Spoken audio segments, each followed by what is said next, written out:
Your Lordship, although today is not the formal day for mentioning, my Lord, I'm seeking your Lordship's leave to mention a very small issue, my Lord. One WPCT has been ordered by your Lordship to be listed on 17th, my Lord. Analogous matter is there, my Lord. Let it be mentioned, listed along with that matter, my Lord, on 17th, my Lord. This could have been mentioned earlier, anyhow. My Lord. Please Grateful. call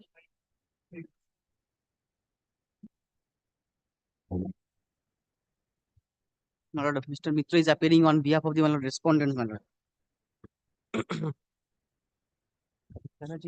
what correction it has come? My Lord, it will be, my Lord, the date would be, my Lord, September, not November, my Lord. Which order? My Lord, Order dated my Lord, order dated, my Lord, 9th September, my Lord. in Excellent. My Lord, it is stated, my Lord, in the last line, 20th November. It will be 20th September. Appearing.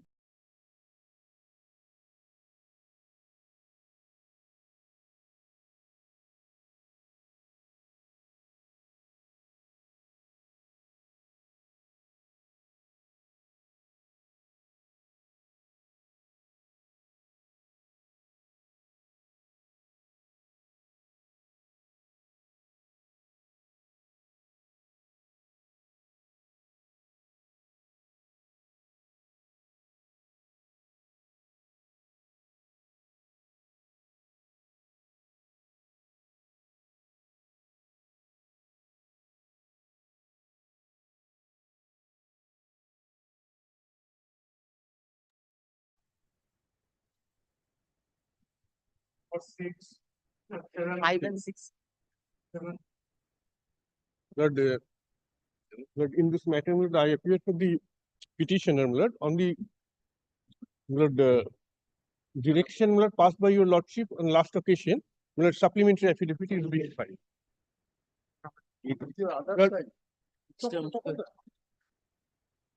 Lord, kindly see paragraph 4, Lord, of the supplementary affidavit. Oh, did it? Okay.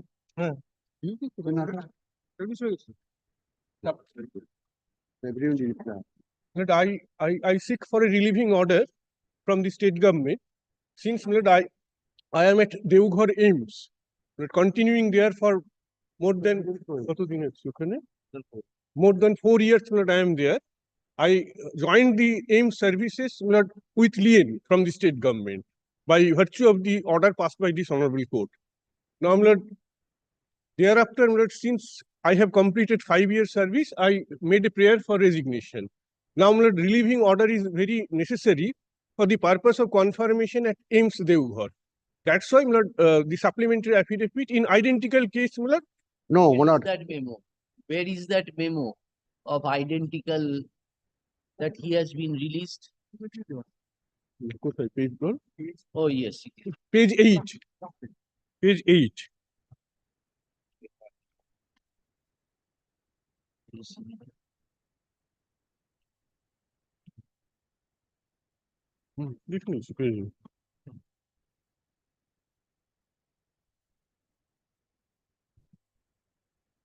I am not claiming any pensionary benefits and other terminal benefits.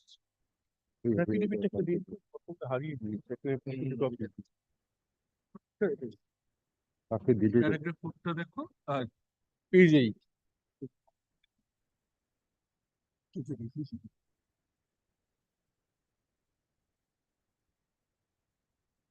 Kindly see the undertaking given on 22nd of July 2024. First, his applications to be counted on the date of filing the application. But we are saying that in a separate case it has been given, we have been cited on the basis of an order of this direction for consideration by the appellate. We are recording the undertaking and we are sending it to you to take a decision as regards his release within a stipulated. That is why. But in the light of Santanu Saha was different. but in the light Dr. of According to you, it is different. different. We will say that in his contention is identical. We will record his submission and refer. আসুন।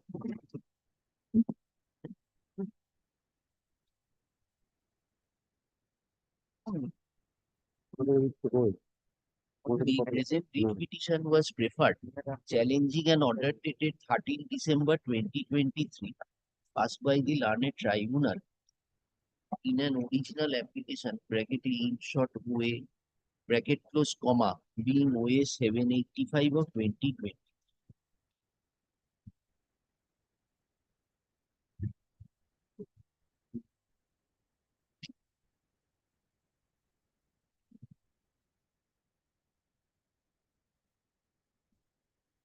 Where is that order of the tribunal Which one, my lord? against which you came here? Against which this writ petition was filed? Order.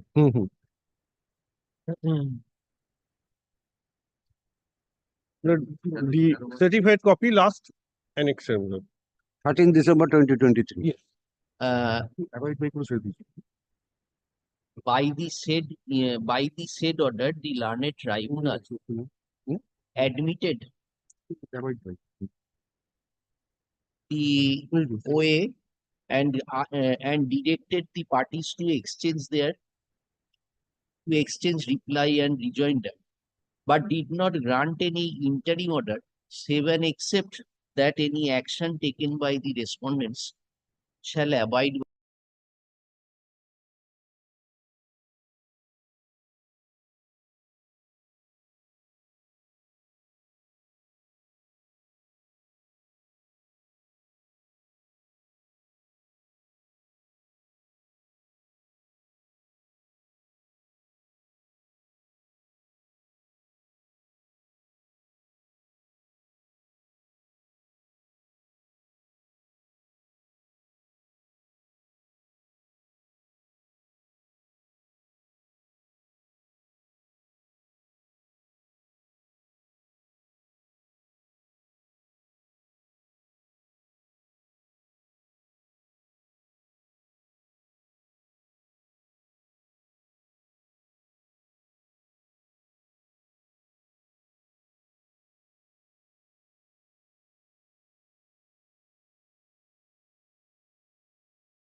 My lord, in item number 8, my lord, there is a mistake in the typical mistake in the retirement date, my lord. That should be, my lord, 2nd February 2021.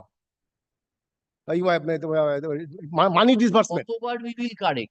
Last time also you did not point out. No, I am not. I am the respondent, my lord. He is The petitioner has joined online, your lordship. My lord, date of retirement is 1st July Morning, my lord. 2020, and money has been disbursed on 2nd February 2021. And that is the Yes, we have corrected that. But Sir, no, what, your lord- what you Your people lordship, it is It given দেখো, 22. এই তো other portion ঠিকই তো হচ্ছে।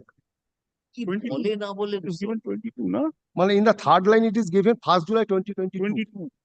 It's given 2022. It should be But third line, 2021. can you see? hard line of which order? On the first order was given on 21st of August. So there we have pointed out that in the paragraph number, page number 5, paragraph number 2, line number 5, the start date should be from 1st July. Have you seen this order? Last correction order? Yes, your lordship, it is given 2022. It Third should, line. the third line, it should be 2021. Even the years are given over there 2022. In the original order, it was given as 2022. Original order, it was given first July 2020, and it was given 2nd February 2020. Well, both are 2020 in the first order. Both would be Both, first is Thank you. right, Malon. The second should be 2nd February 2021. জায়গায় 2022 জায়গায় 21. 21. 2nd February 2021. That is why we repeat 1,000 times that please tell us, is this right? It is right. First of all, he is appearing online. He was not there. You submitted. How many times we will correct? Unless you assist us, how many times we will correct?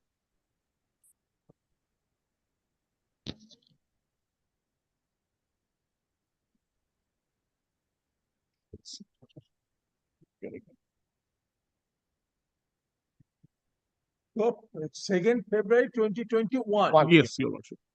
Money was disbursed on that date. No, 1st July 2020. Right. Yes, he retired 30th June 2020, So and from his retirement benefit 30th starts. June 2020. Okay, that means it would be payable from 1st July 2020, and payment was made on 2nd February 2021. 21. That means the war date would be 2nd February 2021. Yes, And 1st July 20 is correct. yes, correct.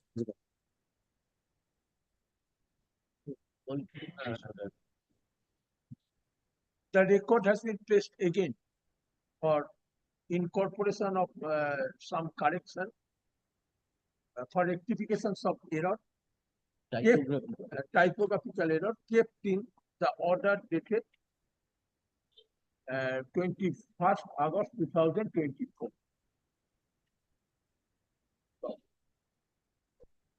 However, Include to eradicate any sort of confusion, to eradicate any sort of confusion, the order dated 10th September 2024 is recalled, and the prayer for correction of typographical error is addressed as follows. Because the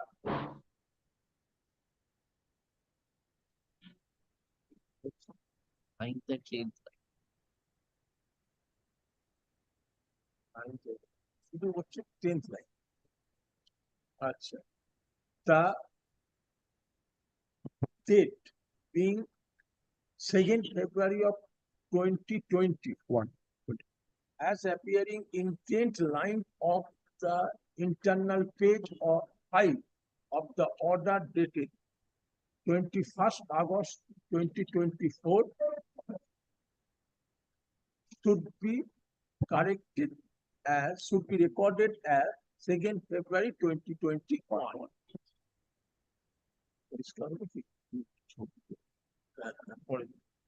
Office is directed to make necessary instruction.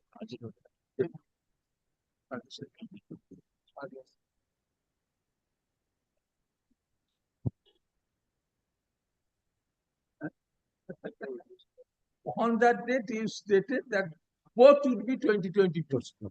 On that date, by any of you. I didn't. Actually, not to change. Actually, not to change. The other part of the portion of the order shall be. Development.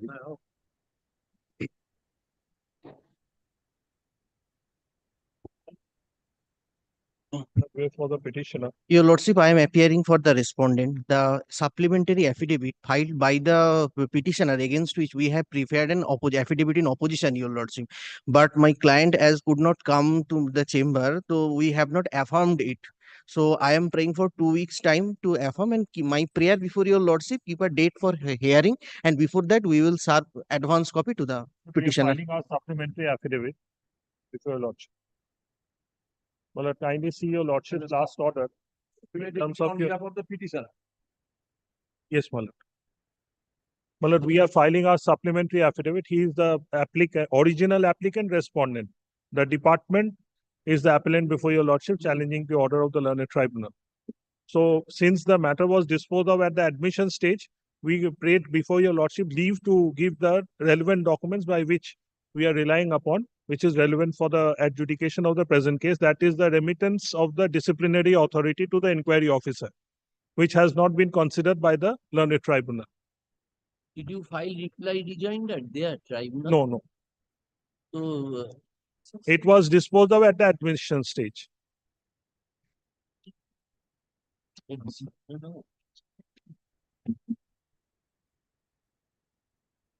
The supplementary affidavit that produced on behalf of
I'm led by Mr. Bhattacharya before vacation to cut short the matter.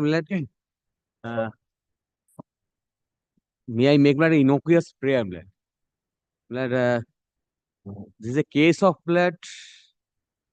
merger between diesel loco pilots and loco pilots electrical.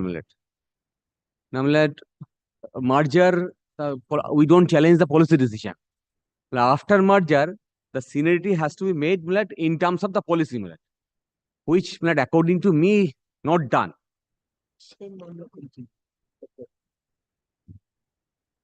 another case has been filed.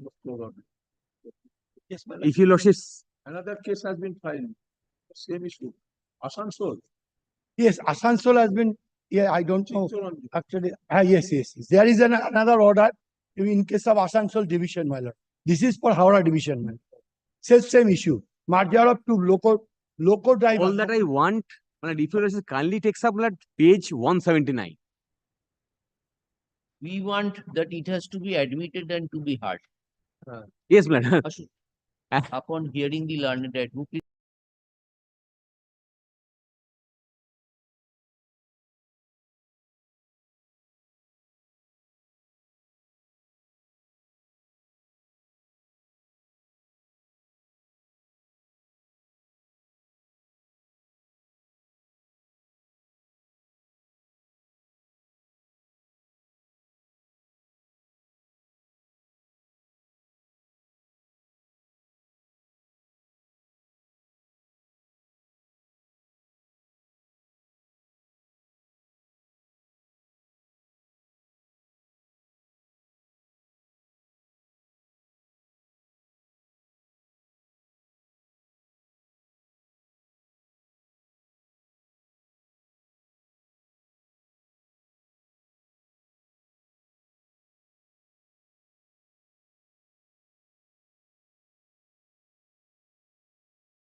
Liberty to take out an application is the steps taken to fill up the promotional post. That liberty is there, madam. that liberty court has to give. এটা কি বলতেই হবে না?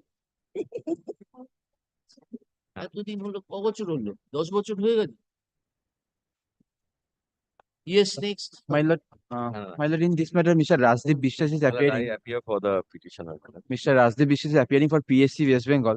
My lord, he has not come to court. I'm praying for not today. I'm from respondent number 2. Respondent. This is item number 11. 11. What are you challenging? My lord, the fact is, my lord, the No, I no, have- fact now, what is I just I want to indicate one thing. I have filed an original application before the learned state administrative tribunal. Now the division bench has observed that it is a matter to be a single bench observed that the matter to be taken up by the division bench. There is no division bench and this is the last order. That is why, my lord, I have come up before your lordship because, my lord, illegal appointments are still going on. This is the last order. And here, my lord, subject matter? subject matter is, my lord, I have challenged the appointments given by the Public Service Commission in respect of recruitment process of 2015 and 2016, Lower Division Clerk and Lower Division Clerk and Lower Division Assistant. Everything is over. Now what can be done? No, my lord, pursuant to the direction by the state, 2015, 2016. my lord, in the year 2021, my lord, the pursuant to the direction passed by the State Administrative Tribunal, the breakup of marks of all the candidates have Sir, now the posts have already been filled up. New right has generated. Have you made Remember- them parties? my lord, fact is, my lord, I have, if your lordship, my lord, how can I make them parties? Because, my lord, I can make them parties. But where are their How many posting and what is their address? What is their address? My lord, I don't know. That they have to provide. That you had to, that you ought I to can have make said them to the part- tribunal. My lord, and the the file question is time tribunal of is not, my lord, kindly visualize one thing. Tribunal is not taking up this matter because, That was the advocate's decision. When the client came to you, you should have advised. my lord, kindly, You must have advised, but he did not think that it will. my lord, How kindly, many persons, how many, total vacancy was how many? my lord, total number of সম্ভব vacancies, নয়। but there is serious. Come after vacation, let us see if the bench is constituted. We will relegate. Unnecessarily, this will be again kept. We can send it for to be heard by a single judge. That will not be proper for you also. No, that is why, my lord, I humbly pray before your lordship take up the original application and the writ petition here to hear Yes, it. you argue that a person does not have to go to the tribunal. that at the first instance, Well, High Court can hear. I'm, You I'm, argue I'm on that. extremely, I'm extremely sorry, my lord. I went to the tribunal, but my lord, single judge is there. He is not taking up. He has passed an order that if division bench, Wait till vacation. After vacation, the proposals are being taken off the record. We know that expeditious steps are being taken to appoint the judicial bench. So you please wait, try your luck after vacation. If it is not finalized, then we will consider your prayer. You argue before us, because the thing is, at least if you have said prayed for any interim order, I mean, if that was refused, we could have heard it. interim order, my lord, the fact is, my lord, even after expiry of the panel. For interim order 15, 16 No, recruitment. no, my lord, after expiry of the panel, my lord, appointments are being given. That is a part of the record. And So the hard, Mr.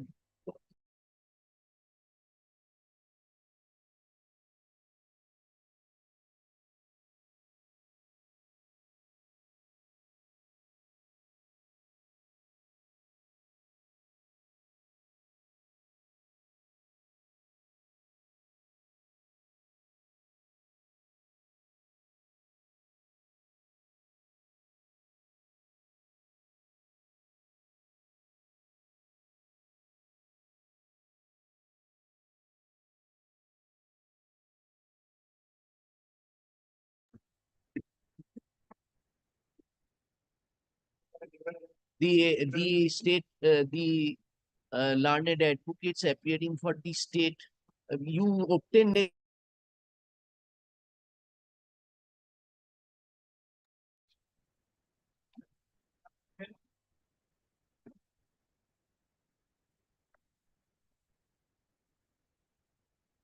I am for the state, my lord. Mr. Rai Mukherjee, No, you are for the state. I am for the state. Who is opposing you? Kullan Kumar. Rather, I am opposing him. You are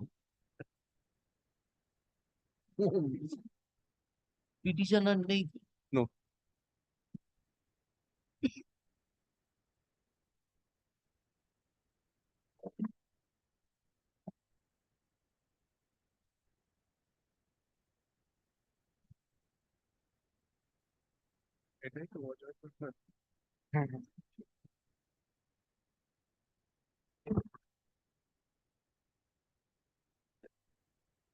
Impute order is the last page. তোমরা আছো নাকি? হ্যাঁ, তো আমরা আছি তো। হ্যাঁ। তোমরা জিপি থেকে গেছিলাম, কেলার থেকে। You are for the petitioner. Yes. Petitioner. No. State. We are engaged for the state response. Petitioner, I'm praying for not What is today. the wrong with this order? I don't find anything. The last page. 9th of When April. is the next date fixed? I think. Huh? 10, 12, 24. 10, 12, 24 is the next date. অ্যাপ্লিকেশনটা তো করেছিল Previously, one round of litigation is there, my lord. That has been dismissed by this honorable court. They prayed for expeditious disposal of the application. yes, That has been you dismissed. are for the petitioner. Actually, I'm praying for not today in this matter. The advocate for the petitioner is not present today.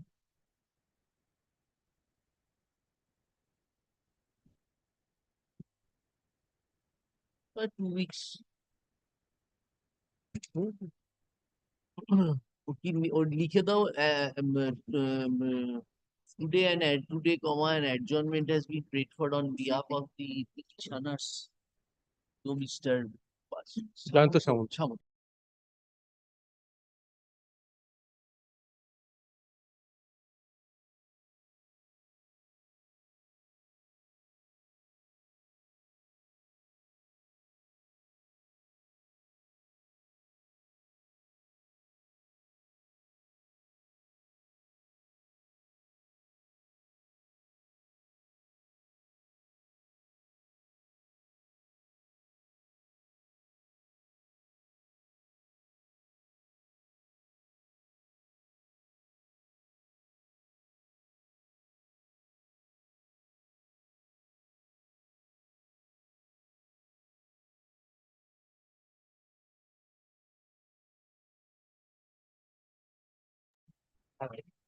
I beg to appear on behalf of. 13, I am for the respondent, my lord. My lord, kindly accommodate me, my lord, today only. Kindly excuse me for today. Your other side. Yes, Push. you will not object. I know. You have already met. But you have violated it. Because We do not want players of the same team to contest. Either you should retire or she should retire. Not this week. I am. When in that time, can it be taken up after vacation? কেন September no my lord, it may be my lord. Come after vacation, we are fixing a date. But final hearing, it is a final Yes, hearing. final hearing, it is Meetings that- have been exchanged. yes, Affidavits have been it's exchanged. exchanged. To December না month. করে দেই না এদিকে আগে করে দেই না No, no, কেন no. কি করছেন? No interim order is there. Yes, Hey, my lord, interim order is there. Interim order. he's enjoying that. দেখি একটু দেখি দাও। Lift কই?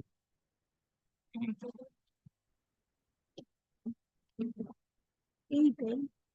কই, lift কই? But actually the copy which is given to me, it has to be my lord checked. Reply you have filed. Yes. Yes, Each file reply. I have filed the opposition To the writ petition. to the writ petition.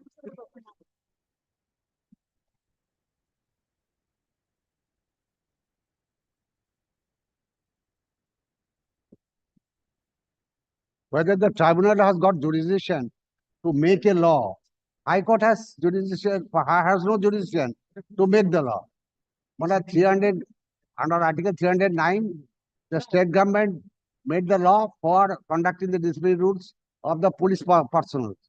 And they were the police personnel, they are guided under the Police Regulation Bengal 1943. But there is no such provisions for appointing of presenting officer. The learned tribunal will not set aside the order because no presenting officer was appointed. That's why the notification issued by the state government under Article 309, that should be incorporated in the Police Regulation Bengal 1943, conducting the disciplinary rule. That is this case, my And kindly see the order passed by the learned tribunal.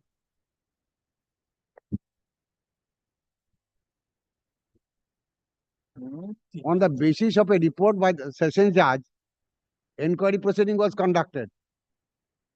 When he was asked to arrest X, he arrested Y.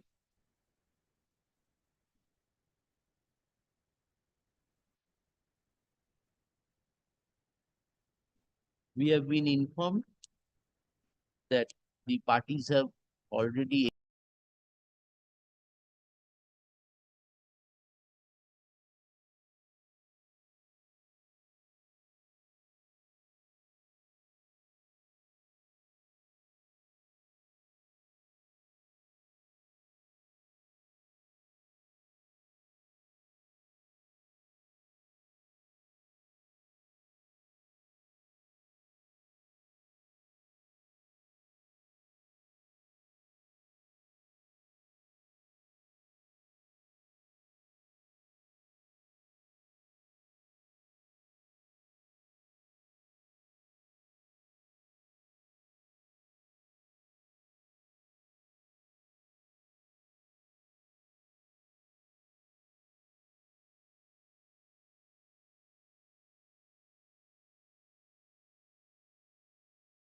my lord. you let it appear. You mention for upgradation maybe. My lord, before this part of the vacation, my lord, it will not be possible. জানো না? You were not there at that time. Yes, next. Yes, my lord, it will take some time because I have to keep it between. But I appear for the petitioner in this matter. My lord, private respondent number 2. Private respondent, my lord, number 2. My lord, at the very beginning, I would like to draw your lordship's attention that there had been a direction of supplementary affidavit on the petitioner, but we are not yet been served with the supplementary affidavit copy. Let this be recorded once and for all, because on the earlier occasion also I've served upon my learned friend. আমাকে দাও একটা। I'm not the only one.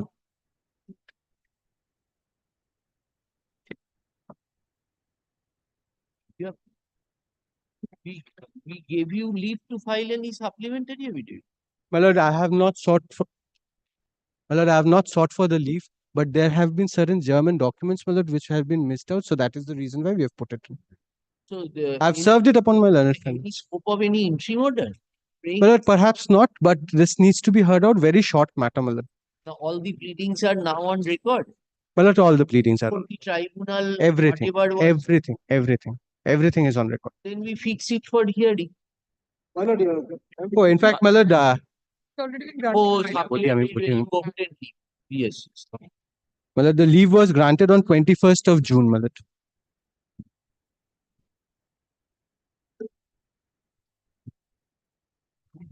Supplementary affidavit, you want to exchange any affidavit? Yes, Your Lordship. There are quite a lot of things that should be brought to the notice of this honorable court. Dada. Supplementary affidavit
Item number 15, Lordship, I beg to appear on behalf of the petitioners. I'm the state respondent.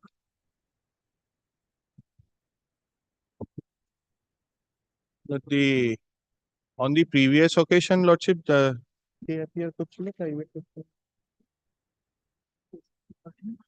Yes. My lord, the private respondents are required, Lordship, because the state, Lordship, You have private filed a supplementary evidence supplementary affidavit copy was supplied to the private respondent as well as the state. for the state. Anybody appeared for private respondent? Yes. Shamul Das. Shamol Das with Satyajit Tripathi. Now, pleadings are already on record. Yes, All everything that was there before the learned tribunal, Lordship, everything has been brought on record by way of that supplementary affidavit, Lordship. Oh, I see. Those were After no fresh document. no fresh document So we fix it for hearing. All the pleadings are now on record. on record, Lordship.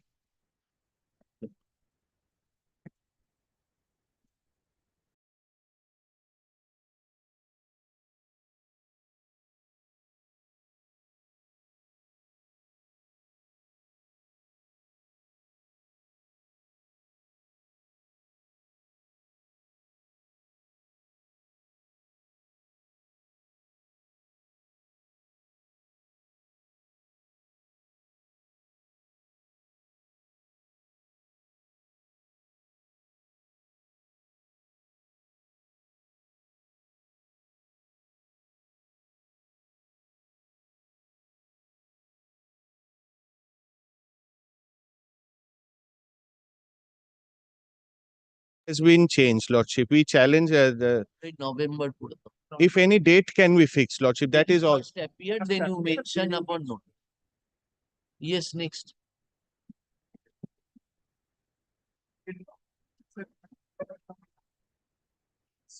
I'm for the petitioner, my lord. As per direction of court, my lord, one letter is given by the Deputy Commissioner of Police to the petitioner, my lord, to file all documents.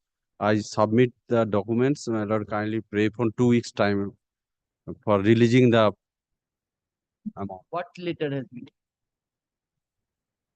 When we have done our duties, we have forwarded all the papers to the AG Bengal, but they are some late. That's why. গেছি জমা দিয়ে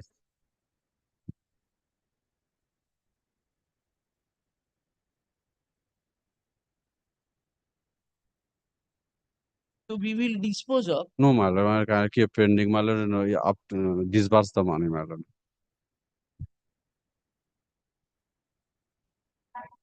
We have forwarded the papers to the AG Bengal. AG Bengal also give a consent. Immediately we will release. No, no. On 16th August, he has been asked to go and comply with the formality. Yes, when I just 2-3 days back, he has gone there and Yes, signed the form. 9th September, 9th September, yes. We are on today, we are on 11th or 12th. Then you forwarded it Straight to the AG Bengal. AG Bengal. AG, we're waiting for the AG Bengal's approval immediately. You are for AG Bengal. I'm appearing for respondent number 5, Principal of the Accountant General. So we have to file a report, but the concerned advocate on record is admitted. That is why we are not. The concerned advocate is seriously sick and he is admitted. Oh. So that is why today I'm praying for time. No, no. Can we record this? That we will record their contention that he was called. He has submitted the documents to the police authorities, and they have forwarded the same to you. Yes. Just but today you are praying for an adjournment. We are kicking it after vacation. You come and tell us what had been the developments. It's fine. When a person to murder directions, we have my land funds clients came to my officer's office. Without your assistance, it wouldn't have been possible, Mr. We want to pay at early date. If it is get by within 1 week, we will immediately pay. Yes. Without your assistance, it could not have been done. Or before puja. Before puja. No, but we shall try to pay before puja. Then we are keeping it as to be mentioned yes. on October. First week of October. Yes, we keep it on 1st of October. Yes. Mohala is second if he gets the money.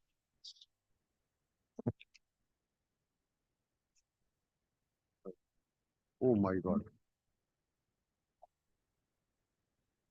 Hmm?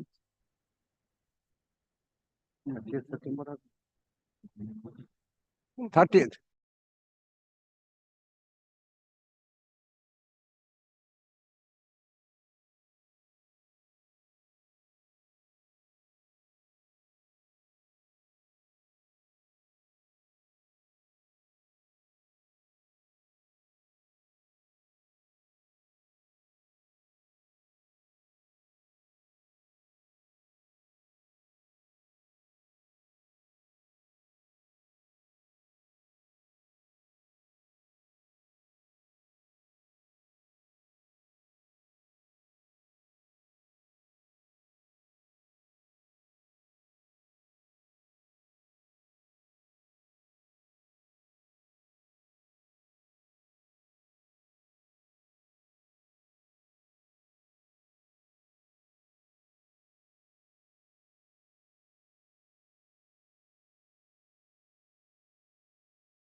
It's a very paltry amount. He was 34,000 something. the very paltry amount. You request, you tell him, the respondent number 5, that we have requested him to see that before the pujas, the admitted amount can be given to you. AG Bengal will not pay. You will approve Yes, and send yes, it to just the approve. government. As soon as it gets approval, we'll fund transfer the amount within 3 days. See that if can be done.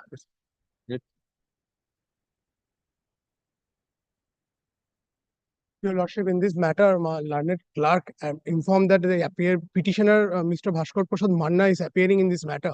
He is not well, Your Lordship. We are taking for a sort of adjournment. 2 weeks, 2 weeks.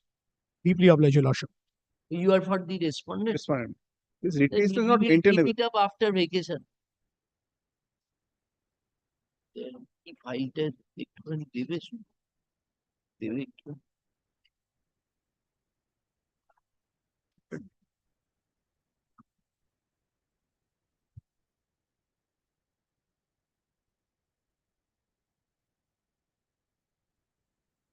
You are Mr.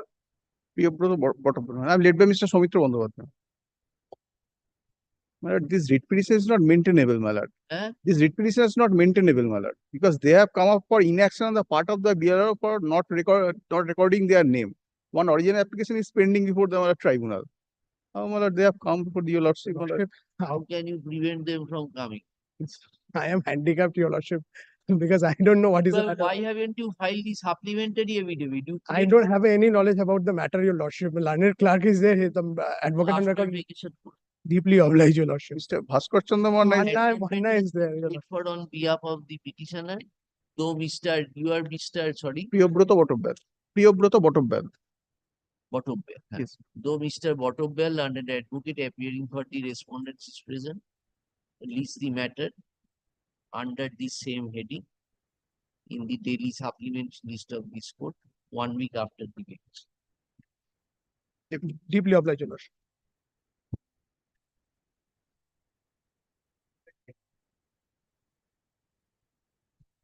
Thank you. 18th. 18, my lord, I am praying for not today, my lord, on behalf of the appellant, my lord. 2 weeks. Or we will keep it after vacations. After vacation, my lord, no. Item number 18, my lord. 18, 1 week after vacation. Yes, next. Lordship, in item number 19, I appear on behalf of the petitioner. My lord, in this matter, my lord, the prayer of the petitioner was rejected. She applied for compensate appointment. My lord, her prayer was rejected on the ground that her present income is more than 90% of the last round salary of the deceased employee.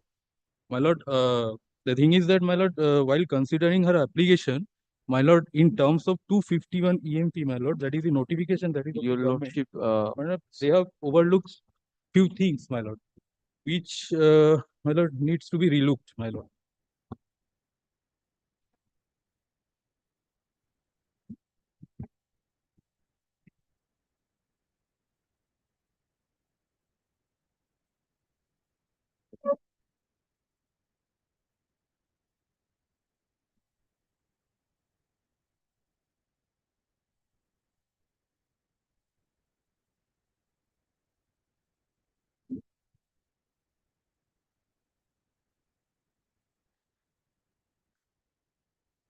You are the widow. You are the widow or Yes, daughter of the deceased.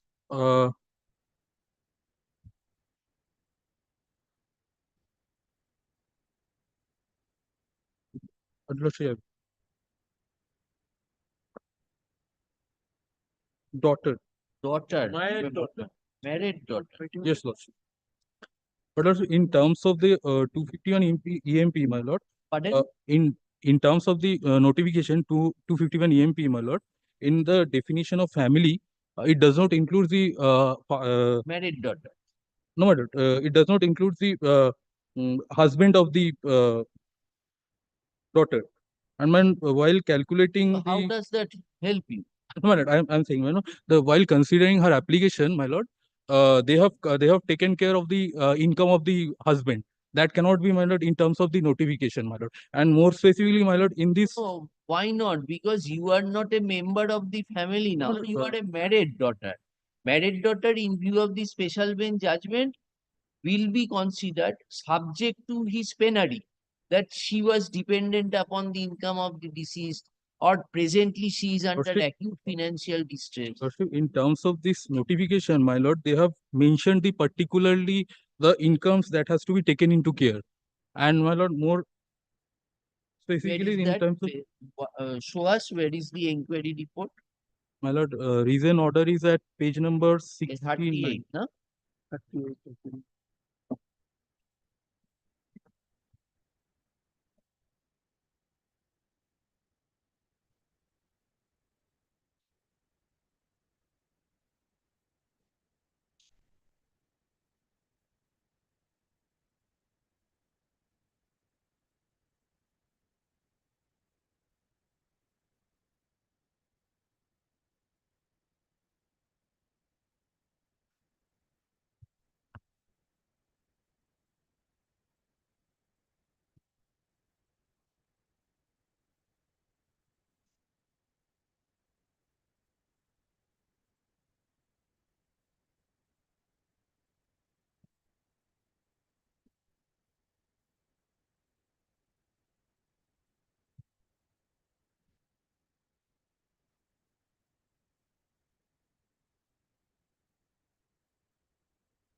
When was the death?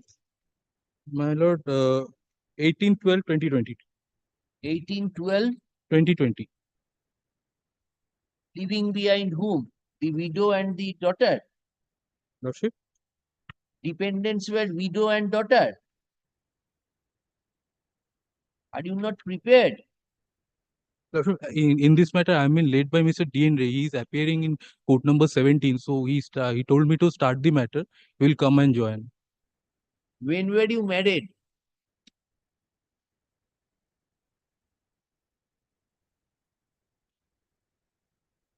Yes, Hello. Mr. Prasad, come to page 28, 38. You have rejected her prayer. Yes, my lord. Penultimate paragraph. It appears Hmm. from the records of that the family income of Maya Das, Hmm. Gita and her husband Sanjay Das. Hmm. Sanjay Das has expired. My lord, Oh, Mita Das and that is Sanjay. daughter and the husband. Yes. From the family pension of the deceased, her old pension and salary of the applicant's husband. Hmm. Mita's husband. Yes. Mita's husband income you took into consideration. My lord, Yes, now this order has been challenged in the latest OA, and in that particular OA, my lord, we have filed our reply and they have filed their rejoinder. We have, my lord, disclosed there the entire calculation. Where is that? They have not enclosed. My lord, kindly come to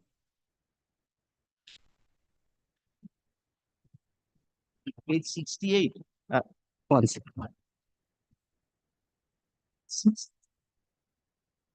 Yes, my lord, page 68. And in the averment also of the reply. No, was she married prior to death? Yes, my lord. The applicant who is seeking, my lord, compassionate appointment, she is the married lady. Marriage was prior to death. Prior to date. Prior to death. Yes. Prior to date. The deceased widow is still alive. Deceased widow is still alive, and my lord, she is also getting pension from her own service and the service of the deceased employee. 2 pension she is getting. Oh, she was employed otherwise. Yes. Oh, These 2 pension was taken note of. Another issue, my lord, the husband income, and another, my lord, the retrial benefit. There is a provision in the, my lord, extant rule that if it will be kept in a fixed deposit, my lord, then, my lord, that should also be taken note of. Where is that scheme? Yes, my lord. If my lord will consider the calculation, my lord, 8%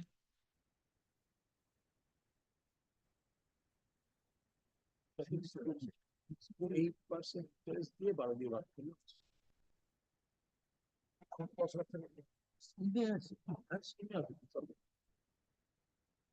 Malote, scheme. yes. 2008 scheme. Malote, the scheme is 2013 to 55 years. There is no rider that interest for depositing will be Yes. taken. There is a rider. No. No, Malote, there is a specific provision that we have to take note of. And if the entire calculation, if it is Malote coming less than 90% of the last on salary, then only in that event, this Malote applicant will be considered for compassionate appointment. Now, Malote, our finding is that the entire calculation that we have arrived at, considering the Malota provision, it is coming to more than 90% of the last down salary. Show us the scheme that Yes. that provision is there. 215. 13 scheme of 2008. This is 251 EMP, Lordship. 250 EMP and the amendment affected Hello, there. in page number.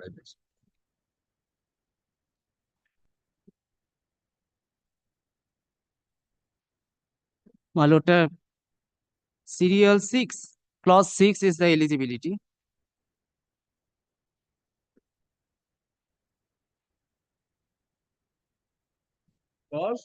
Clause 6, eligibility.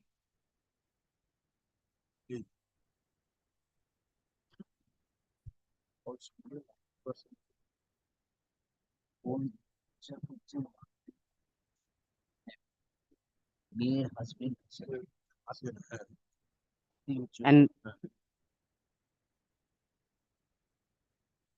কোথায় 80% রাখলে যা interest হবে সেটা ভাবলে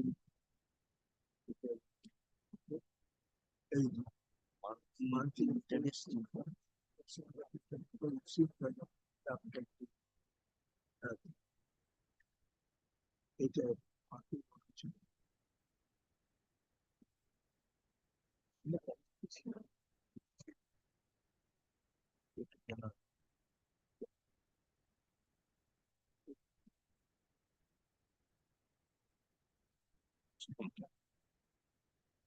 my lord, subject to correction, my lord, indigent and financial destitution. My lord, these are to be the facts which has to be looked into.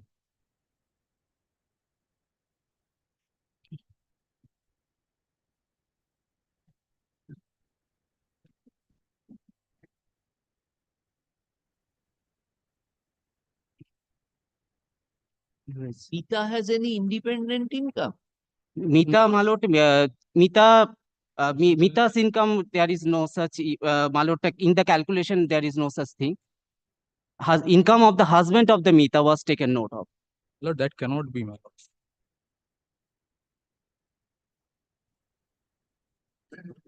What does your husband do? And there are, my lord, movable, immovable properties also. Lordship, kindly see page number 2 of the notification. Lordship, there is a specific that averment given that what are the heads that has to be taken into care while considering the application. Page 2 of the notification, 251 AMP. My lord, in the bottom part, clause 6. Clause 6, eligibility, yes. Yes, Lordship, in second, my lord, kindly see the total income of the family falls below the this and this, my lord.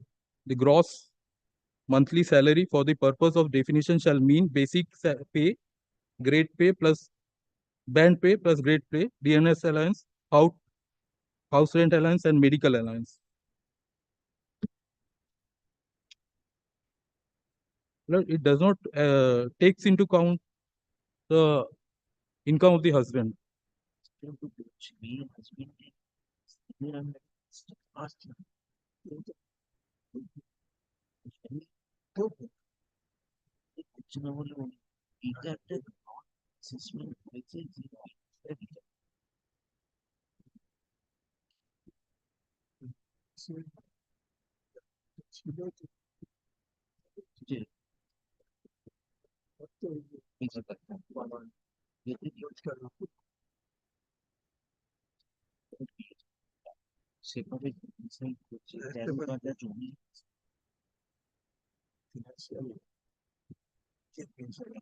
Sorry, sir. Lordship, kindly pass it over, my lord. My senior will come and assist, my lord. Actually, he is engaged in court number 17, so he told me to start, my lord. Kindly keep it up. Acha, to be mentioned. Next day. We have heard you. You have nothing more to say. Yes, my lord, what is there in the Now, record? where from did you get 13 katas of land? My lord, Where is that you have written in your inquiry report? my lord, এই যে, page 64, internal page 6, last 10 lines. yes, my Monthly lord. income shall also include family income or movable income. Here, Mita Das has 15 kata cultivable land Yes. and occupies 6 kata bastu land on which they are living in a pakka house. What are the materials in support of this? My lord, What did they say in the reply? This is which paragraph? my lord, it is paragraph. Paragraph 4. Rejoinder কোথায় deal করেছে? Paragraph. Page 73 they have dealt with. Let us see.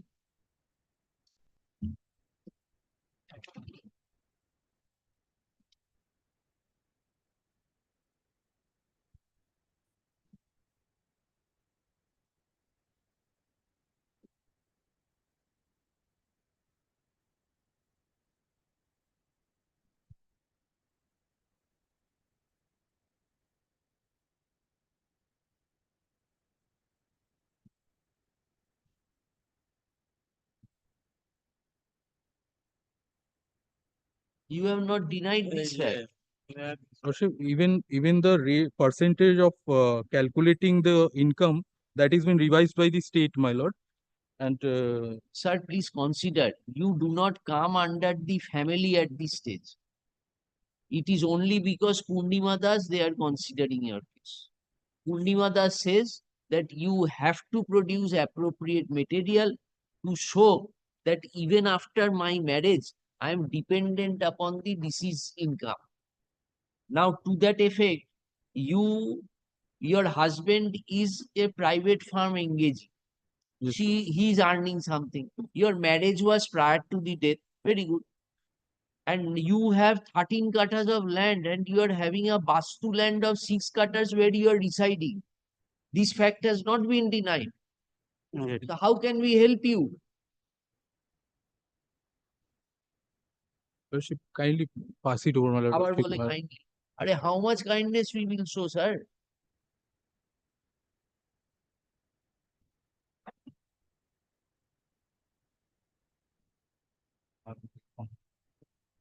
We have heard Mr.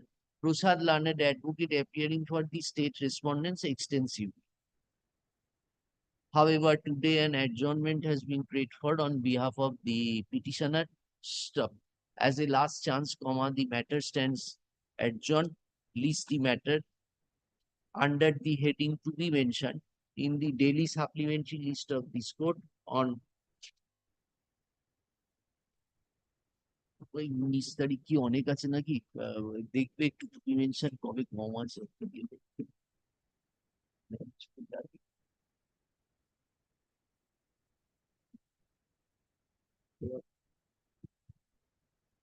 অনেকগুলো আছে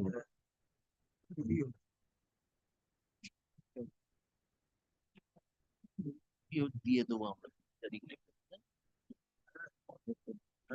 to be mentioned 20th 20 huh? Mr. Prasad be present, otherwise we may sometimes sometimes it may happen that we will no longer support yours. Yes, brother, I know that. That you are aware. Why? We have done such things. My lord, in due course of time, I have experienced such kind of. Lordship, kindly make it on 23rd, Lordship. There is some difficulty on Friday.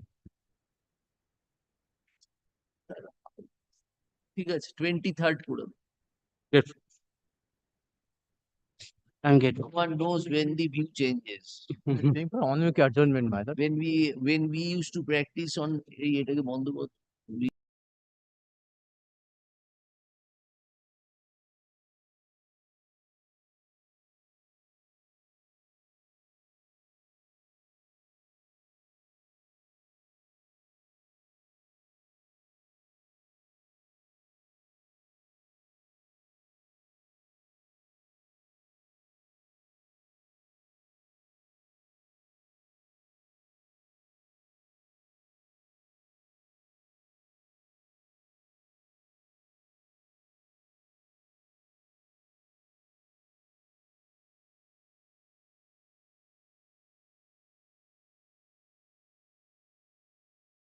For the respondents. no. Prasad sir judge ছিলেন And for the petitioner, I'm praying for 1 week adjournment for filing the supplementary affidavit, my lord. We'll go to the after vacations. Mr. You are Mr. Sarkar? Yes, ma'am. Mr. Sarkar, learned advocate. Any interim order scope is there? No. In the meantime, your petitioner What's the joined opinion, in the prayer to office. set aside the That's why I will file the supplementary affidavit. report of the medical board. What, this is compassionate appointment? No, Madam. For She is a medical staff. She wants What? two things. She wants to retire on medical ground, one, and voluntary retirement. Then board was constituted. Board submitted report that she is fit for duties. Then Malad, he made another alternative prayer. He should be allowed to voluntary retirement, but it is a separate cause of action. That's why tribunal has that medical report is one thing and voluntary retirement is one thing. my application for PRS. After filing the application, the board directed to appear the medical board. Certainly, without After the On medical ground, voluntary but retirement. this medical leave were not given to the petitioner within time. But subsequently, you got information, yes, she has joined. On She has 24th joined of it. August. Yes, my lord. That's why I will file the supplementary affidavit. my lord. 24th August, she has Yes, joined. my lord. Mr. Sarkar, learned advocate appearing for the petitioner. You have filed a supplementary affidavit already. After joining, I have joined in the office, my lord. Then That's what remains in the application? Nothing. Well, let it, can make it 1 week adjournment, my lord, not after vacation, my lord. In the meantime, I prepared the supplementary affidavit, my lord. No, what you have already joined. Yes, Joined. Now what is your grievance? Continue working in the post. What is the problem? A little, make it a adjournment 1 week. Otherwise, I will. She has joined on 24th of August, 2024. Why you want to proceed further? Make it not today, my lord. Then make it not today, my lord. Do you have any Led by senior Yes, yes. senior? Yes, my lord. Who is your It senior? is Sudeep Sarkar. Sudeep Sarkar. Where is he? He has not come. He has come, my lord. He engaged in code number 14, my lord. He has engaged in code number 14. So Kindly make it not, when, not today, my lord. Make it not today, my lord. Kindly. 23rd to be mentioned. Yes, madam. An adjournment has been prayed for on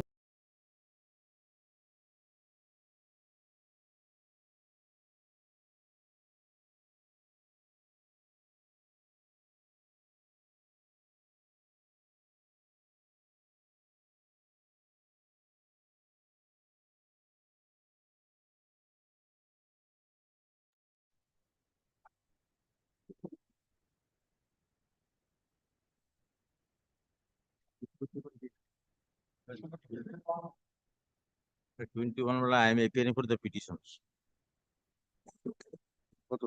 May I file the supplementary affidavit in which the lordship's direction? কি দিচ্ছে সেটা? তো ওই ওয়েটা ছিল না অ্যানেক্সে?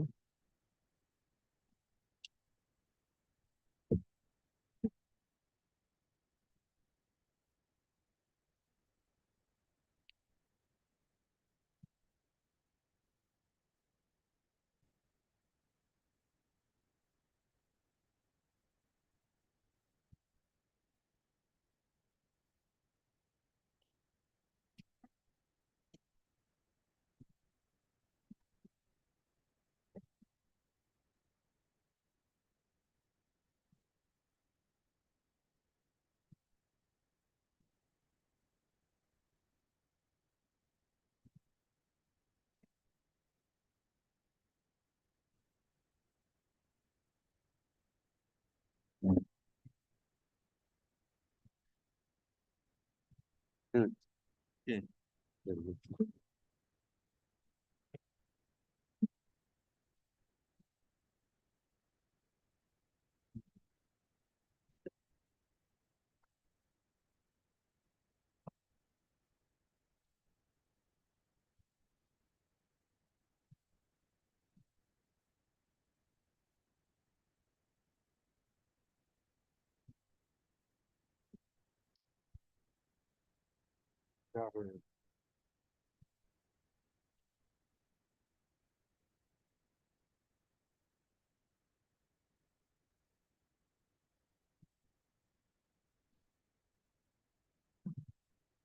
you have served the private respondents. No. Earlier, my affidavit service has already been filed. No, you have to give the copy of the supplementary affidavit. Prior to that, on 8th August 2024, I will file an affidavit of service upon all the respondents. You have served? Yes. Supplementary you have served? Supplementary also. The supplementary, it has not been served only to the learned advocate. You have to give it to them, no? Only to the annexing of the way, which has not been annexed in the They appeared before the tribunal. No, The no, private no, no. respondent. Despite of service, they did not appear. What is the matter about? Matter is regarding the 23rd July 1983. Show us what did you pray in the original application. Original applications, that is 2023, it has been annexed in the supplementary affidavit.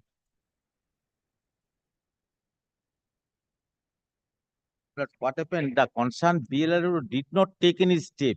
Even the directions of the earlier directions of this of the tribunal in 2000, where the order was passed on, kindly see the page.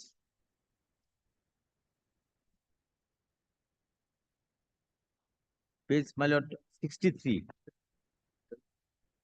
20th March 2022. The order was passed by the tribunal. Direction is given to the concerned BLRO Bandwan to consider this application treated as petitions to be treated as representation within certain period, but they did not take an page 63. 63 is the supplementary affidavit.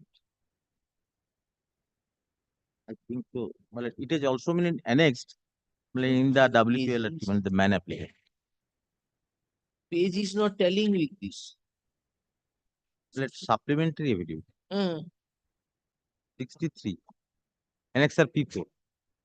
20. The first order. Acha. Then what happened? Order has been communicated on 23rd April 2022. 64. Then 65. The petitioner is also communicated this order with an application. Then after 21 years later, one notice has been issued by the registrar of the tribunal that you are hereby intimated to appear page 66, annexer P7, to appear before the Honorable Tribunal in connection with TA number 674, whereas the TA number is 15 before the tribunal, while the matter was disposed of along with the writ application. Now corresponding to CR number 9694 of 1984. So in the back, you are Anil Singh. Anil Singh. Anil Singh Sardar. That TA is not in connection with this. Very good. Ultimately, thereafter, Anil Singh Sardar was the original intermediary. His land has been vested under section 4 and 5. The facts remains under the estate acquisition. Then kindly see that next page 67. Then this tribunal order was passed on 10th August 2022. But here was TA 15. TA 15. Your writ petition was transferred and noted as TA 15. TA 15. Now then TA 15 of 2022, it has been recorded. Kindly see paragraph 3. Of Learned Council, page 67, annexer P8. P8 is of TA 674. TA 674.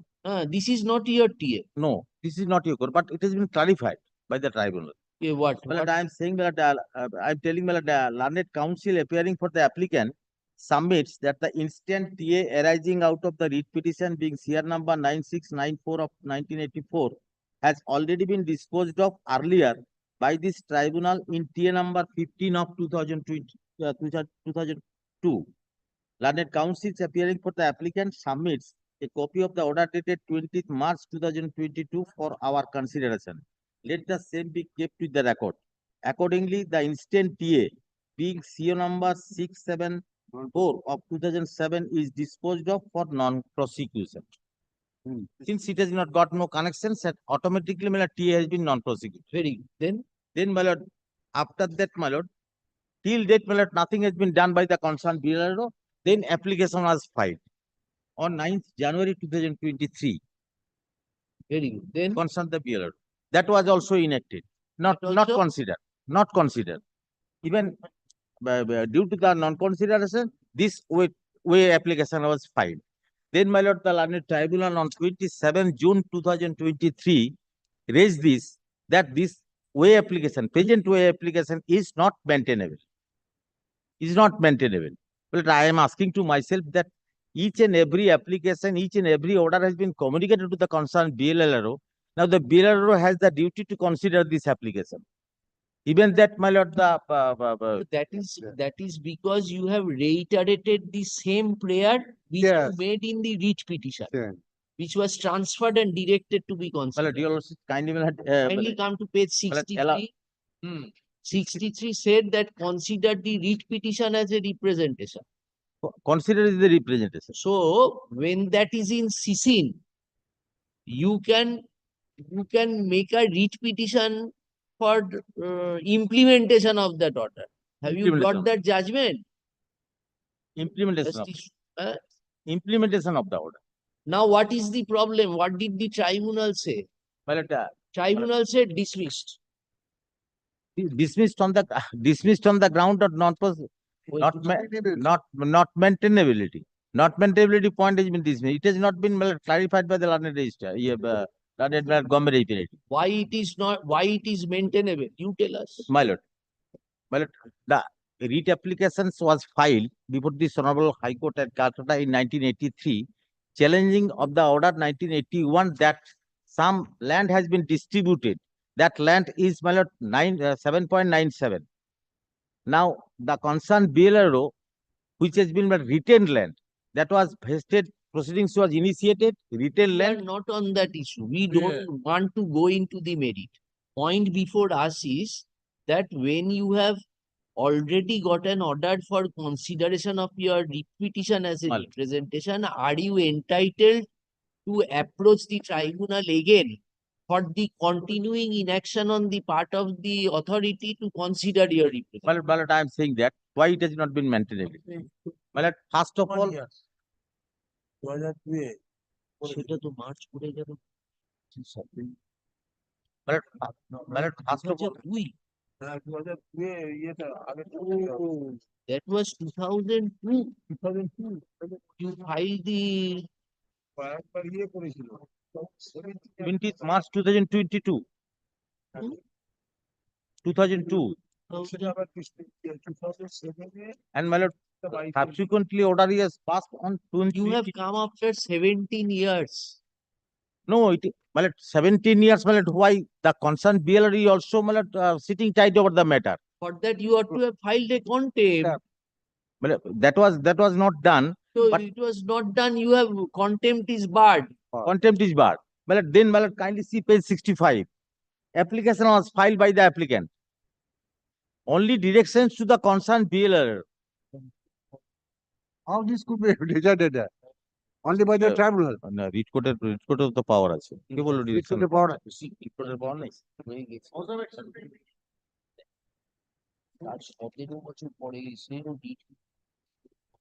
আমার আগে or setting aside the learned tribunal to remanded the matter. কত বছর যে বলা গুলো আমার same ওটা করতে হবে তাই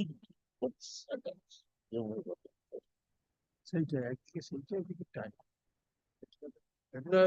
মিস্টার মুখার্জি ওটা কাইন্ডলি সি আবার কি কাইন্ডলি সি আর you are kindly- not considered and you are asking us to kindly you see take decision whatever PLRO কে বলো না Totally when the application is dismissed for non-prosecution. that No, is no. a separate that is case. separate. Hey, Mr. Mugar, don't be technical. Don't be technical. Why your BLRO will not consider?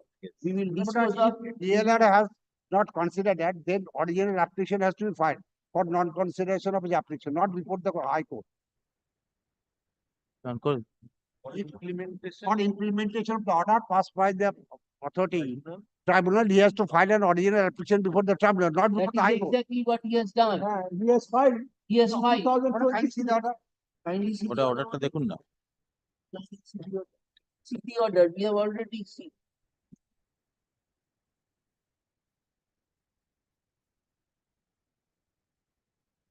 Mr. Mukherjee, you ask your BLRO that good, bad, indifferent, pass an order, dispose of the matter. I know. We will dispose of everything. We will go, original application will also do. We will say that original dismiss. You consider it, whatever may be the factual situation. Whether the land has been vested or not. Land has been vested to the state. You The land is- observe that. see that my lord Give that advice. You pass that order that your land has been vested. Uh, Otherwise, you consider, Mr. Mukherjee, The one order, lawful order is, we are to allow to be violated at the hands of the BLR. One lawful order of the tribunal will be allowed to be violated at the hands of the BLR. No, BLR has no such power. BLR has proceeded on the basis of the records available to it. Land has been vested to the Oh, state. we are not into, Mr. Mukherjee, we are not entering into that merit. What BLR will do. We are just concerned that one writ petition was filed in this Honorable High Court. Thereafter, after setting up the tribunal, the Transferred to matter was tribunal. transferred to the tribunal. Tribunal, by passing an order, directed the BLR, you treat the writ petition as documentation and consider the same. Yes. No, when? Yes. When? 2002. And we are in 2020. At that time, you were not there in the government panel. But my lord was there. No, I was not. Not there. See the 20th July order. 20th July order of the tribunal. The my lord wanted to have an obstruction. Even you see 20th July tribunal said give a latest status report. What did you tell the tribunal? Why was the tribunal annoyed against you? Well, only they did not take any step. Not a single step has been taken by the concerned. Must have raised your voice. Raise your voice. I'm coming only, my lord, I am only coming to this, my lord, to directions upon the concerned PL. Observation. And BLR director submit status report. So tribunal was in favor of person that why you are Complete the service list for the matter appear on 7 September 2023. yes, we are disposing it of. Yes. We will give her time to communicate the order to Can you see the instructions by the BLR? Oh, instruction is there. Yeah.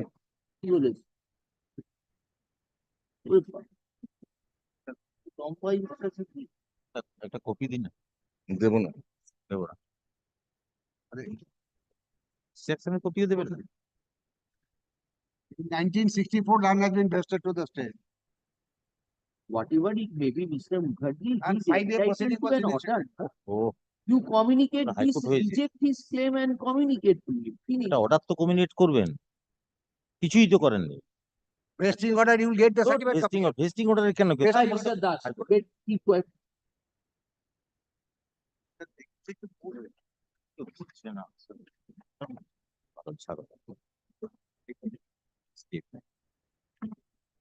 আমরা তো পেলেই এটা তো এটা allegation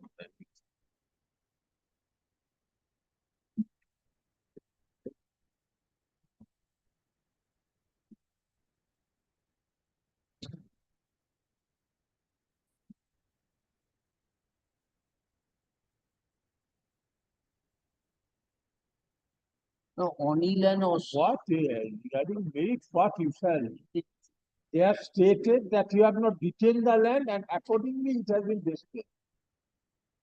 You submitted your return 6-5. Well, at each and every time the petitioner has been visited to the office. Prescribed in 6-1. Well, what say, well, at the BLRO? Well, with the leave of Mr. Mukherjee, well, initially the land was retained by them by filing B form under section 6(1). That was 4 July 1968. Subsequently, another proceedings had started, which my learned friend is not mentioning, that is of 13th April 1971. That is under section 4 and under section 45A, read with 5A, mischief period. The entire transfer had taken place. That's why another proceeding has started. Again, it got vested.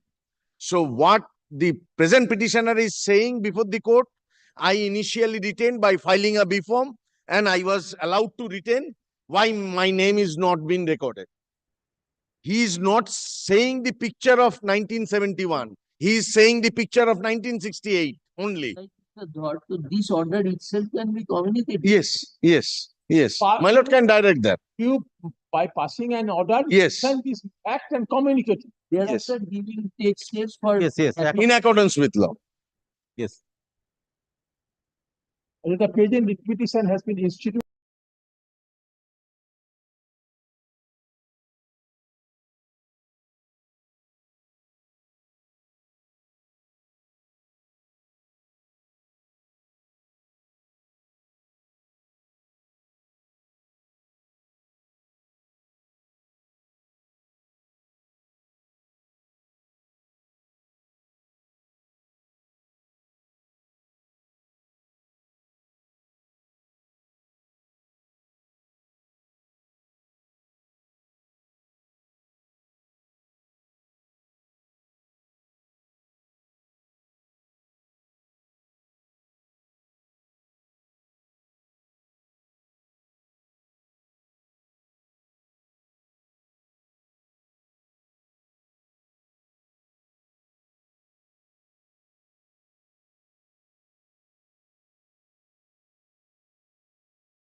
Money.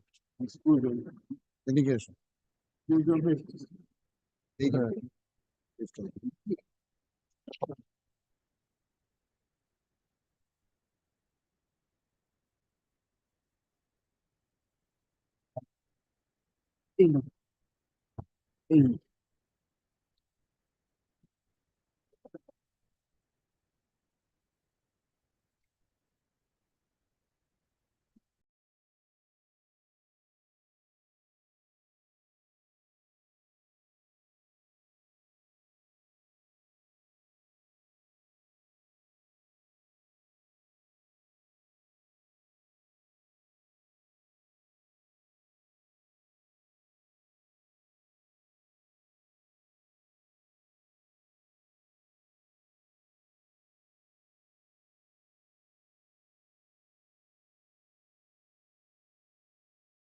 So,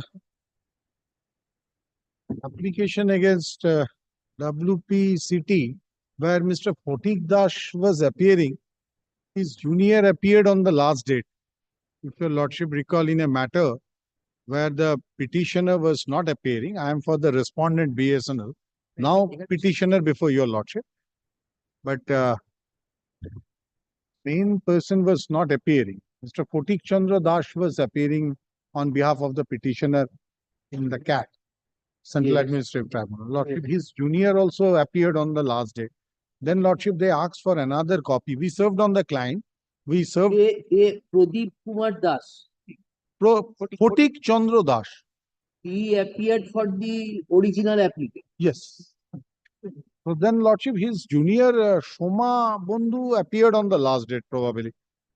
Yes, yes. Then, Lordship, we said that we will again serve a copy to him. You served? That, Lordship, we have served. I have not made affidavit of service. No, my lord, I am for Union of India.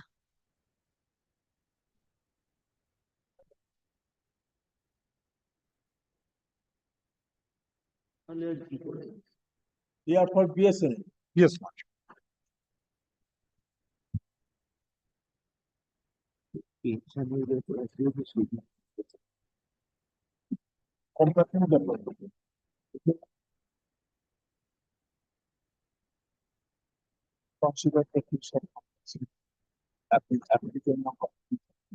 had agreed because terminal benefits have to be taken into consideration in terms of the scheme.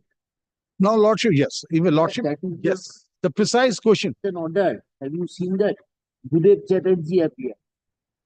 Yeah, identical. That is your. Absolutely. That's the crux of the matter. Because once said don't take into consideration. And my scheme is not under challenge before any forum. Govind Bhanwa, এনেছো? Bilbor, Balbirkar to Balbirkar, Govind Bhanwa was there. And we have passed an order. Gudev Chatterjee appeared. Gudev Chatterjee on behalf of Union of India. Gudev Chatterjee and yes, Mr. Rai. That matter. You said the terminal benefits cannot be taken into consideration. That scheme of giving marks for the no, that we know. You appeared. I think I don't know whether it was your junior. Mrs. Shah. You appeared also. And you, Mrs. Shah. You remember that? Gudev Chatterjee. You appeared as the junior of Mr. Gudev Chatterjee. In this matter, you appeared. Gudev Chatterjee. The issue was whether the benefits given towards pensionary and tribunal benefits shall be taken into account to assess the financial condition of the person who is. Lordship held what? This should be or shouldn't be? Should not be. Should be. Sorry. Should be. Lordship is then in my side. Then I am protected by Lordship. Get hold of Mr. Roy. Photik online, yes. If your Lordship kindly see in my case. Photik Chandra Das is online. Yes, yes. Yes. Yes, yes. Yes, yes. Yes, unmute করো ফটিকদা unmute করো নিজেকে হ্যাঁ এবার বলো শোনা যাবে বলো ফটিকদা বলো My lord, may I audible, my lord? My lord, actually, my lord, I have received the petition. I have tried to contact with my client, but he is not, she is not responding in respect my call, my lord. My lord, We have told Mr. Bennett, pardon, my lord. we have passed an order in a similar matter. Acha, my lord, my lord. So we have requested Mr. Roy, who appeared, to give a copy of that order to Mr. Banerjee, and he will give a copy to you also. My lord, my lord, my lord. So you go through. I shall go through it and I shall place the matter before your lordship, my lord. Okay, my lord. 23rd, It's a pure question of law lordship and now the question is also decided. My lord, my lord. Happy to Decided know that by- it's my favor. Decided by any other judgment? No, by lordship and that too in our favor. So far as we remember. Ashok, So the But we memory are fails, the case will also fail. If lordship's memory fail in this case, my case will also fail. Because lordship says should be taken. If it is should not, then it fails. respective parties list the matter for further consideration under the heading to be mentioned in the daily supplementary list of this court on 23rd, 23rd, not 24th September. 24th September. Grateful, my lord, grateful. Obliged. Once you get, please give him a copy also. So that I will make Grateful. a similar point whether any other high court or supreme court has decided. My lord. চব্বিশের তো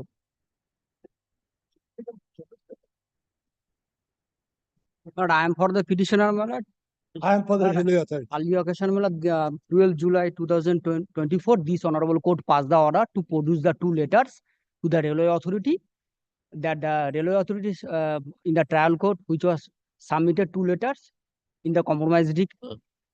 you got it, Mr. Bhattacharya? This is the two letters. It is relating to the pension, payment of pension, two wives. Two wives, my lord. A deceased Mohammedan employee, my lord. Her second wife claim for pension on the basis of a compromise decree obtained from the trial court, wherein it has been settled that both will get the equal share. And in the said decree, order and decree in the trial court, it has been categorically mentioned that there are two letters issued from the railway authority admitting the child. My lord may remember. Copy. So on last occasion, my lords were pleased to direct me to provide the two letters. I have come with the two letters.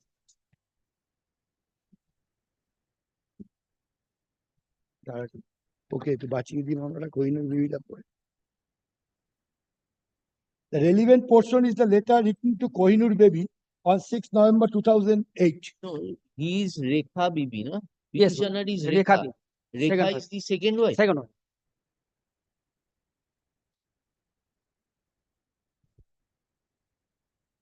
ওকে দিয়েছি তো দু copy Kohinoor বিবিটা পড়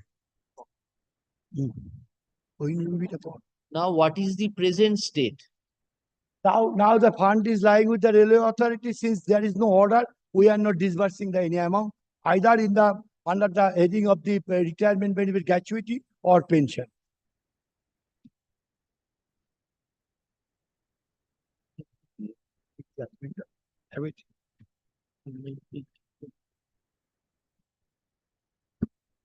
This first wife is not approaching. First wife is absent. She died. She died. She died. His legal heirs, my lord. Oh, To the party, my lord. Early occasion, my lord, I have served the notice to the all legal heirs. My lord, They didn't appear. they did not. আবার appear করে আবার দিয়েছিস এই আবার কথা বলছিস তুই ওকে বলতে দিয়া সেকেন্ডলি আবার জলসা খেতে যাবে তুই যা তো ওকে বলতে তুই কিছু দিন না খবর কর আমি ওকে অ্যাসিস্ট করবো ফ্যামিলি only family. বলতে পারি কিন্তু ওইটা হচ্ছে ওয়েস্ট বেঙ্গল, ওই জাজমেন্টটা হয়েছে কিন্তু আপনার West Bengal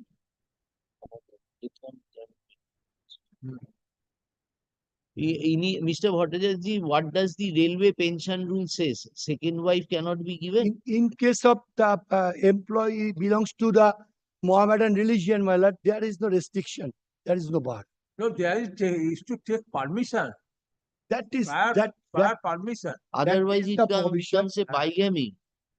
I am bigamy. This rule, the pension rules. only There is no such provision. In case of Hindu employee, there is a restriction for second marriage.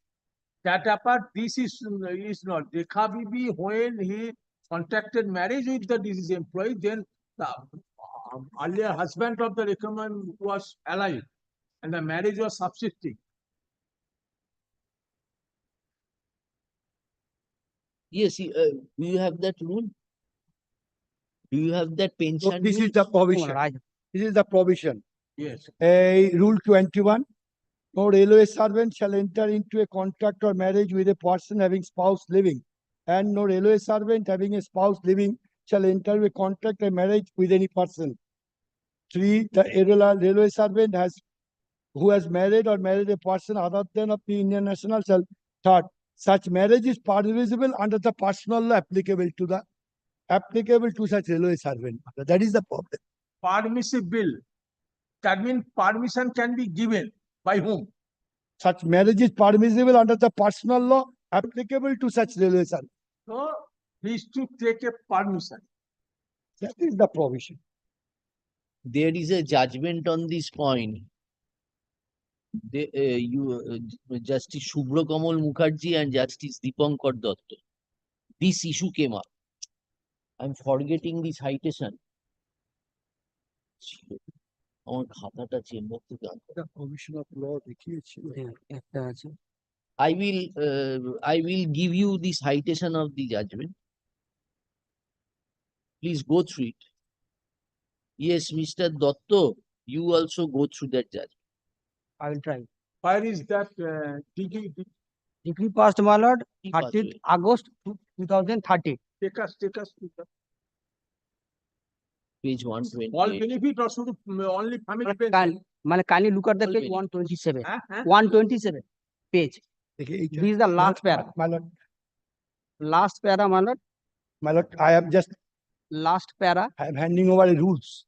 Rules, that is Rule 21 of the Railway Service Conduct to 1966. That the Herein, plaintiff- a doubt has been raised, that the interpretation has been made regarding the second marriage one. No, Mr. Bhattacharya, what my brother is saying.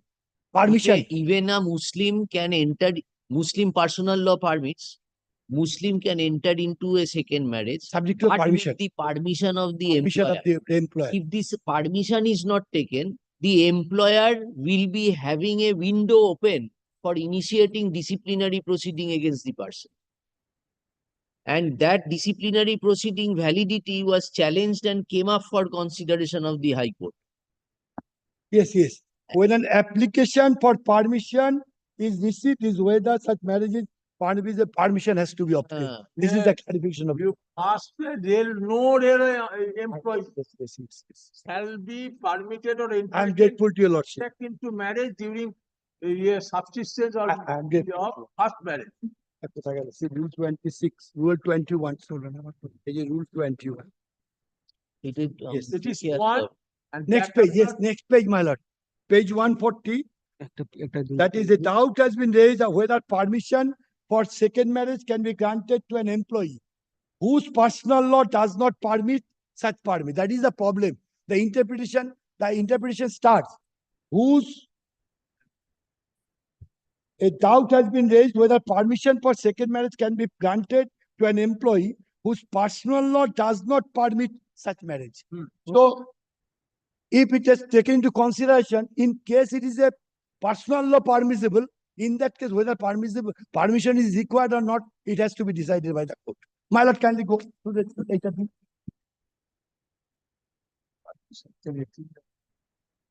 Whose personal law does not permit. You itself has said so. Come to that later. You yourself has said.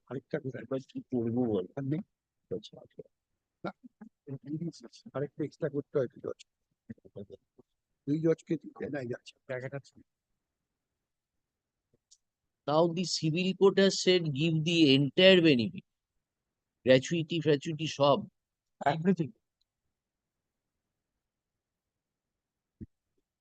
Page 127. Moreover, let it not obtain permission from administration for such. Civil করেনি, civil court-এর ওইটা তো duty করছে না আমাদের কাছে। আর second আসছে না।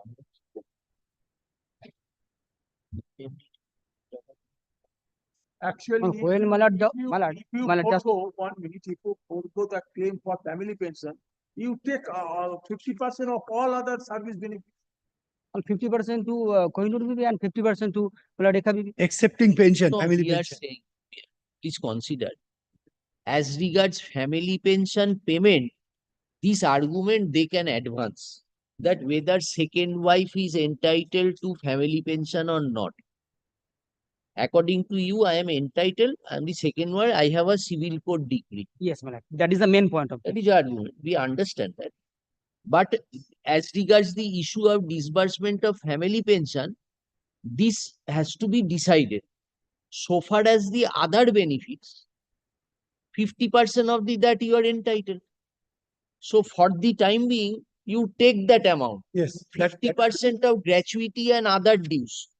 And thereafter, we will decide the matter upon hearing you as to whether you are entitled as the second wife to get any share of the family pension. Okay, Malad. ভালো তো ঠিক আছে ঠিক আছে বুঝে গেছি ঠিক আছে তুমি কথা বলবে না মধ্যে না ঠিক আছে You can forego this claim also. Because forget about that. In that degree, that is the solenama, which is called by and between the parties. by and between the parties. Railway was not party to that agreement. So that terms and condition is not binding upon the railway.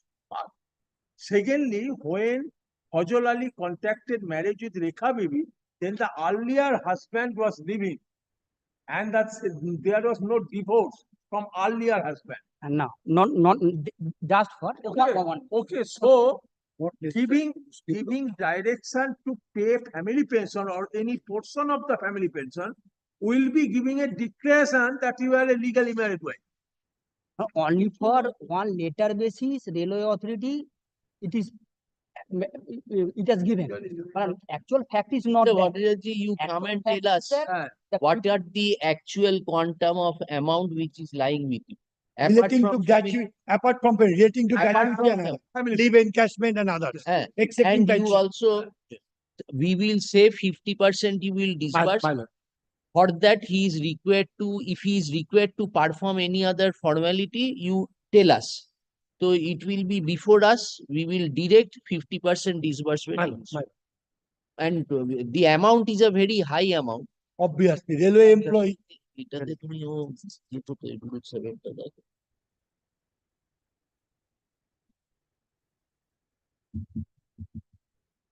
আমরা পেছন থেকে disturb করবে কিন্তু না মানে বলে দিয়েছি হচ্ছে তো না বলি তো করে চলে যায় কতটা যায় আবার গালাগালি খাবে পছন্দ নামটা পছন্দ মনে সার্ভিসিং পছন্দ ভট্টাচার্য কিন্তু এখন ওই পছন্দ নাকি চলে গেছে এখন তো পেনশন প্রশ্ন যাবে আর কি করবে না না এটা পার্সোনাল লোকে ভ্যালি না something is better than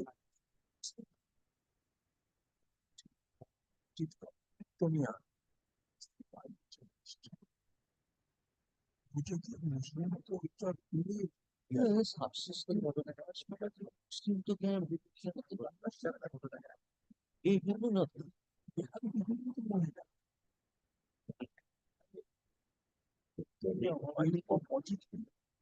এবার এর সঙ্গে ভদ্রতা চলে এসে সংসার করতে সেটা তো হিন্দু লতে ব্যায়াম হয়ে যাবে ব্যায়াম not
কবে দেবে বলুন 25th September. To be mentioned, it will be at the top. We will dispose it of. এটা একটা স্টেপলার করে রেখে ওটা কি মকটেলটাকে হারিয়ে ফেলবো ওর ছাড়া আসছে না কতবার আর স্যার 50% দিচ্ছি ওতে তো কোনো অসুবিধা থাকবে আমরা তো রেখেই দিচ্ছি ও 57 আরেকটা ধর Well, in this matter, I am appearing on behalf of the petitioners. The Union of India and the Railway is the petitioner before your lordship. They have already served. Affidavit of service has already been filed on earlier date. Nobody is appearing. Lord, on that day, perhaps nobody One was there today also. But effectively served, my lord.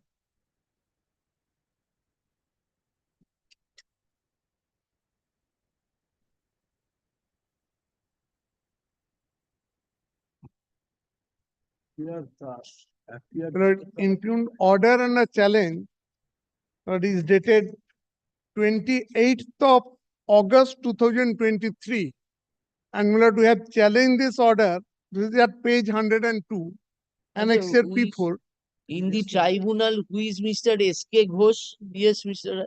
Tribunal, who is Mr. S.K. Ghosh?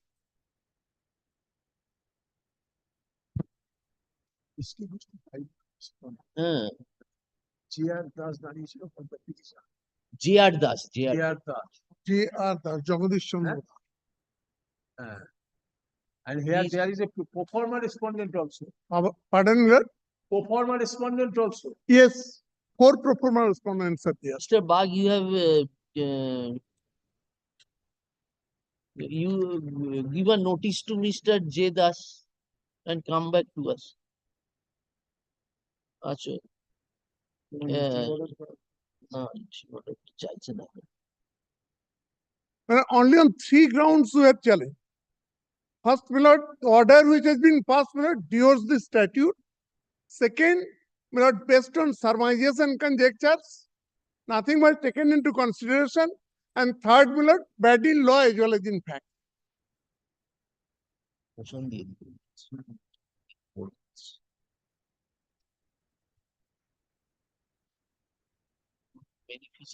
Lordship, can you fix a date? My lord, I am serving notice upon Mr. Das.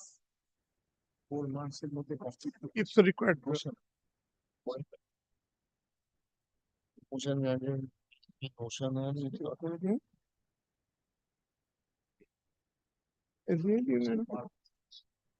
Whether you have given a, you have not given effect to implement this order. No. You are directed to give promotion within 4 months. No. Had that been so, my lord, we would not prefer appeal. Lordship, can you fix a date? My lord, I shall intimate the date, my lord, to Mr. J. Das. Hard Mr. Bagh and the advocate. So you are not seeking any interim order. Right, interim order of stay, my lord, I am seeking. Since no effect has been given, my lord, they will file the contempt application. That's why, my lord, Lordship, kindly hold this, that no steps be taken. My lord, they are not coming. It is not our fault.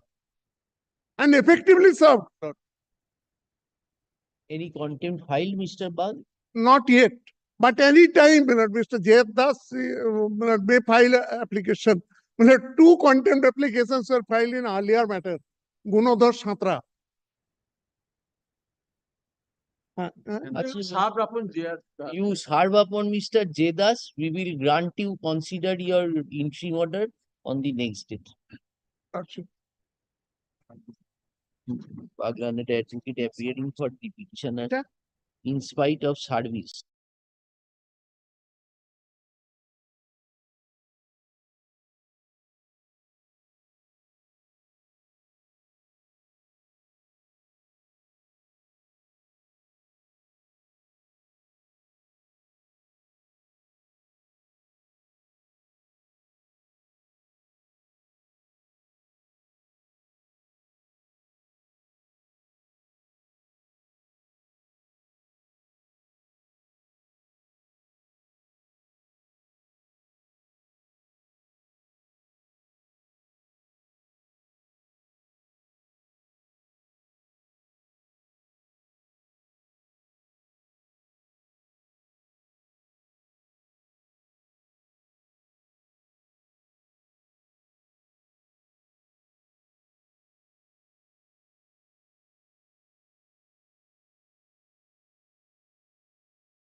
Have instructions to appear?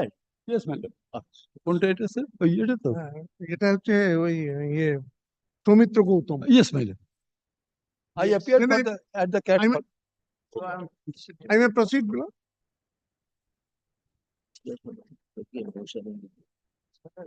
Hearing করবেন না জজ সাহেবরা decide একটা date fix করেছেন সেদিনে করবেন না না yes yes you lordship may kindly hear you We have to deliver 2 judgments, Mr. Das, now. You come back on a day. We are fixing as to be mentioned. We will, on when we have heard you, only we will 19th consider. November 19th November No, we will take it prior to the vacation. my lord kindly my lord My clients are suffering like anything.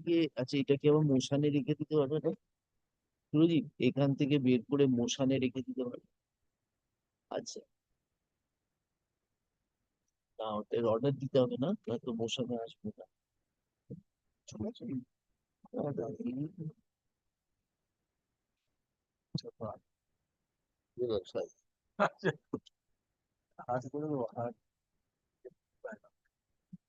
কি করেছো The learned advocate. Have you, Pleading for the respect. have your lordships not fixed any date? Yeah, just Are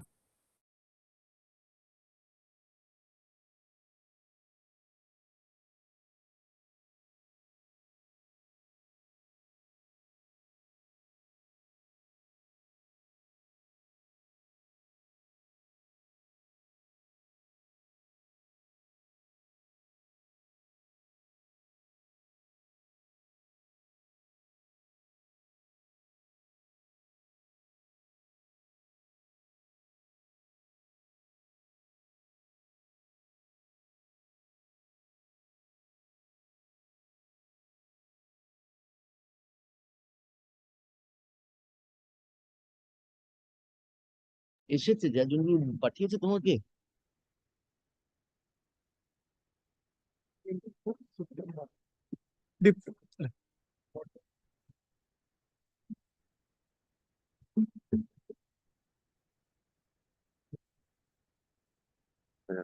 statement.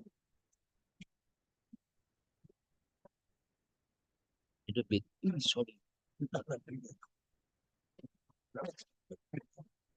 তুমি করে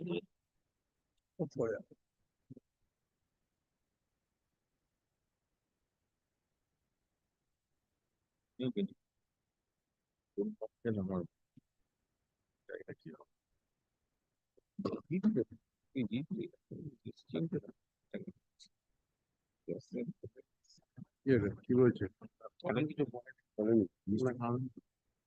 মিষ্টি খাওয়া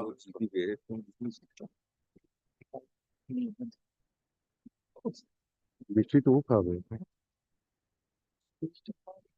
পরে 10 ঠিক করবে মিষ্টি খাওয়াবে কি করে স্যার বিশাল বড় গাড়ি বাড়ি করে পয়সা ঢুকে সব 5 লাখ টাকা করে পার ক্যান্ডিডেট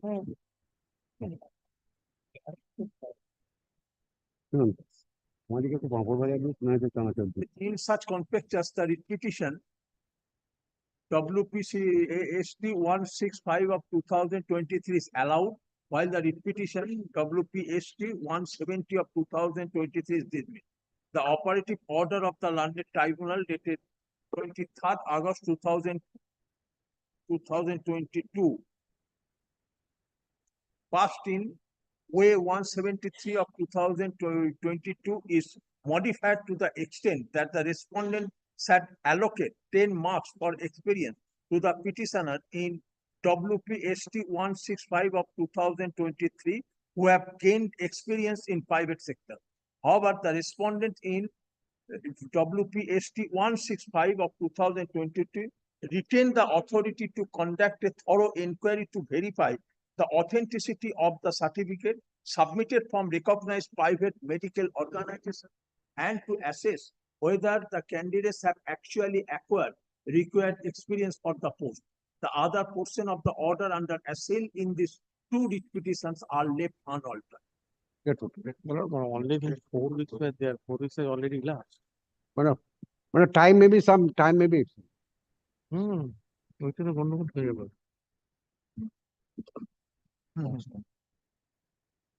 শেষ করতে হতো শেষ notification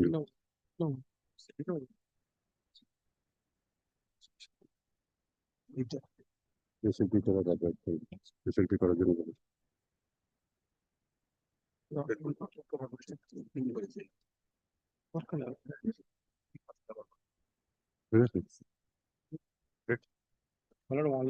only one time may be extended because 4 weeks we shall have to again advertise and all these things. Again we shall have to advertise in the website because the applications which you have received somebody has not been given the mark একটু ফাইলটা দাও একটু Marks The landed tribunal, no selection time process has yet for been 4 started. weeks, my lord. No selection process has yet been started. So question of giving marks, even the interview call letter has not been issued. No, no. No, time frame है दिला. One, it time was frame- said that time frame है complete दिला. it within 4 weeks. Yes, my lord. Yes, that time to be modified. Yes, my lord. That That's time he That to be said, extended. That to be extended. that is implied, Mr. Mukherjee. No, no, only difficulty, if we could not complete within 4 weeks, it will be some difficulty. Because we shall have to follow the order passed by your lordship. From the state. From the state. Time frame from the state. Period fixed by the learned tribunal for initiation of the process. No, initiation. For the shall start from this. Extended for a period of 4 weeks from we say that the লিখে ওটা add করে দিও তো the period towards initiation of the process of selection for the post of medical technologist bracket a Roman 3. Grade 3. Grade 3. Medical technologist lab grade 3. post is extended for a period of 4 weeks. আচ্ছা হবে না তো পুজোর ছুটি এসে Vacation. 8 weeks. 8 weeks from the- 8 weeks within পূজা হয়ে যাবে. 8 weeks within the Yeah. puja is still 1 month. You can initiate. Not 1 month. Government offices for 15 days. কোথায় From- 15 দিন ছুটি? No, 15 days. হাইকোর্ট আমাদের ছুটি লাগে government office Government office is closed for 15 days. Very good. If we give you 6 weeks, it Yes. will be sufficient. 6 For weeks. initiation. Can't we make it? Why by We are 31st of not December? saying completion. We are saying initiation. Initiation What 8 the weeks. tribunal has said. Initiation of 8 weeks. not complete. Initiation within 8 weeks. Initiation within 8 weeks. That initiation was for tribunal said do it within 4 weeks. Okay. We will say that it will be 4 weeks from date. Yes, 8 initiation. Initiation 8 weeks. But can't you make it 8 weeks for Initiation. They have filed vacating application for interim order Initiation. and now they are seeking Which time. time you are getting? no You matter will change be on the holiday from Shoshti, na? That is 9th September. 9th September. No. No, no. ninth. Department will close on the way. Department will close on একটু পড়ো দেখে নয় 8th October. 8th October is the last working day. 8th October is the last working day. And reopened after Lakshmi Puja. তবে 8 তারিখ 8 তারিখ last working day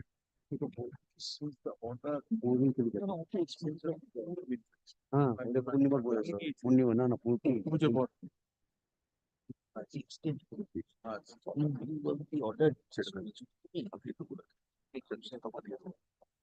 যে কোনো সাধারণ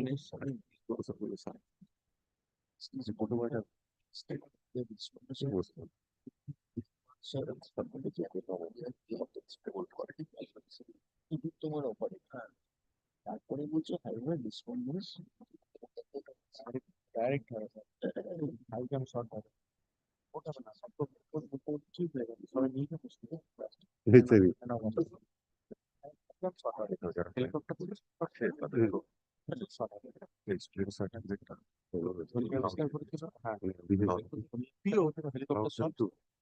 The period fixed for initiation of the selection process. for the post. The period as fixed for initiation as fixed by the learned tribunal for initiation of the selection process for the post is extended up to Will we say 4 weeks, Mr. Mukherjee? No, no, but it will be some difficulty. Within 6 weeks. কি হবে sir 6 পুজোর মধ্যে পড়ে যাবে Actually, the process করে notification করে ছেড়ে দেবে 6 weeks, how will it help you? 3 weeks, you will be in holiday 4 for weeks how and many weeks? 6 weeks will be same, Miller. 4 weeks and 6 weeks will be same. Will be the same. Because 2 weeks is holiday starting from after lapse of 4 weeks. initiation issuance of Yeah, yeah. advertisement is sufficient. Within 4 weeks Yes, from sir, date. yes, sir. Face admin. within 4 weeks from date.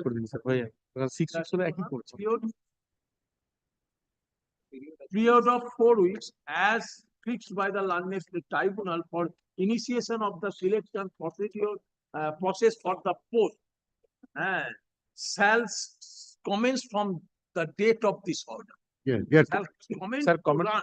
Shall commence to run from. Extended within a period of 4 weeks from date. Commence to run.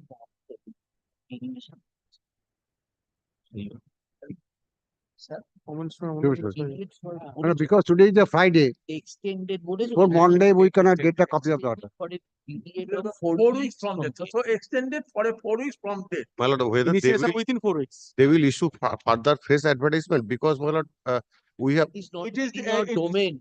It is their. Whatever they do, they will. because my lord, perhaps the petitioners, my lord, in the application form there was no scope for giving experience for the private. So we may be allowed to, my lord, submit our experience certificate, my lord. That to be. For that, if they call upon you, you give. We have said that they would be having the authority to verify your Whatever the application uploaded, that will be considered. My lord, if there was no scope for uploading the my lord, experience Exactly. That is certificate. why we have said that Yes. they will have the authority to determine your qualification validity. Your qualification validity documents were not indicated in the original publication no. because you are private service. Yes. Now we are saying that private service persons will also be considered for 10 marks. Yes. So when they will consider that if they require any document, that is their administrative decision. My lord, how do I, my lord, how do we, my lord? Tell you. Yes. Hearing, they admitted that you process experience. They admitted. Yes. They will call the Great. necessary document. Grateful one. For- Hmm?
we have recorded your contentions and for the reasons discussed above, the decision of the learned single judge setting aside the order of the appellate authority dated 4th August and the proclamation dated 8th of September is affirmed, and the portion of the impugned order giving liberty to the appellate authority to take a fresh decision in the light of the observations is set aside. And the Coastal Guard authorities are directed to reinstate the petitioner within 6 weeks from the date of communication of this order, and to start payment of Ravindra's monthly salaries and other allowance month by month. The CJA shall treat Ravindra in service without any break, as if no order of dismissal was ever issued to Ravindra. As regards the back wages, we have considered and we have held that the CJA is to disburse 50% of the back wages to Ravindra from the date of dismissal till the date of reinstatement in terms of this. So 50% back wages are also. 50%.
Lord, may we permit to mention an original side matter. May we permit to mention an original side matter. Yes. Lord, then appeal from an order of execution is a specially assigned matter to my lords. This was previously assigned to Justice Right, Honorable give this- Justice. Hand over the slip. Who is your other side? I'm mentioning about notice, my lord. We keep it after the vacation, it will appear as statement. Yes.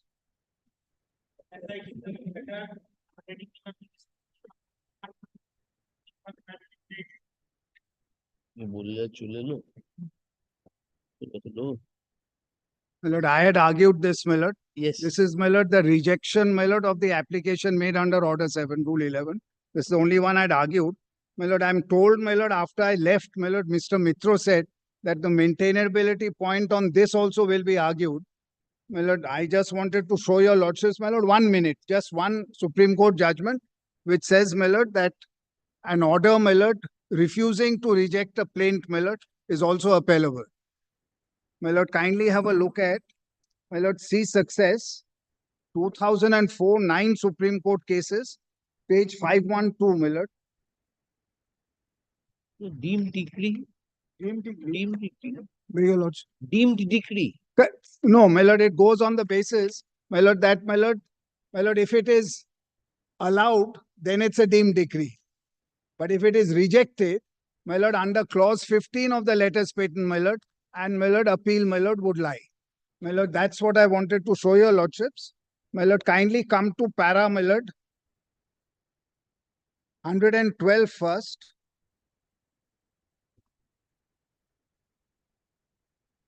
At page 556, my lord, of the report.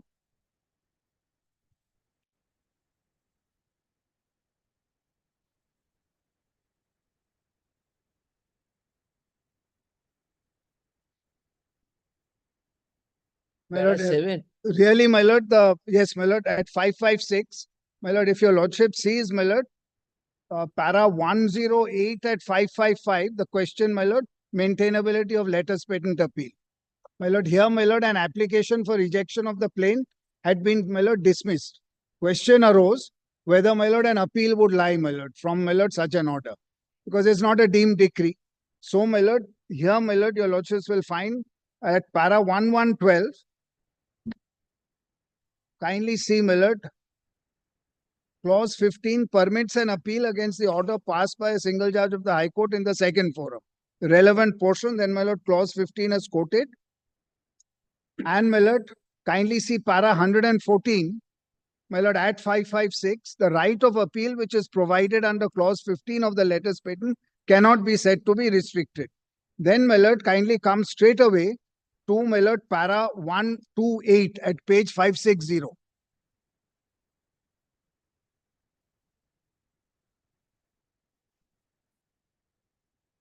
My lord, kindly see, as by reason of an order passed under Order 7, Rule 11 of the Court, the rights conferred upon the parties are determined one way or the other, stricto sensu, as it would not be an interlocutory order, but having regard to its traits and trappings, would be a preliminary judgment. It is true that in Shah Babulal Khimji, it is stated that an order rejecting the plaint would be appellable, but that does not expressly state that an order refusing to reject would not be appellable. Therein, this court gave 15 instances where an order would be appellable, which are only illustrative in nature. Such observations have to be understood having regard to the concept of finality, which is of 3 types: a final judgment, preliminary judgment, and intermediary or interlocutory judgment. In our opinion, an order refusing to reject the plaint falls in the category of a preliminary judgment and is covered by the second category carved out by this court. Then, my lord, so, my lord, here, my lord, therefore, my lord, appeal would lie, my lord, under, my lord, clause 15. My lord, this is, my lord, all that I wanted to submit, my lord.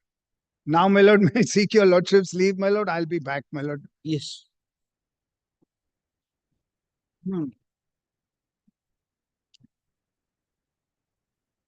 Yeah. As promised. Yes.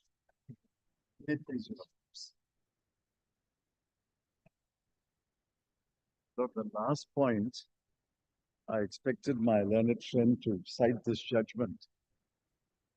I would request you to note this judgment and reject my submission on this point. Because I submit with the greatest respect that this judgment which my learned friends cited, which I have, is contrary to the earlier judgment of Babulal Kimchi. The earlier judgment of Babulal Kimchi is 1981, volume 4, SCC, page 8.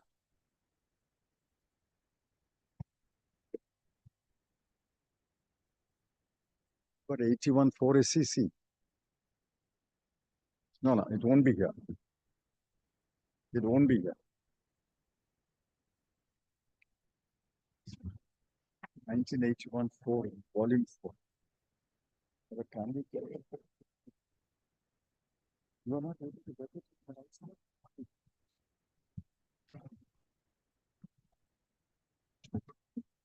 In fact, my lord,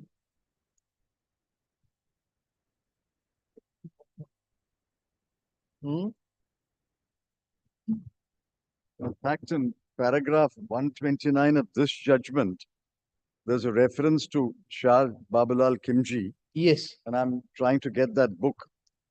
Paragraph 129 of this judgment, your lordships will find, is a short paragraph. It is true that in Shah Babulal Kimji, it is stated that an order rejecting the plaint would be appealable, but it does not expressly state that an order refusing to reject would not be appealable. Well, that's a very terse summary of Babulal Kimchi. I think Babulal Kimchi says that an order rejecting the plaint is appealable, but an order not rejecting a plaint, dismissing an order 7, rule 11, is not final because the suit still survives. And you can proceed with the suit, is not appealable. But since your lordships are bound by this judgment, I request your lordship most respectfully to note my point that I'm maintaining that an appeal is not maintainable, but however, in view of this, rejected. Yeah. But I just want to flag the point. I would have said it myself if my learned friend had not cited this judgment. See, Babulal Kimji is by 3 learned judges. Yes. But I'm not going to trouble your lordship with that, because whatever it is, the Babulal Kimji is by 3 learned judges, and I think it decides many points. But if your lordships will see the entire judgment, the tenor of the judgment is an order 7, rule 11, an order 7, rule 11, if it is allowed, the plaint is rejected and therefore the order is appealable. But if order 7, rule 11 is not allowed, the plaint survives and it's not appealable. But your lordship may just flag the point. Flag the point. Yes. Now, my lord, what is this case?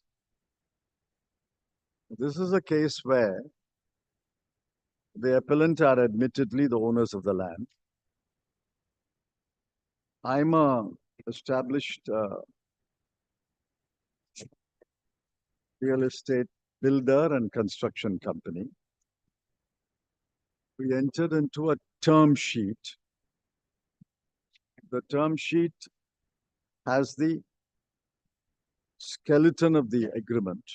It's not all the terms, but your lordships knows in commercial matters, there is always a term sheet which broadly sets out the principles on which the parties are agreed, but it has to be fleshed out in a complete development agreement.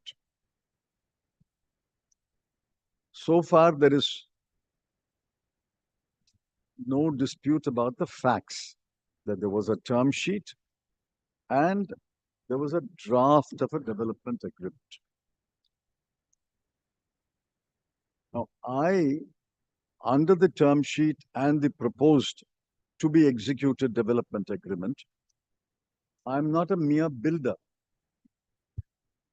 Suppose, my lord, we have a plot of land and want to build a house. You engage a builder and says, you give me an estimate and you build. But he builds and leaves. He has no further interest. His only interest is the consideration for the building. I pay him the money. He brings his labor and skills and he builds a house. He's a builder.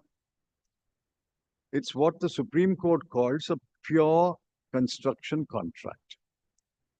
The word pure is important because that's how the section has been interpreted. I'll come to that presently. I'm not a mere builder. Here, I bring the money. I invest the capital. I put up the construction. And 32% of the built space is mine. 68% of the built spaces is the appellant's. And I can deal with the 32% in whatever manner I like. I have a permanent interest in the construction. I'm not a pure builder. When I show the judgment, Miller, and invite your lordship's attention to the paragraphs, it will become clear. Now, I paid 2 crore in the initial stage. Then, when I sent the joint development agreement, I paid a further 3 crore. I transferred it by RTGS. On the same day, and I'll show the emails, he promptly returned the 3 crore and returned the original 2 crore, which has been with him for some time. He returned the 5 crore and said, this is a void document. You have unilaterally deposited 3 crore. Fortunately, he did not say you have unilaterally deposited the 2 crore. I am returning the 5 crore and there is no agreement between us. What are you talking about? There's no agreement between us. That's why I came to suit. The only issue before the learned single judge of this honorable court was, does the suit lie in the regular, ordinary, original jurisdiction of the Calcutta High Court? That's the only question. Before the Commercial Courts Act came, the suit was certainly maintainable. The Commercial Courts Act makes a distinction. Some suits, not all suits, some suits of a commercial nature, which are specifically enumerated in clause 2C, are taken out of the ordinary original jurisdiction and assigned to the commercial judge.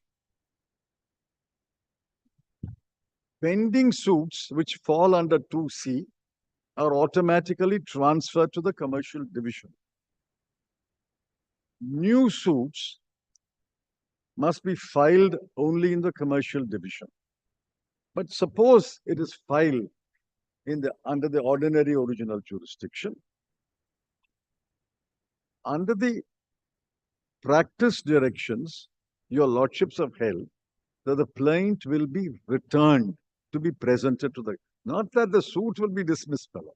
Plaint will be returned on application of either party, either the plaintiff or the defendant. They realize later it should go to the commercial division. It's only a form of this desk or that desk. It's still the High Court. It's only this desk or that desk where I should present the plaint. And then your lordships have also provided in the practice direction that if neither party files an application, then of course the plaint will be rejected because Order 7, Rule 11 order will prevail. That's the scheme. He filed an Order 7, Rule 11. Now, my lord, it's a short application. It's only 3.5 pages. I would humbly request your lordships to read the application. He only raised one ground, Order 7 Rule 11D. It's barred by law. And the law that he refers to is the Commercial Causes Court. And the sections he relied upon is 2C1, Clause 6, Clause 7, and Clause 11. 6, 7, and 11. He did not rely upon Order 7, Rule 11A, B, C, only D, forbidden by, barred by law. And the law is three sub-clauses of Section 2C1 of the Commercial Courts Act. But before the learned judge, my learned friend fairly gave up 7. He only relied upon 6 and 11. The 7 was not argued, and I believe here also is not argued 7. He is only relying upon 6 and 11, and I'll take your lordship through 6 and 11 and what it means. Now the learned judge, accepting my submission, came to the conclusion, relying upon earlier Supreme Court judgments, which I will place, that this is a matter I can't proceed further, either under my ordinary original jurisdiction or under the Commercial Courts Act to return the plaint, unless I take evidence. That's the conclusion of the learned judge. He is not, my lord, rejected it finally. He is, and the case law is very clear. After issues are framed and after evidence is taken to decide a disputed question, you can still file an Order 7, Rule 11. It can be filed at any stage. The law is, and your lordships have held, and I don't want to carry coal to Newcastle.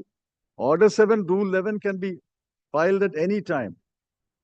Order 7, Rule 11, if after taking evidence and then the term sheet is proved or the draft unexecuted development agreement is found to be an agreed terms, the learned judge can still go into the issue whether it falls under 6 or 11.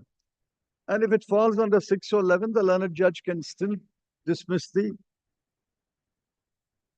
allow the Order 7, Rule 11 and return the plaint to the Commercial Division. But at this stage, all that the learned judge has done is, I must have evidence. That's all. He has not decided Order 7, Rule 11, the application one way or other finally. My learned friend may have given the impression, I was not present, so I apologize in advance, but my instructions are, my learned judge may have given the impression that Order 7, Rule 11 has been finally rejected. It's not been rejected. In fact, the learned judge has only said, I must take evidence to decide this question. And it means, in the light of the earlier Supreme Court judgments which he followed, after I decide the question, I will take up Order 7, Rule 11. And maybe in Order 7, Rule 11, I will agree with the plaintiff or I agree with the defendant. I will agree with the applicant defendant and dismiss it. Now, please see his application and Order 7, Rule 11. This is in Volume 1 of the appeal paper, or Volume 2 of the appeal paper book at page. Dismissed. But Mr. Chidambaram, it was dismissed. Order 7, Rule 11 was dismissed. The order shows, the order impugned before us, last line of that order. Yes, I'm coming to that. I'm aware of that. But on the ground that I require evidence. The ground it requires evidence, not it does not fall under this clause or that clause. He has not decided that question. So your argument is Order 7, Rule 11 still survives? No. The learned judge may have finally said Order 7, Rule 11 dismissed. But my submission is I'm an officer of court. I have to be fair to the court.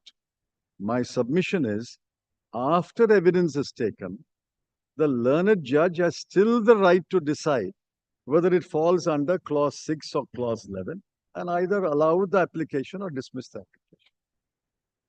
In fact, that is the Supreme Court judgment and Bombay High Court. Bombay High Court has also taken the view. I agree. The last line of the learned single judge's judgment creates some doubt whether Order 7, Rule 11 has been dismissed. Well, Order 7, Rule 11 can be allowed or dismissed only if the learned judge comes to the conclusion that the matter falls or does not fall under subclause 6 or falls or does not fall under subclause 11. He has not come to such a conclusion.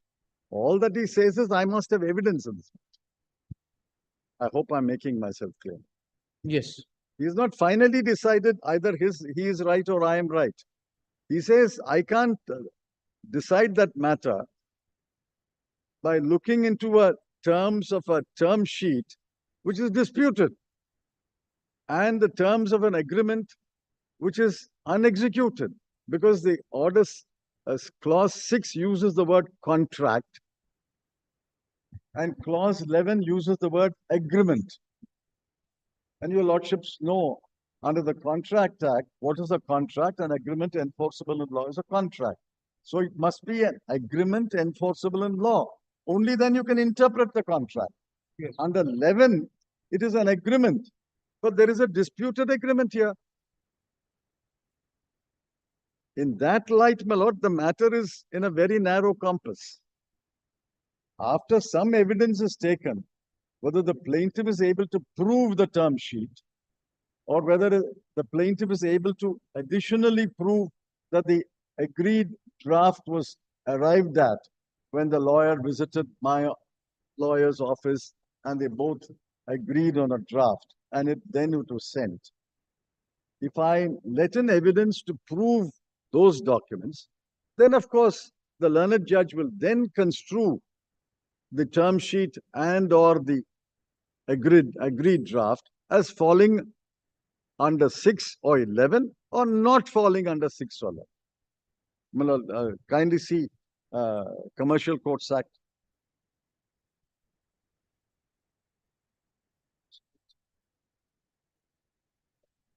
Please see the language of 2C.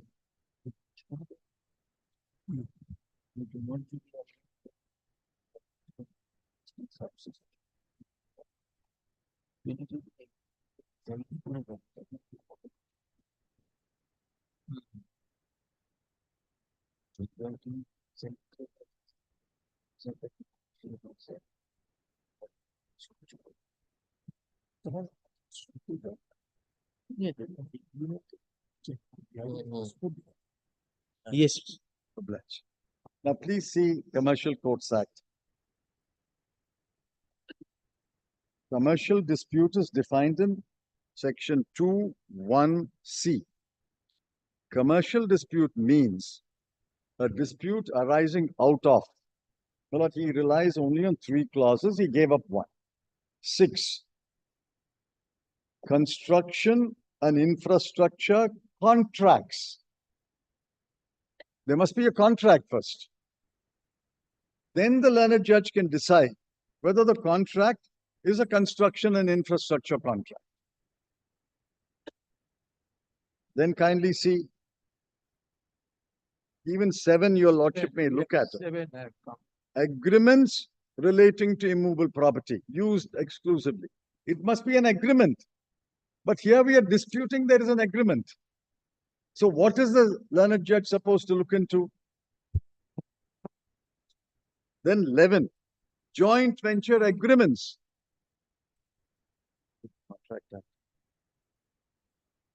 In fact, the entire thing, entire 2(1)(c) of this act, for good reasons, justifiable reasons, proceeds on the basis when the parties are ad idem that there is an agreement or a construction or a contract, and a suit is filed based on that. Some of them will be taken out and given to the commercial division. But here the parties are not even ad idem, there is an agreement. Therefore, the learned judge says, without an agreement, without your agreeing there is an agreement,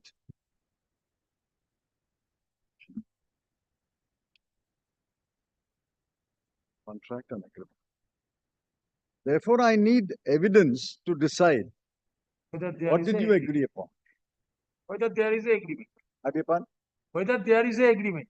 Before I look into the terms of the agreement and construe whether it falls or does not fall under the clauses, whether there is an agreement. Now, please see his application. Well, just for reference, please don't trouble your chef. 2C of the Contract Act. Please don't trouble yourself. Contract Act says an agreement enforceable by law is a contract. Now, please see his application. It's a short application.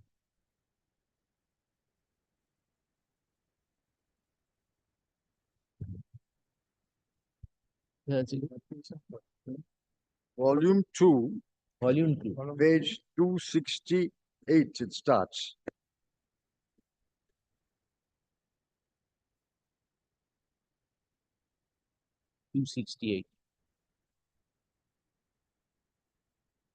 Under cover of letter dated 29th May, the petitioner was served with a copy of the plaint and petition, along with a notice of motion filed in CS number so and so.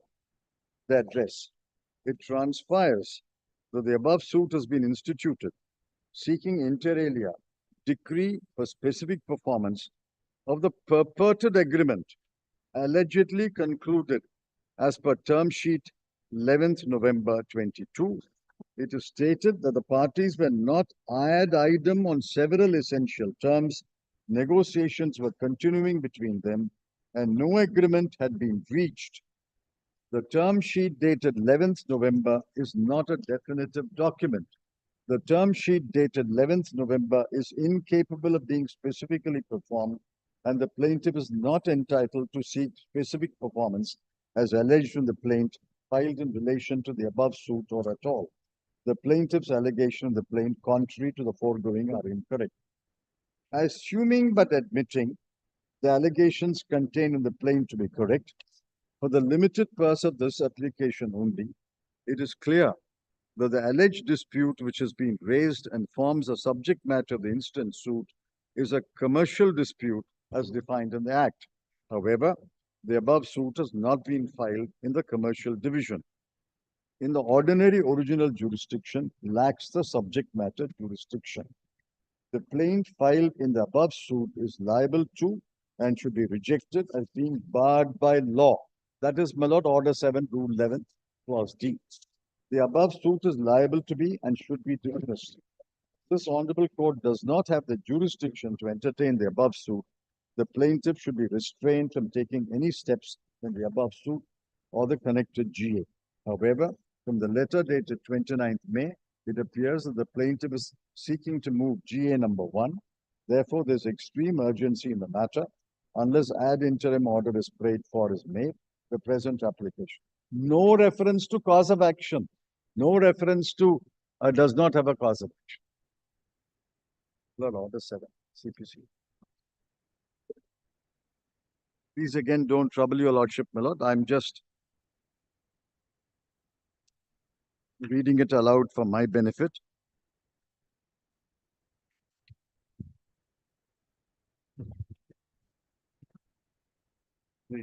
Order 7, Rule 11 reads, the plaint shall be rejected in the following cases. A, where it does not disclose a cause of action.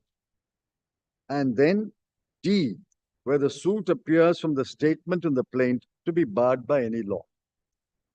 He is only invoked barred by any law. He has not said anything about does not disclose a cause of action. So he can't now shift his case to 711A and blame the learned judge for not discussing, because he didn't raise it, nor did he argue it. Only ground raised in the application was barred by law, and the only law is the Commercial Courts Act, and the only provisions are 21C, 6, 7 given up, and 11. That's all. Nothing about cause of action. Now kindly see Volume 2, page 262.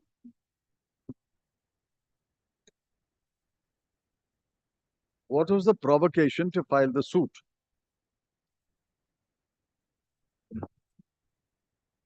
Where is 262?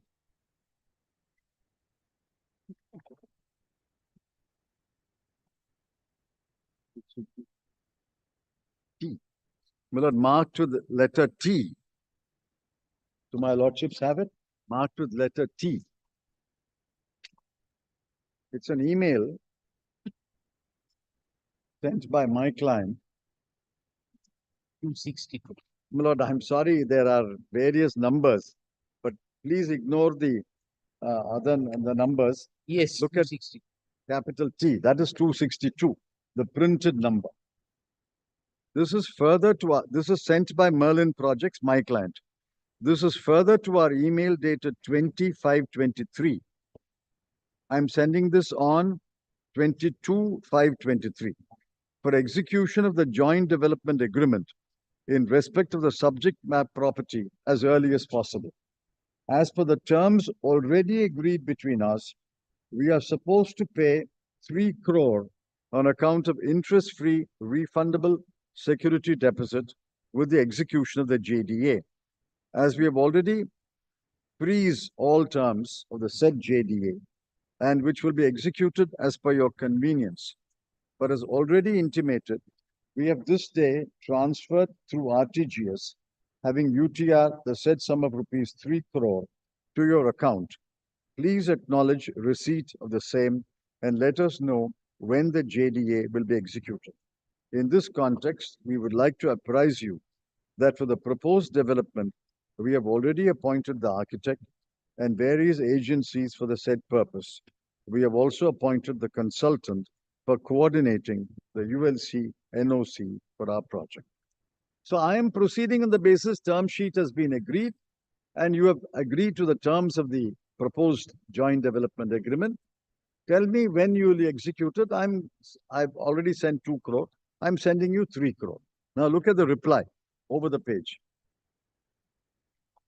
Now, would you kindly place 261 on the basis of 261 on the basis of which this was written to 262. 20th May 261. Is their letter of 20th May? No, 261 is also my letter, my lord, Merlin Projects. Oh, addressed to Saket Mota. all right. But I'm not reading the entire correspondence. I'm only reading that this is the 20th May, and this is 22nd May is at 262. Letter T. I'm sending 3 crore. I'm fulfilling my part of the bargain. You tell me when you will execute the agreement. Well, little did I know that he will do a complete somersault at 263. We are rather surprised to find a unilateral deposit of money in our account from you, which we could make out from your trailing mail dated 22/5. He sends it at 9:10 of the same day. It appears that you are treating a void document as a contract and are purporting to act on the same. In fact, even such void document was never acted upon by you. No terms and conditions were ever agreed upon, finalized between us. We have this day returned both the amount of rupees 2 crore, mark the date, my lord, received by us on 11/11/22. 6 months ago. He kept 2 crore for 6 months. He did not repudiate the term sheet. 6 months he does not repudiate the term sheet. As also the unlawfully remitted sum of rupees 3 crore today, the issue stands closed.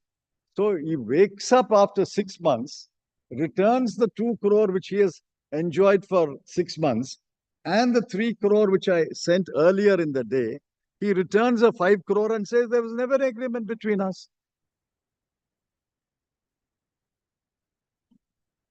This is his stand. Not that the agreement is true, but it is a pure construction contract. It is a joint development agreement. That is not his case, my lord. His case is there was never any agreement. We never agreed. You unilaterally sent 2 crore and 3 crore. I may have kept it for 6 crore, 6 months, but I'll return it today. That is his approach. Now, my lord, what is my plaint? My plaint is on a disputed agreement. I don't have to wait for his written statement to dispute it. He has already disputed it. My lord, it's true that your lordships have held, both here and in Supreme Court, that you can only look into the plaint and the documents filed along with the plaint. That is the law. Earlier, my lord, it was only the plaint, but then they have said no. You can look at documents filed along with the plaint. In this case, I filed documents along with the plaint, but the plaint itself is based on a disputed agreement. Please see my plaint. Well, the plaint starts in volume 1. I'm not reading, only relevant portion. It starts at page 15. Kindly come to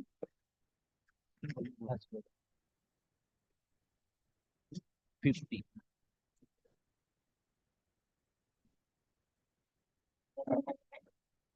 Paragraph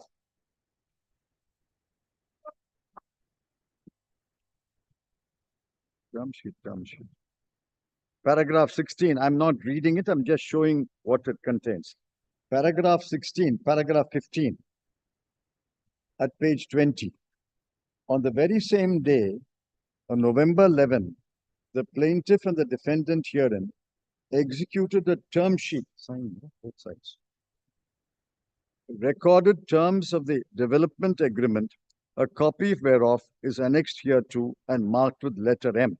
My lord, kindly mark the word executed a term sheet. Both have signed. The term sheet is signed. It is, my lord, just to satisfy your lordship.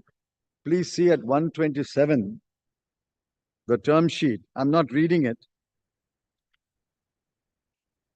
Both have signed on every page from 129, 130, 131. And the last page is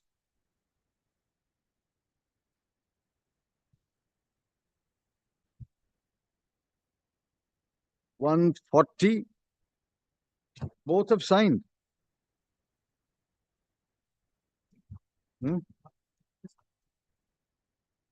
So it's a signed term sheet.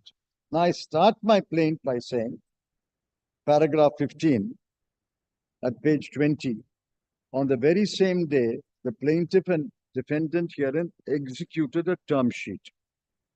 Then para 16, I'm not reading, salient terms and conditions, all that is extracted for several paragraphs.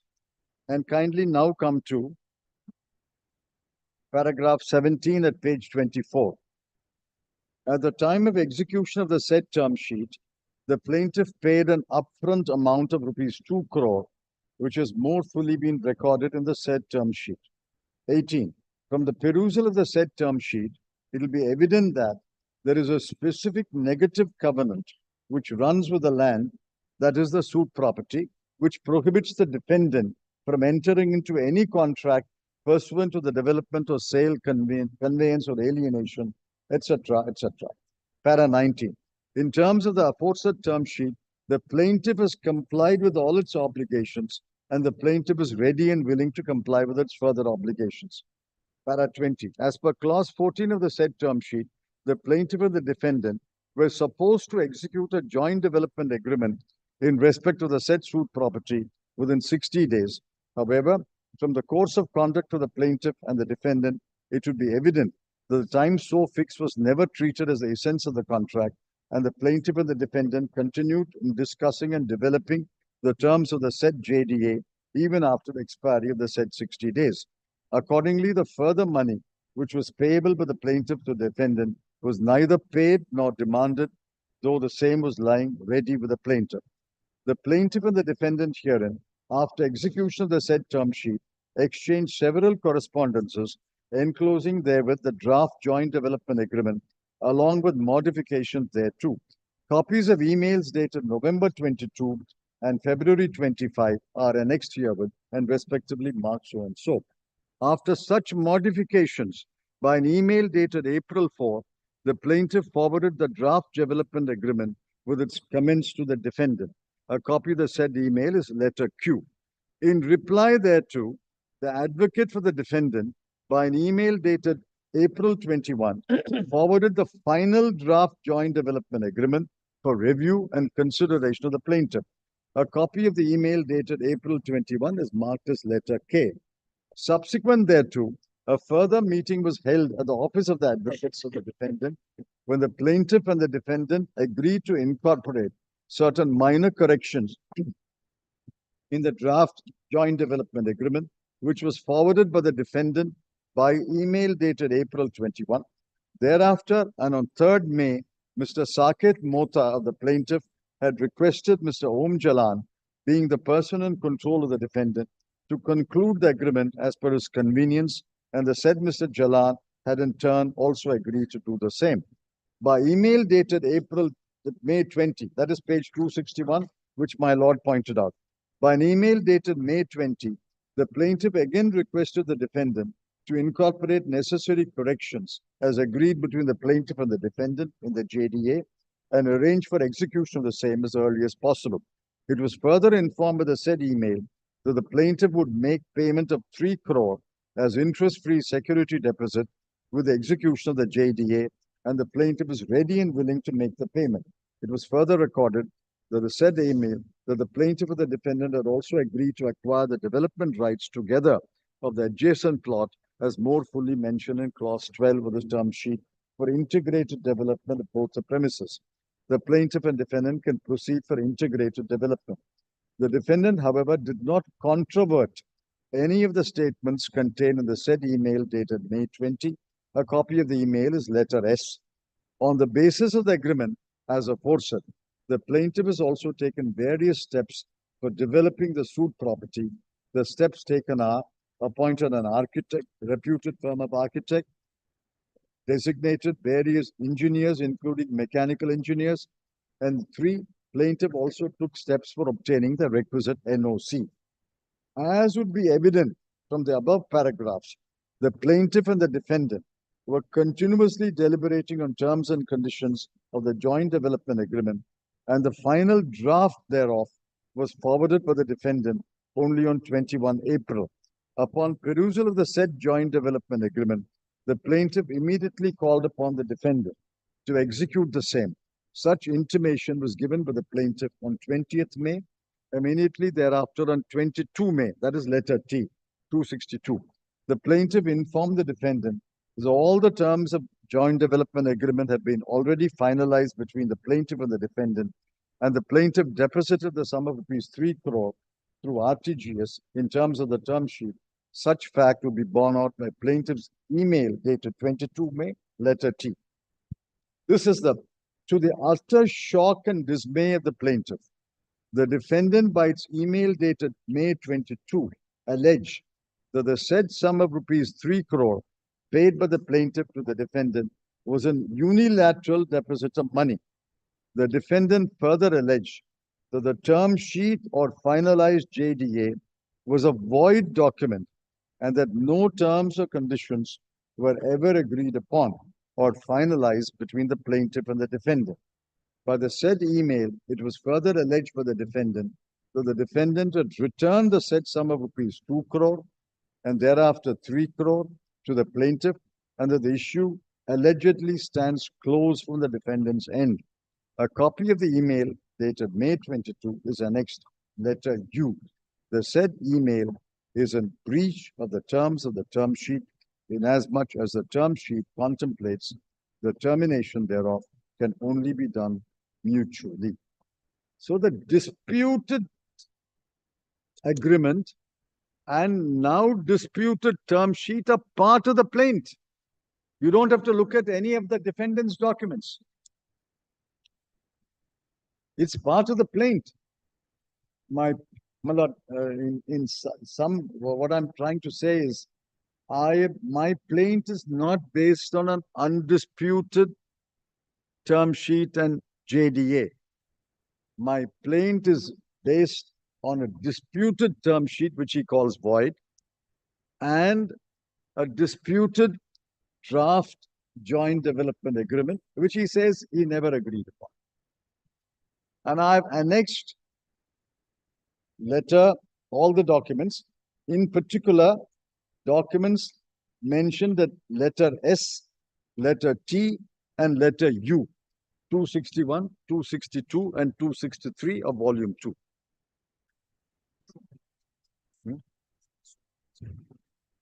Now kindly see the prayers. Prayers are at page 33.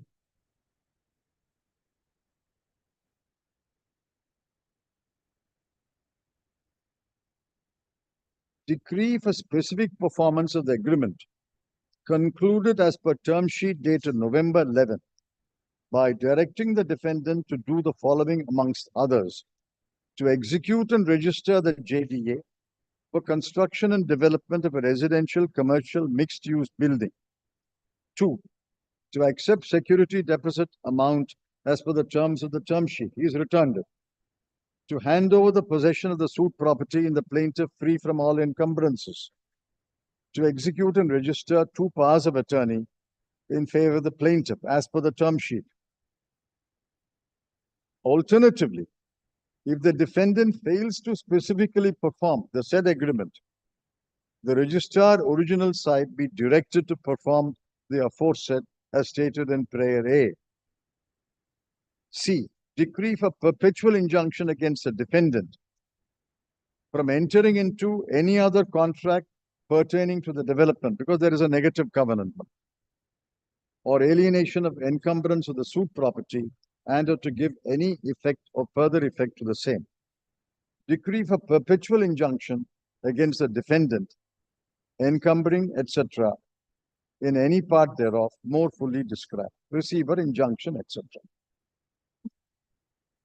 He now files Order 7, Rule 11. He's not filed a written statement. It's not required at this stage. Order 7, Rule 11, disputing the term sheet, disputing that the terms were agreed. That is the application that comes before the learned judge. Therefore, my submission is, now in that light, if your lordship reads the learned single judge's order, the learned judge, with great respect, rightly concluded, you are not agreed even on an agreement. What do I construe?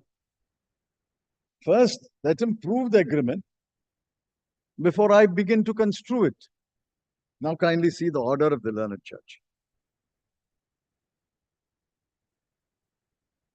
It's in the APOT along with GA 2. APOT 225.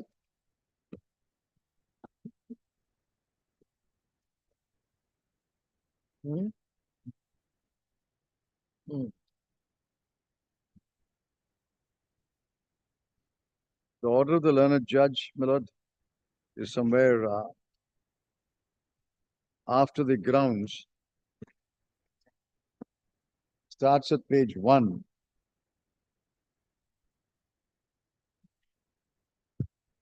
After setting out the plaint averments,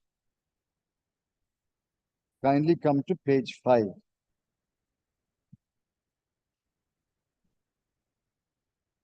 The last 6 lines, the paragraph starting in the context, and just above that, accordingly, the plaintiff instituted the instant suit, praying for specific performance of the agreement concluded as per the term sheet, execution of joint development agreement in terms of the term sheet, along with other prayers. In the context, the defendant filed the instant application, praying for rejection of the plaint. Grounds stated are that the parties were not ad idem on several essential terms for which negotiations were going on. No agreement was reached.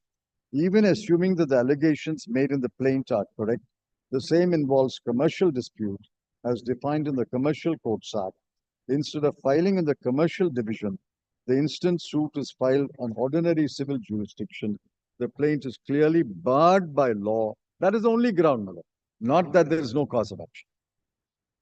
Affidavit in opposition is filed by the plaintiff, refuting all the contentions. Then, my lord, my learned friend, Mr. Mukherjee's submissions are recorded. Over the page, middle paragraph, per contra, my submissions are recorded. Case law is heard. Then page 9.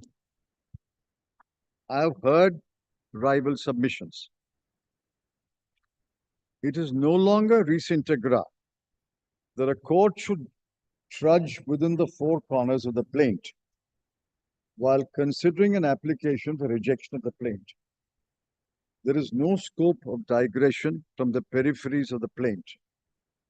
A plain reading of the plaint provides certain basic facts. There was negotiation between the parties herein. The negotiation is related to construction development of land. A term sheet was executed containing certain terms and conditions. It is in the plaint itself that the defendant snubbed the term sheet as void because his email is mentioned in the plaint. It is in the plaint itself that the defendant snubbed the term sheet as void. He is not looking, the learned judge is not looking at any of his document. He is looking at only the plaint. No development joint venture agreement, in whatever may it may be termed, was executed between the parties. That is his statement in the plaint. In these premises, what is admitted is negotiation between the parties. Execution of the term sheet is asserted by the plaintiff, denied by the defendant. Both facts are in the plaint. Unless the existence or execution of the term sheet is established in trial by adducing evidence, the same cannot be dissected to understand the nature and character of it. Well, I submit the learned judge is absolutely correct. You prove the term sheet one way or other, if the fail to prove, the suit will go. But if you prove the term sheet, I will dissect it, I will analyze it to find out whether it falls under clause 6 or 7 or 11. Development agreement, which was supposed to be executed, was not executed and is not in existence. Trying to understand the nature of a non-existence of documents. What do you mean, Miller? What the learned judge, I think, means is nature of a non-existent document or a future document, which is only in the sphere of contemplation, is by writing on the air. Except negotiation, there is no admission of existence of any agreement. It is nobody's case there was an agreement. Miller, my learned friend, I believe, clung on to the last sentence and say the judge has come to the conclusion there is no agreement. No, my lord, the learned judge has not come to the conclusion. Learned judge has simply summarized the case and say, both of you don't seem to agree that there is an agreement. One asserts it, one denies it. No, the last sentence cannot be picked out as if it's a statute we're interpreting. My lord, your lordships know, delivering hundreds of judgments. You make a sentence, in the context it must be understood. It is not the learned judge's conclusion. Nobody's case means plaintiff asserts there is a term sheet, but the agreement is unexecuted. Defendant denies the term sheet and entering into a negotiation. So it's nobody's cases. It is neither the case of the plaintiff nor the case of the defendant that they have agreed on an agreement. That is how the meaning of the last sentences. It is not as though the learned judge has finally found that there is no agreement. If there is no agreement, my lord, the suit will be dismissed because my suit is based on a purported agreement. Then, what section 21C6, 21C7 and C11 contemplates are agreements, not negotiations. Absolutely correct, my lord, with great respect.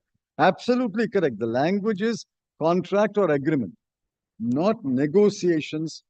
Negotiations are not agreement. existence of an agreement is in dispute. Therefore, the aforesaid subclauses cannot be applied unless, well, this is the point I'm making. Aforesaid subclauses cannot be applied unless existence of an agreement is proved. So you prove the agreement and I will analyze the agreement and find out whether it falls under clause 6 or 7 or 11. I do not think at this stage, when the existence of an agreement or a term sheet is in dispute, unless the same is established in trial by adducing evidence, nature and character of the same may be explored into. At this stage, it cannot be inferred or concluded that there is an agreement. Then skip that, Miller. Mr. Mukherjee, learned counsel with the defendant, refer to a number of judgments and then skip that last 4 lines. All these cases were decided in the context that there existed agreements, nature and characters of which could be dissected and scanned. In the present case, admittedly, there is no agreement and existence of term sheet is disputed. Therefore, the decisions in these cases are not helpful to Mr. Mukherjee. I agree with the submission of so-and-so that existence of an agreement is to be proved on trial. Since this involves a mixed question of law and fact, then only if the existence of an agreement is proved, the true purport of the same may be considered. The judge's role to decide whether it falls under 6, 7 or 11 arises only if the agreement is proved. Till then, all future disputes and does not partake the character of commercial dispute. Since the dispute involved in the suit are not commercial dispute for reasons stated, the suit cannot be said to be barred by law accordingly. In view of that, plain cannot be rejected. Therefore, the instant application is not maintainable. In nutshell, this has to be interpreted to mean, and I'll show the judgment. After it's proved, then the learned judge will explore, to use his words, examine the agreement and to decide whether it falls under 6 or 7. That's how, this judgment must be understood.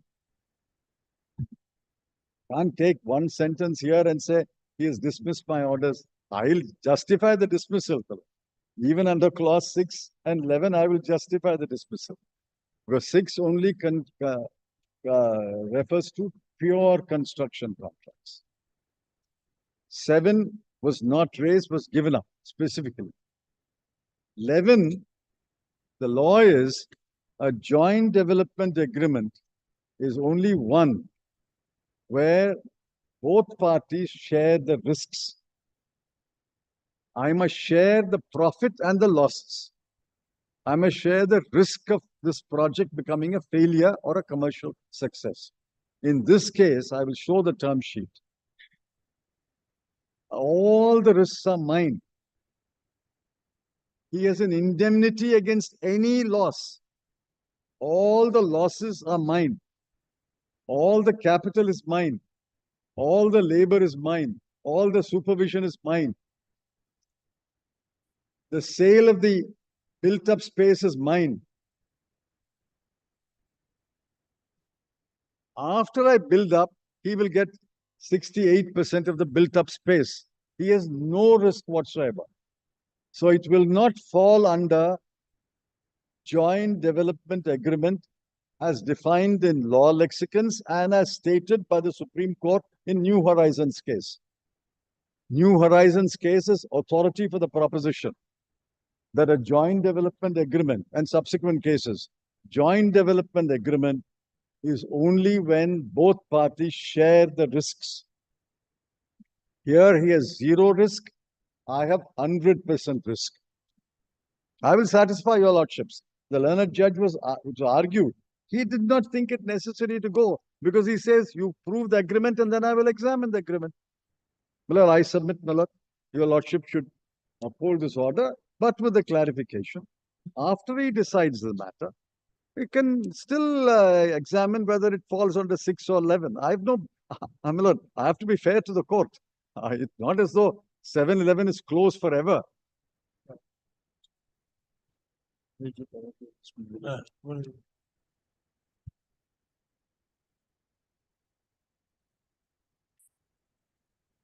My lord, I pause here.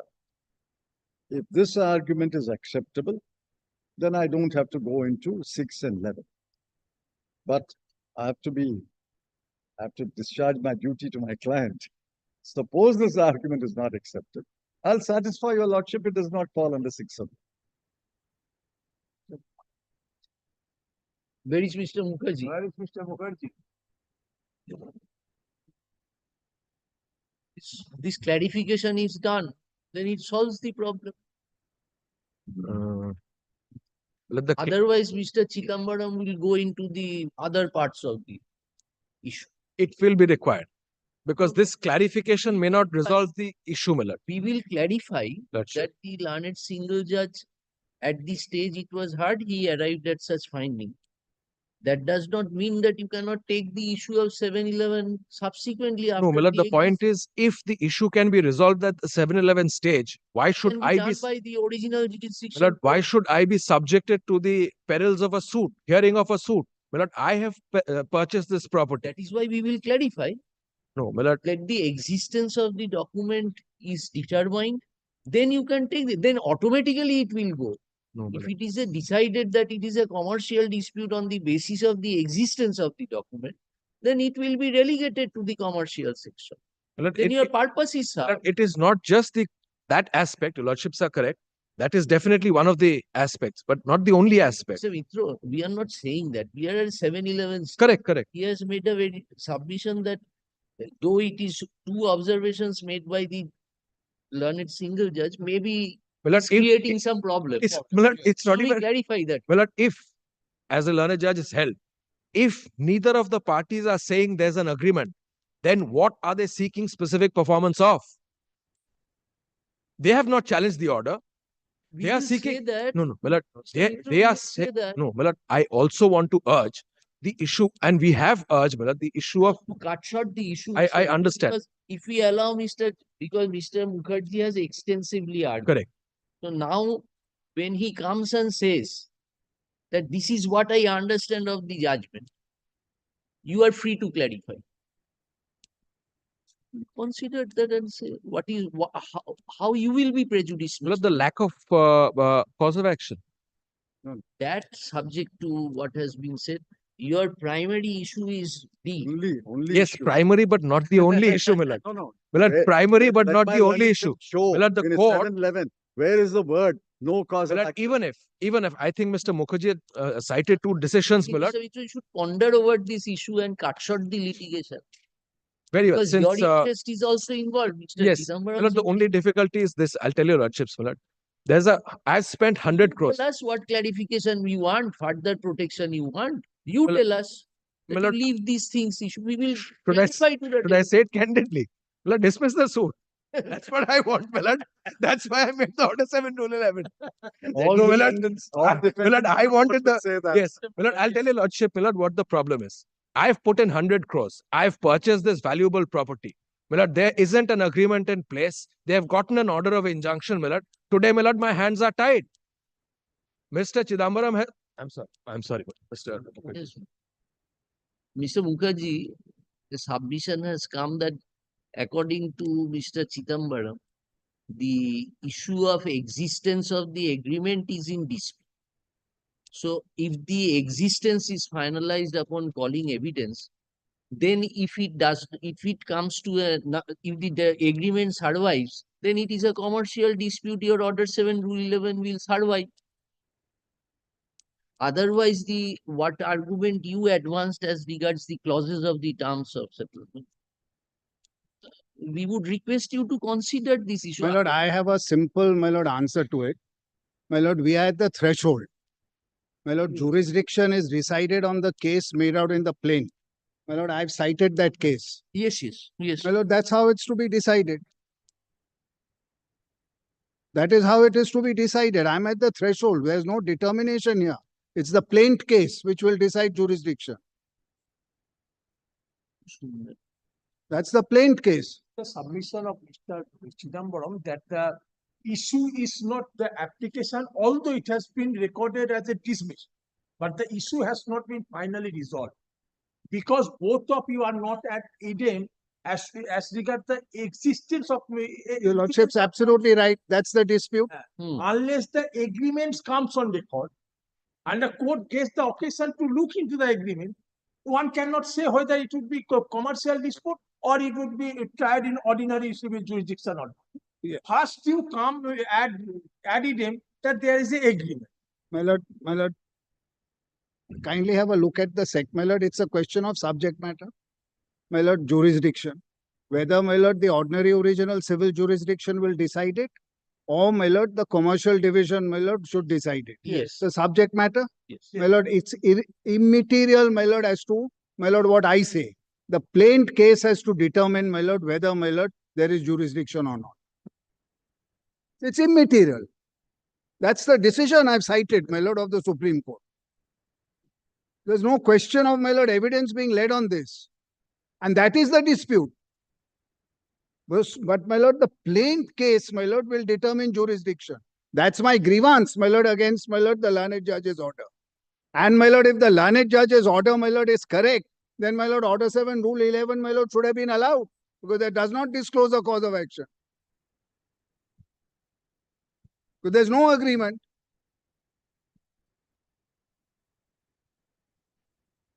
My lord, the plaint case, my lord, has to be, my lord, that what determines. My lord, I might have written in my letter, my lord, that there is no agreement, which is annexed to the plaint, but that's not the plaint case. Plaint case says there is an agreement, therefore give me specific performance. Kindly see the prayers. That's where, my lord, with the greatest of respect, the learned judge has gone wrong. All right, Mr. Chidambaram. Very well.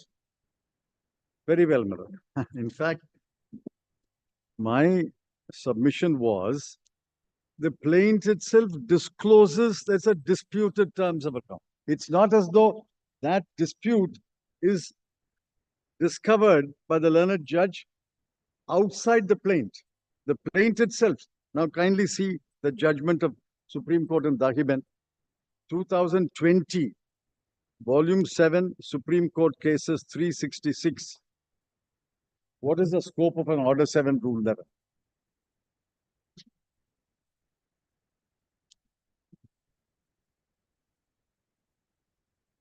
Kindly come to internal page 378. Paragraph 23.7.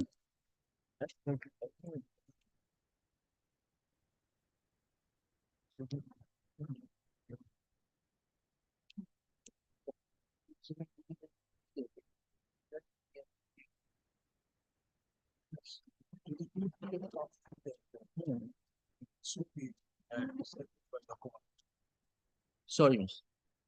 Yes, miss. Para 23.7. Order 7, Rule 14 provides for production of documents on which the plaintiff relies in his suit. This is the point I mentioned. Along with the plaint, provides for production of documents on which the plaint places reliance. That is extracted. Having regard to Order 7, Rule 14, the documents filed along with the plaint are required to be taken into consideration for deciding the application under Order 7, Rule 11A. When a document referred to in the plaint forms the basis of the plaint, it should be treated as part of the plaint. And then 23.10. The pleas taken by the defendant in the written statement and the application for rejection of the plaint would be irrelevant. I'm not even relying upon his non-existent written statement or the 711 application. I'm saying take the plaint alone and the documents filed along with the plaint. It stares in your face that there is a dispute on the terms of on the term sheet. And the learned judge has succinctly summarized it in 6 words. Plaintiff asserts, defendant disputes. It's on my learned friend's words I borrowed. Look at the plaint. As I said, my lord, in the outset, plaint is not based on an undisputed agreement. The plaint is based on an agreement which is asserted by one party and disputed by another party. It is based on a disputed agreement. The learned judge says, prove the agreement and I will go into your 711. At this stage, it is premature for me to analyze each clause. I have no objection, my lord. It was done before the learned judge. But advisedly, the learned judge did not refer to the order 6, whether it falls or does not fall. There's no conclusion in the order. Order and appeal, there's no conclusion. He may have agreed with me, he may have agreed with my learned friend. He has not expressed any conclusion. Why? He's right. On his conclusion, I must first have a document which both of you agree exists, or the plaintiff proves it exists. Well, in the absence of an agreement between the parties, if I produce this agreement, and please examine, sir, whether it falls under 6, 7, or 11. Your lordship can examine. When I produce a document, he snatches it away. He says there's no agreement. Then what does a learned judge look into? But we addressed extensive argument, and I'm willing to address those arguments again, as my learned friend has. But it's a complete, according to me, waste of judicial time. If all that the learned judge has said is, let there be evidence to prove the document. Once the document is proved, we can look into it, whether it falls or does not fall. Anyway, Miller, I will not repeat it.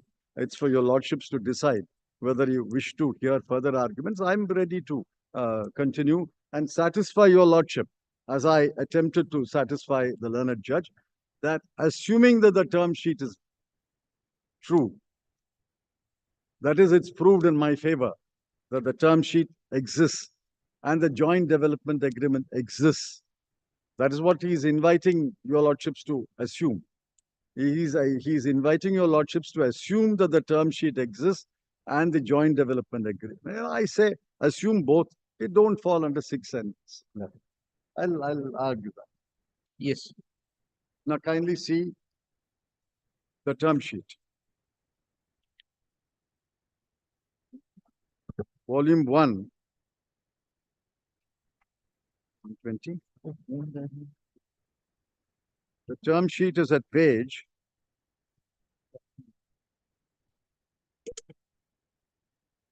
'It starts at 127.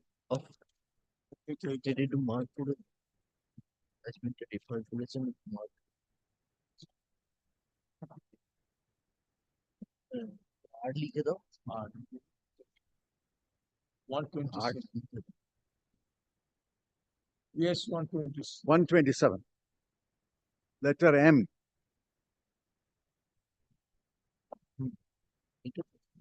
Yes. Now kindly see the term sheet entered into. Now kindly see both sides have signed it, left hand side and right hand side. Yes. It's executed on stamp paper. Now kindly see. Terms. Now we are in, your lordship is being invited to interpret the terms and whether it falls under commercial dispute. Very well. Property. It is a undivided and demarcated parcel of land. Kindly come down, my lord. 2 bighas and 11 quotas, containing a total built-up area of 34,949 square foot, lying, etc., etc. Fully shown in the plan, marked as Annexure A. And Annexure A is at page 1, printed page 142 at the end. I'll come to that. Landowner, Lord Grih Narman. Developer, Merlin Projects. That is the plaintiff, and the landowner is the defendant. Landowner's representations.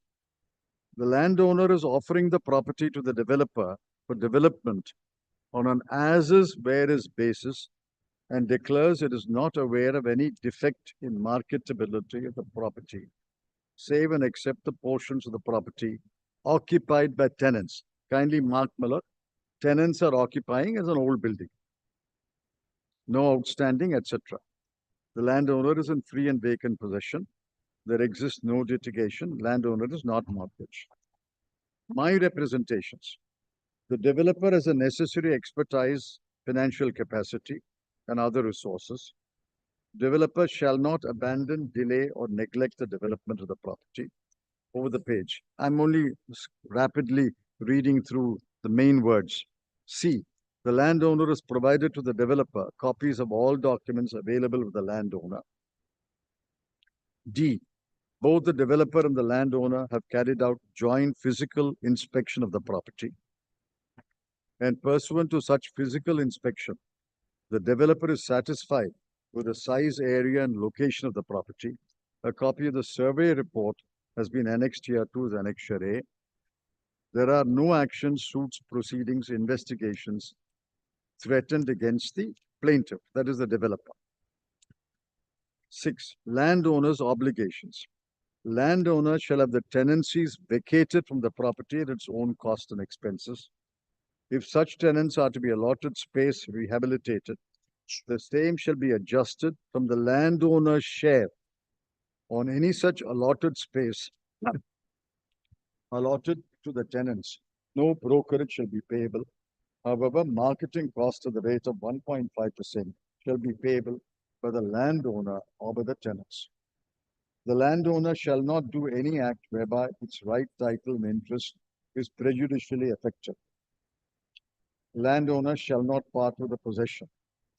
The landowner shall hand over possession of the property to the developer once the tenancies have been vacated. Landowner shall hand over possession once the tenancies have been vacated and are settled unless otherwise agreed by the parties. Landowner shall pay all property taxes till the date on which the landowner issues a notice to the developer that all tenants have been vacated. F. The landowner shall allow the representatives of the developer to visit and inspect the property. G. The landowner shall issue 2 powers of attorney in favor of the developer to carry out the developer's obligations, etc. For the purpose of this term sheet, saleable area shall mean the entire saleable constructed area of the project, including flats, etc., etc. Developer's obligations. The developer shall at its own cost and expense prepare the building plans for the project to avail and utilize the maximum permitted FAR, have the same approved by the owner, and make necessary applications for sanction by the KMC and other appropriate authorities within a maximum period of 12 months. Provided that in case the possession days does not occur within a period of 12 months from the date of sanction of the building plan, the landowner shall reimburse the sanction fees paid by the developer, and in the occurrence of the possession date, the developer shall reimburse the sanction fees. Well, it is to hasten his vacation of the tenants, and it's to hasten my getting all the permissions. That is why 12 months is given to each one. The developer shall be responsible for procuring the NOC from the appropriate authorities. That is my obligations. The developer shall procure all necessary approvals, permits, consents, and other sanctions. D. The developer shall complete the project in all respects under applicable law and obtain the completion certificate from the KMC. E. The facade of the building shall be such as may be mutually agreed between the developer and the landowner. F. The developer shall adhere to good quality. G. Subject to sanction of the building plan and the developer obtaining all approvals, the developer shall commence construction no later than 1 month from the possession date. All project-related and construction-related expenses, this is important, all project-related and construction-related expenses, including insurance, premia, and renewals, costs for maintaining the site office, appointing personnel and security, payment of wages to the workers, all indirect taxes in respect to the project, settling with the nuisance elements, shall be borne by the developer to the intent and end that the landowner shall under no circumstances will be required to bear any expenses with respect to the project except the marketing expense and brokerage. So all the costs are mine. Then the developer shall at its own cost ensure that the maximum FAR permitted by law is sanctioned. It has been agreed that the cost for obtaining additional FAR, building rules as on account of green building, shall be shared between the developer and the landowner in the agreed ratio defined below. The developer shall be responsible for registration of the project under RERA and shall be solely responsible for the compliance with the provisions of RERA. It being clarified, notwithstanding the fact that the landowner may be considered as promoter under RERA or other applicable law, the developer agrees that under no circumstances shall the landowner be held responsible or be otherwise liable as a promoter under the provisions of RERA with respect to the project. The landowner shall not be financially or otherwise liable for any breach or non-compliance of the provisions of RERA, and the developer shall be responsible. So all the risks of RERA are mine. The developer shall brand, market, and advertise the project as per industry standards. The project shall be so branded, marketed, and advertised in the name of the landowner and the developer, being Merlin Evera with equal weightage. The developer shall provide an undertaking for successful and timely completion of the project and shall also indemnify the landowner, kindly mark below, against all costs, expenses, damages, and claims incurred or suffered by the landowner due to delay in completion or any defect, shortcoming in the construction. Entire is mine. He is being indemnified. He pays no money. I do all the labor. I apply all my skills. I have to get a completion certificate. Agreed ratio will divide it. And he's got a blanket immunity, blanket indemnity for all costs, expenses, damages, and claims. Proposed transaction and commercials. Just kindly see C, Miller. B. The construction and development of the project shall be completed by the developer at its own cost and expense in accordance with the term sheet. So not a pie will come from the developer. Then revenue sharing, the developer and the landowner shall share the proceeds of the sales arising from the saleable areas in the following ratios. Developer 32%, landowner 68%. Marketing cost. Parties agree that the marketing costs and brokerage, which is mutually fixed, shall be borne by them in the agreed ratio. Security deposit. The developer agrees to pay a non-interest bearing security deposit of 7 crore by the landowner to the landowner as security for the performance of the obligation. The security deposit shall be paid by the developer to the landowner as per the following. 2 crore shall be paid on the execution of this term sheet. Mark, my lord, the date 11/11/22 was a 2 crore paid. The term sheet was executed on page 140 at 11th November 22, and on the same day, 2 crore was paid as acknowledged by him in his email at 263. So this is 11th November. 3 crore on execution of the joint development agreement. I tendered it.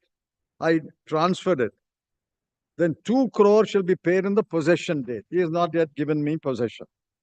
The parties further agree that rupees 5 crore of the deposit, etc., shall be, etc., 1 crore shall be refunded. In case the landowner fails to refund the amounts under serial number 2 and 3 within 7 days of the respective due dates, the developer should be entitled to adjust the amounts from the landowner's revenue share against second and fourth installment. Then mutual obligations. The developer and the landowner agreed that the extras received from the purchasers, transferees of the saleable area shall be shared between them in the agreed ratio after deducting thereof the actual costs incurred by the developer. Demolition of existing structure. The developer should be responsible for demolition of the existing structure, subject to written confirmation from the landowner regarding vacation settlement of the tenancies. The salvage value of the building shall be shared between the developer and the landowner in the agreed ratio. Project branding, that's our read. Saket Mota shall at all times be in control and management of the developer, and Om Prakash Jalan will be at all times of the landowner. The landowner, its nominee, shall have free first right to choose and retain the built-up spaces on the top 2 floors. No, that's how the space will be divided. I'm not troubling your lordship. The point is, reiterate 68% for the landowner. That is about 81,600 square feet. Yes. And me is 10,000. I get, landowner will get this much. The revenue share, etc. Project finance. This is important, Miller. Subject to the sanction of the building plan, registration of the project under RERA, and commencement of the construction, the developer shall be allowed to raise construction finance up to a maximum of 25 crore on the following terms and conditions. Developers' entitlement of revenue share shall be mandatorily used for repayment of the finance. The proceeds of the project finance should be strictly used for the construction. The loan amount shall be disbursed by the developer strictly in proportion to the progress of construction. Under no circumstances, this is Mark Miller, under no circumstances shall be the landowner's revenue share shall be charged or encumbered as security for the repayment of the project finance. Entire risk of borrowing is mine. The developer shall only create a charge or encumber the developer's revenue share in favor of the lender as security. Only my share is pledged. There shall be no monetary or contractual liability attaching to the landowner for repayment of the project finance or for a default for the developer in any manner whatsoever. And again, and the developer should indemnify the landowner in this regard. This is a second indemnity. There shall not be any cross default clause in the loan documents whereby the lender may take recourse project for any default of the developer under any other project. The above provisions are indicative and will be set out in the joint development agreement. This is obviously skeleton. Term sheets are always skeleton. Compliance with RERA, that I'm not reading. Yes. Additional land, parties agree that in case of future, they will buy the additional land. Then, over the page, definitive documents. Both parties shall execute the definitive documents within a period of 60 days from the date of execution of the term sheet. The definitive documents shall contain appropriate representations, warranties, covenants, and indemnities. Default, termination, and term sheet, and failure to execute. The term sheet may be terminated by both parties mutually. In case of termination of this term sheet, the security deposit shall be refunded without any interest. In case the definitive documents are not executed by the parties within 60 days from the execution of the term sheet, the developer shall pay the portion of the security deposit which was payable on execution of the joint development agreement to the landowner on the 61st day. It being agreed that in this regard, all timelines recommended on this term sheet shall commence from the 61st day as if the joint development agreement has been executed and shall not be automatically extended. The 1-year period will start running from the 61st day. Costs and expenses, each party shall pay his own consultation. Confidentiality, exclusivity, kindly read Miller. The landowner shall not enter into any other contract pertaining to the development or sale, conveyance, or alteration of the property or part thereof, so long as both the parties are complying with their obligations under this term sheet. No assignment transfer.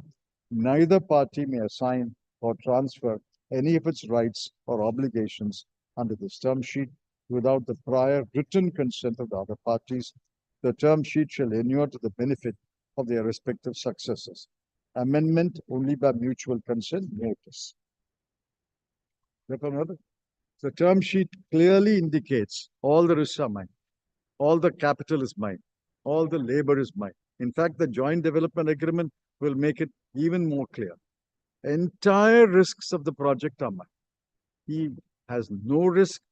He has got multiple indemnities against all claims, all damages, all costs, all disputes.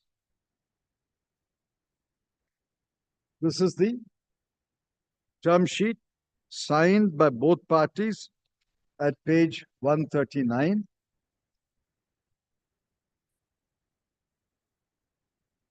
In the presence of two witnesses,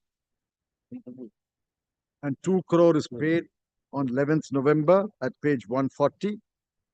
And at 141 is a site plan. All these plans are there. And the check is at 144. 2 crore was paid on 11th November 22. Now see the joint development.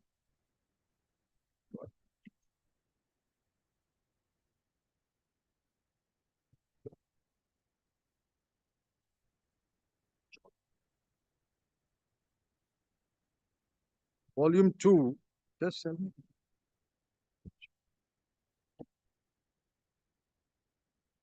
First page, my lord, of volume 2, printed page 150. Volume 3 This fleshes out the term sheet. Volume 3. Volume 2, my lord. Volume 2. It fleshes out the term sheet and it makes it explicit that all the risks are mine. Because he happened to own the land, wish him well. He's blessed, my lord. He's owned such a large part of land. He will get 62% of the profits. And nothing can detract or deduct from that amount. Very well, my lord. I have no complaint about the share. Now kindly see some terms of the agreement which comes.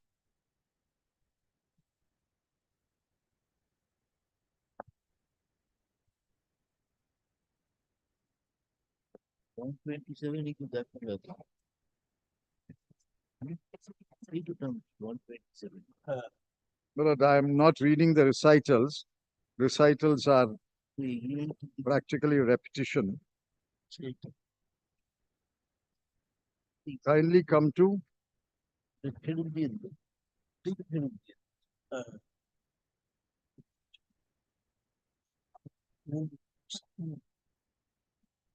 Yes.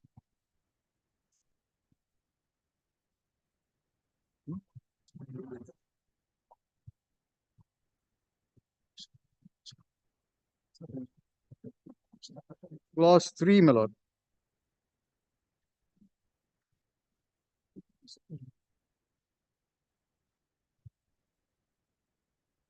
Now kindly see, my lord, I have given it my written submissions.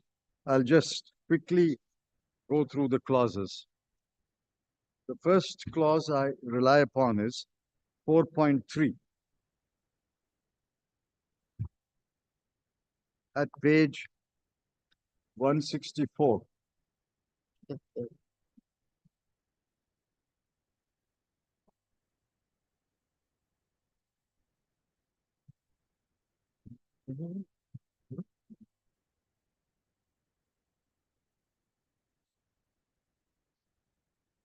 Four point three. At page 164. Yes. Building complex shall be constructed by the developer at its own costs and expenses. The owner hereby agrees to sell and transfer the transferable areas together with the relevant share in land attributable to the transferable areas in favor of the concerned transferee. So this is developer. Next is 7.10. Where is it, sir? Where is 7.10? 7.10 is at page, printed page 169.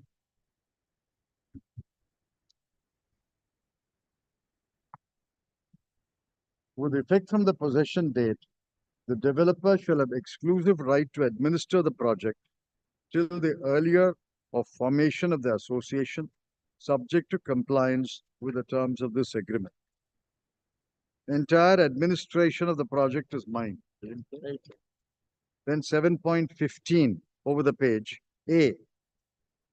The developer herein shall solely be responsible for carrying out the development of the project, land, and construction of the project.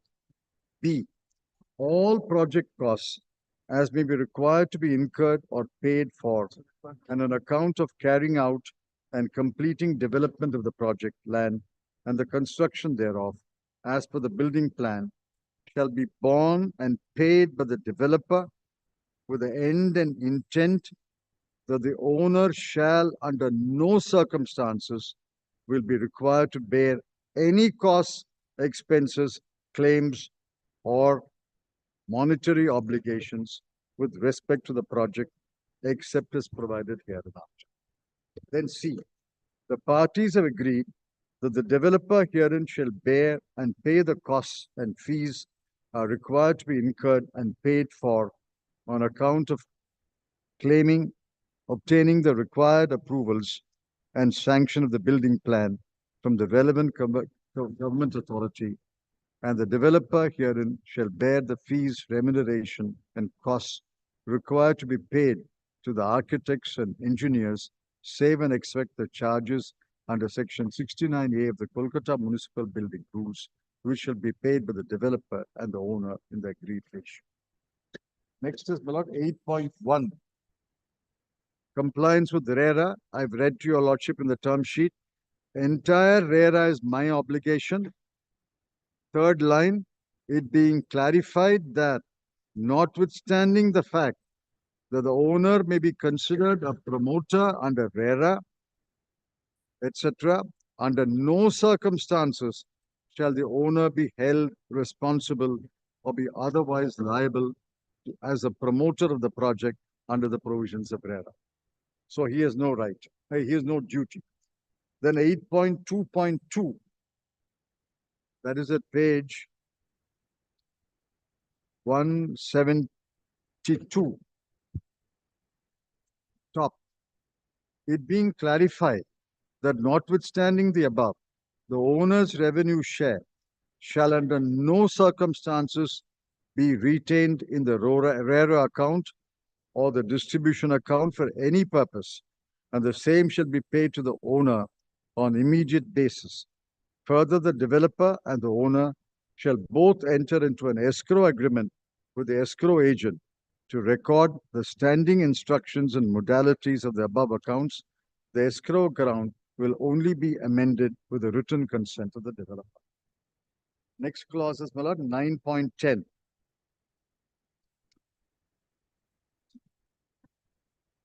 That's at page 176. Project finance.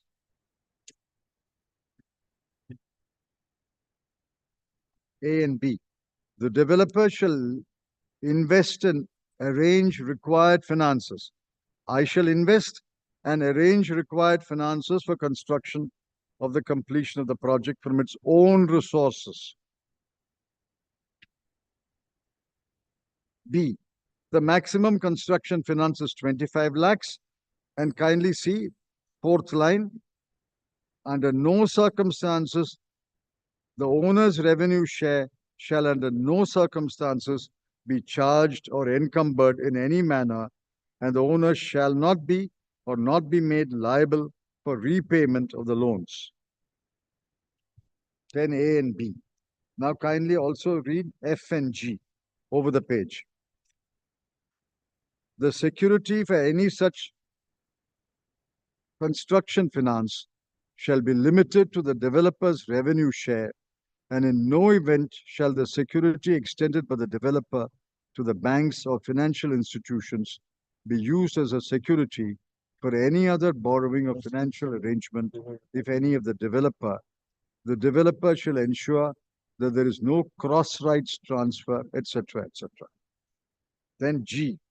The developer shall keep the owner as also the project land and or the project absolutely indemnified, not even indemnified, absolutely indemnified, defended and harmless against a default in the repayment of any loans or advances, including interest and other connected obligations and liabilities. Next clause is, my lord, 13. This is at page 181. Covenants by the developer. So the entire risk is yours. The entire risk is yours. Entire risk is. I just one more clause, my lord. You may give us the clauses. We can go through that. Pardon? You may give the clauses. Yeah, I'm giving that. I'm only giving. I understand. 13(1)(e), G and I. E, G and I. And then 20.1. 20.1 is at page 187. Indemnity with the owner. 20.2. Indemnity with the developer. Contrast the two, my lord. Then 20.4. No partnership or AOP. I'll read that, my lord. 4 lines. Yes. The owner and the developer have entered into this agreement purely as a contract, and nothing contained herein shall be deemed to be or construed as a partnership between the parties, or any manner shall the parties constitute an association of persons. So under the term sheet and the draft development agreement, which he refused to execute, entire risk is mine.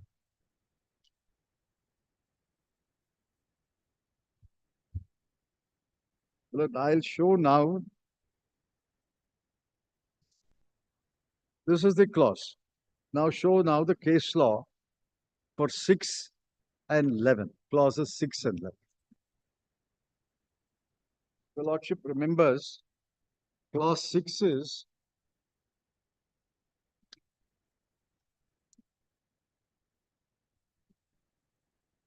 construction and infrastructure contracts. This has been interpreted by the Supreme Court to mean pure construction contract. The word pure is not there, but interpretation is pure construction contracts.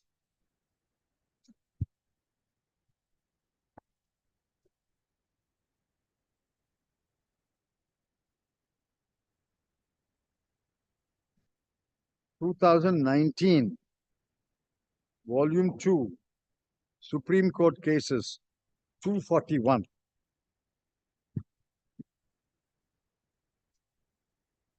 At paragraph 17 to 19. I'll only read the relevant portion.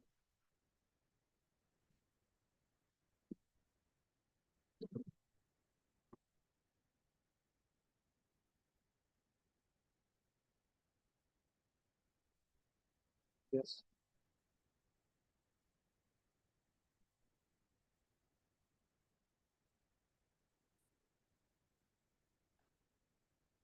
But here the contract was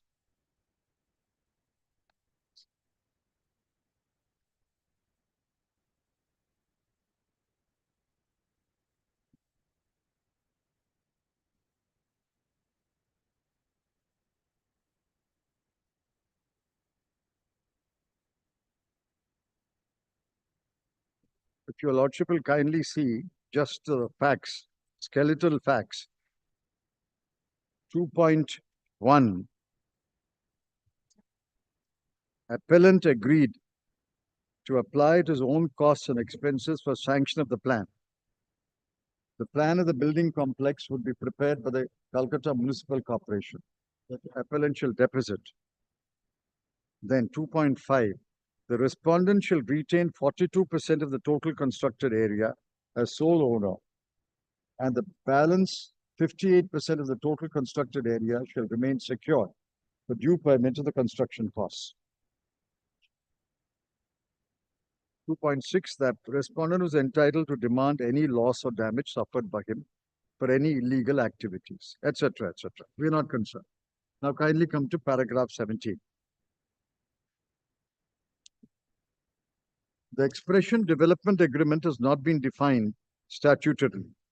In a sense, it is a catch-all nomenclature which is used to describe a wide range of agreements which an owner of a property may enter into for development of immovable property.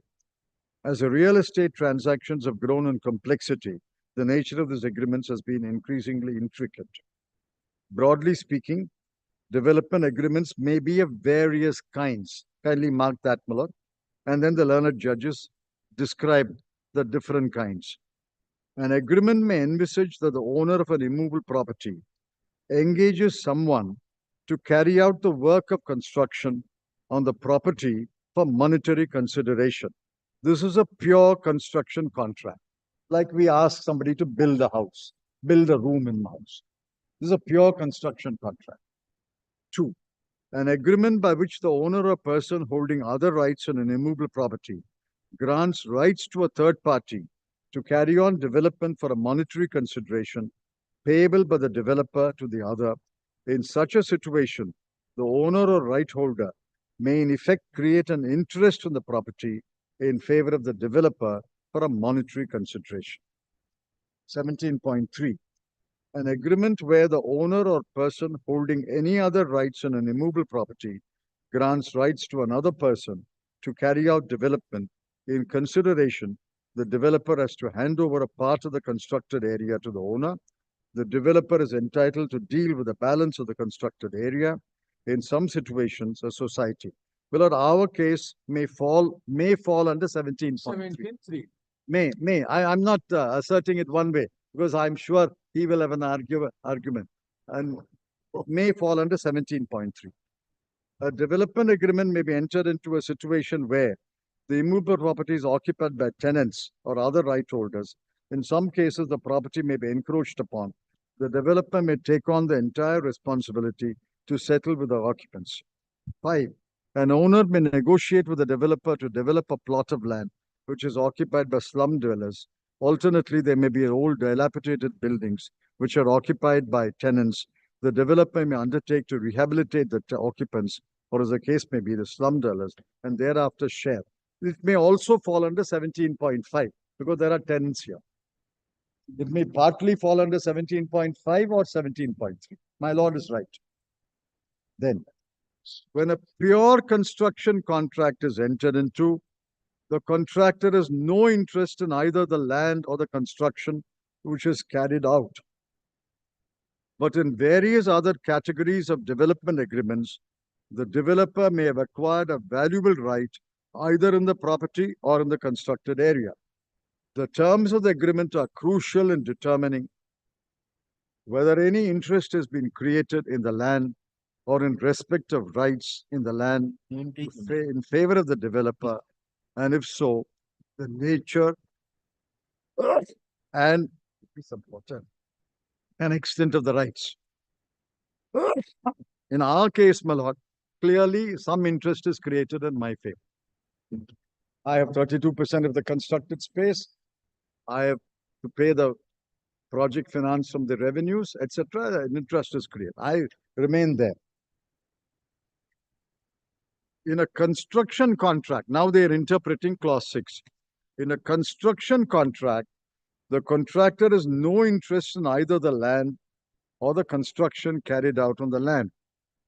But in other species of development agreements, the developer may have acquired a valuable right either in the property or the constructed area.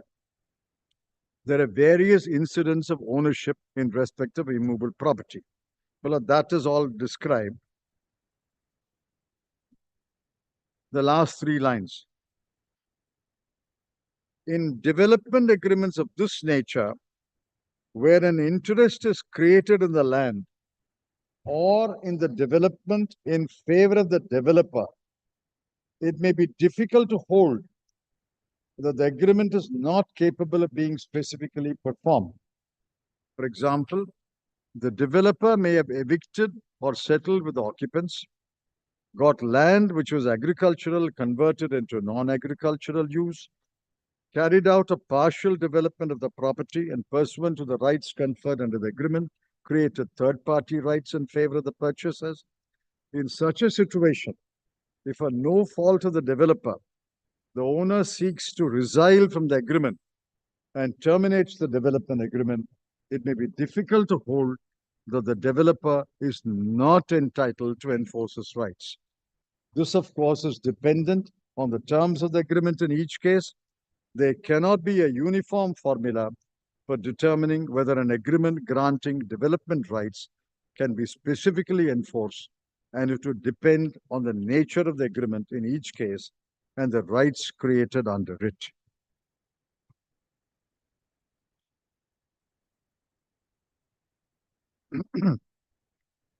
Now, my lord, they cite the judgments of Calcutta, Bombay,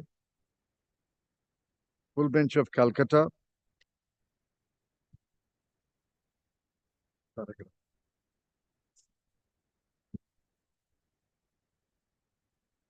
then, my lord, kindly see para 23. In the present case, the respondent agreed to pay the appellant the costs and expenses along with the agreed remuneration upon completion of the construction. If the respondent failed to pay, the appellant was entitled to realize his money by selling 58% of the total constructed area. Clauses 6, 10, and 11 indicate that the respondent would retain 42% of the total constructed area and the balance would remain secured for due payment. It was further agreed total construction cost shall not exceed. The intention of the parties is clear from the agreement. This was an agreement to carry out the construction of the building, for which payment of the construction costs and agreed remuneration had to be made. The agreement did not create an interest in the land for the developer. If the payment due to the developer was made, there would arise no security interest. Moreover, the security interest in respect of 42% of the constructed area would arise only if the construction came up and the payment due to the builder was not paid. In the present case, admittedly, there is no construction at all. Various high courts have interpreted the requirements under 14(3)(c), the specific relief act, and opined on the maintainability of a suit by a developer for specific performance against the owner of the property. A common thread that runs through the analysis is decided.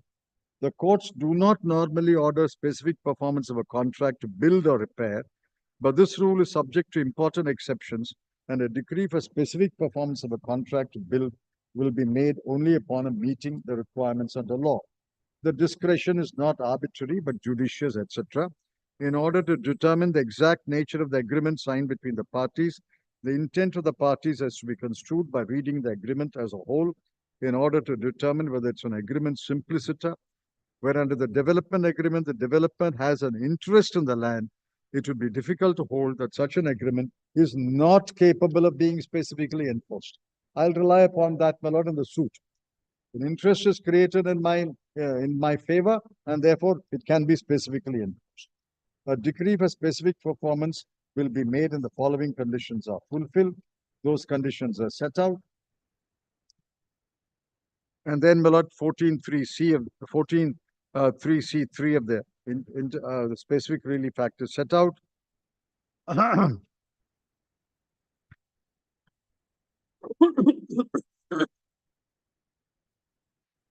Paragraph 28, they go into the question whether the agreement in this case is capable of specific performance. For this purpose, it would be necessary to consider the terms and conditions between the parties. And they refer to the clauses. And they refer to the specific relief act.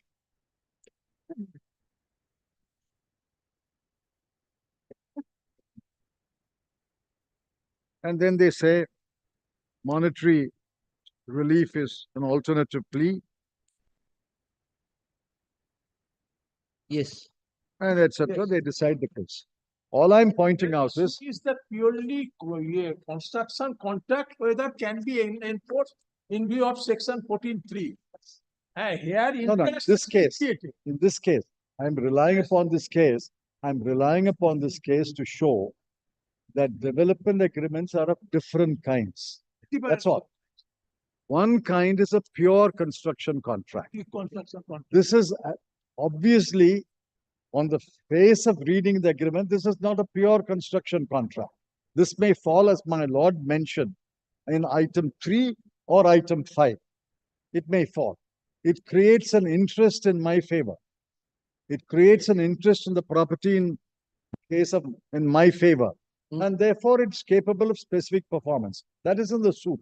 All I'm pointing out is this is not a pure construction contract. Now, the next judgment in this behalf is 2022 SEC Online, Supreme Court 898. Only 4 paragraphs, madam.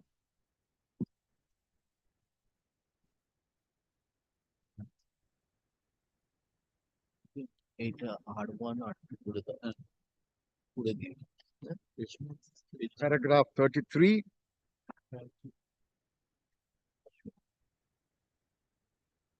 Paragraph 33.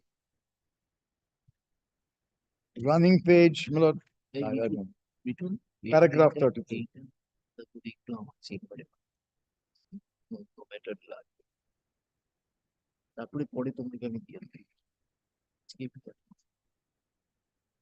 The nature of collaboration agreements has been discussed by this court in Fakir Chand Gulati. In this case, the parties are entered into a collaboration agreement for the construction of a residential building. The usual conditions such as handing over possession, etc., were agreed to. Holding that the Consumer Protection Act was applicable to the collaboration agreement, parties could not be viewed as constituting a joint venture given the power inequality between them. This court held as follows. Then kindly come to paragraph 34. The above judgment, while clarifying the purpose of collaboration agreements, falls short of delving into the legal effects of the transfer of such development rights. Parting with rights which are fundamental to ownership for valuable consideration in cash or by handing over constructed units, leaving only the nominal title with the landowner, is a common feature of such collaboration agreements. Given the evolution in complexity of real estate contracts and the absence of definition of collaboration agreements in legislation, their interpretation by various high courts assumes significance. In a question pertaining to the applicability of the Specific Relief Act, a full bench of the Calcutta High Court of Ashok Kumar, while addressing the nature of development agreements, also answered the question in the affirmative. That, my lord. Kindly come to the quoted portion, the underlined portion on the same page. Such agreements are not merely for the construction of any building or for the mere execution of any other work on the land. The developer is not merely a contractor engaged to undertake the construction. The developer is under the agreement with the owner, promised a part of the constructed premises as owner thereof, together with a proportionate area of the land. In the context in which certain agreements are referred to as development agreements, and the non-owner party to such an agreement is regarded as a developer, where the nature of the work envisaged under the agreement, the developer always has a share in the building or the area proposed to be constructed, which implies a proportionate share of the piece of earth, and such agreement envisages the developer to have a share of and interest in the final product, which is the outcome of the agreement. In such sense, a development agreement which envisages the party thereto, other than the owner, being responsible for ensuring the construction of the building, as in our case, on the subject land, and having a share therein, there is an inescapable contract to transfer immovable property. Then para 35. Thus, collaboration agreements which enable the colonizer developer to retain a significant portion of the construction areas contained are not in the nature of pure construction contracts. The same phrase, Miller. Not in the nature of pure construction contracts. An analysis of these agreements depicts the transfer of crucial rights and property interest in the property which otherwise are enjoyed only by the landowner, falling short only in respect of the title. Then, my lord, paragraph 36, in Sushil Kumar Agarwal, in the terms of the collaboration agreement, in order to determine if any charge or interest had been created in the land, if so, such agreements could attract the application of the specific relief act. Then, my lord, this is the quotation from Justice Chandrachud judgment from what I cited. Yes. Broadly, they approve it. Broadly speaking, this is 3 learned judges. That was 2 learned judges. Broadly speaking, without intending, development agreements may be of various kinds. That the 5 kinds are mentioned. Yes. Then over the page. When a pure construction contract, that is also quoted. In a para 19, in a construction contract, the contractor has no interest, but in other species may have acquired. Now look at the section. The section is clauses 6, construction contracts. It's pure construction contract. See that paragraph 19 of Justice Chandrachud judgment quoted here. In a construction contract, the contractor has no interest in either the land. This is not a construction contract. This is not a pure construction contract. This is a development agreement where I acquire an interest in the property. So it will not fall under clause 6. That is my submission on clause 6. Well, clause 7, my lord, was given up before the learned judge, and I believe it was given up here also.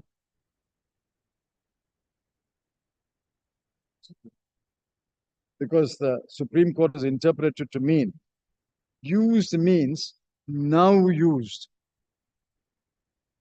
Commercially used means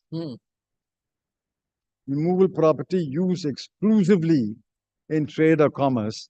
Supreme Court has interpreted to mean now when the agreement is signed into, it must be used only for commercial purposes. Therefore, this is not for, this was given up. Clause 9. Now come to 12, come to 11. 11. Now 11 is joint venture agreements. Yes. Now please see, what is a joint venture agreement? New Horizons is the leading judgment. 1995, 1 SEC 478, only 2 paragraphs, 24 and 25.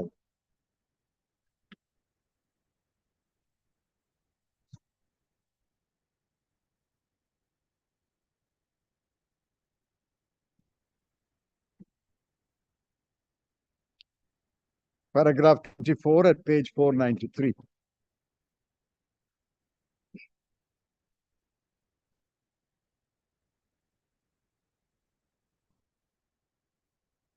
I'll read it rapidly, madam. The expression joint venture is more frequently used in the US. It connotes a legal entity in the nature of a partnership, etc. For mutual profit or an association of persons or companies jointly undertaking some commercial enterprise, wherein all contribute assets and share risk. Please mark, if your lordships don't mind, please mark this. Wherein all contribute assets and share risks. 5th line. It requires a community of interest in the performance of the subject matter, a right to direct and govern the policy in connection therewith, and duty, which may be altered by agreement, to share both in the profit and losses. That is Black's Law Dictionary. According to Words and Phrases, permanent edition, a joint venture is an association of 2 or more persons to carry out a single business enterprise for profit. A joint venture can be, etc., etc. And I'll kindly come down to Placetum C. There has been similar growth of joint ventures in our country, wherein foreign companies join with Indian counterparts and contribute towards capital and technical know-how for the success of the venture. The High Court has taken note of this connotation of the expression joint venture, but the High Court has held that NHL is not a joint venture and that there is only a certain amount of equity participation, we are unable to agree. Then para 25. As noticed earlier in its tender, stated it is a joint venture company established by A, B, C, and D, wherein A, B, and C in the same group, as well as Mr. So-and-so owns 60%. Yes. And IIPL owns 40%. It was also stated that the joint venture has received approval of the Government of India. We come down, Millet, 4 lines. In the tender, it is also stated there is a joint venture in the true sense of the phrase. The company will have access to expertise in data management, sales, and publishing of its companies. TPL, LMI, and WMA, and the Singapore-based company, have pooled together their resources in the sense that TPI, etc., have made available their equipment and organization at various places in the country, while IIPL has made available its wide experience in the field as well as expertise and managerial staff. All the constituents of NHL have thus contributed to the resources of the company. This shows that NHL, that is the joint venture, is an association of companies jointly undertaking a commercial enterprise wherein they will all contribute assets and will share risks and have a community of interest. That is the sentence. We are therefore of the view that NHL is a joint venture by the group of Indian companies and the Singapore-based company. This is the line I'm relying. You have to share the risk, contribute to the capital, have a duty to manage. All that is absent here. The next judgment, Melodis, follows this. 2008, 10 SEC, 345.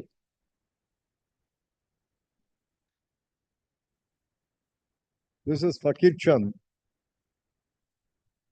Paragraph 20 onwards, Milad. I'll just read a few lines here and there. This is also on joint venture. Pardon? This is also on joint venture. This was Fakir no. Chand. In the previous case, New Horizons, they held it's a joint venture. Yes, yes. Because they were contributing capital and sharing the risks. Yes. In our case, he contributes no capital and he shares no risk. So I'm saying this judgment is also on joint venture. This is not joint. I'm just giving the paragraphs. I'm not going to read every paragraph. Now, this 2008 10 SEC 345 is paragraph 20.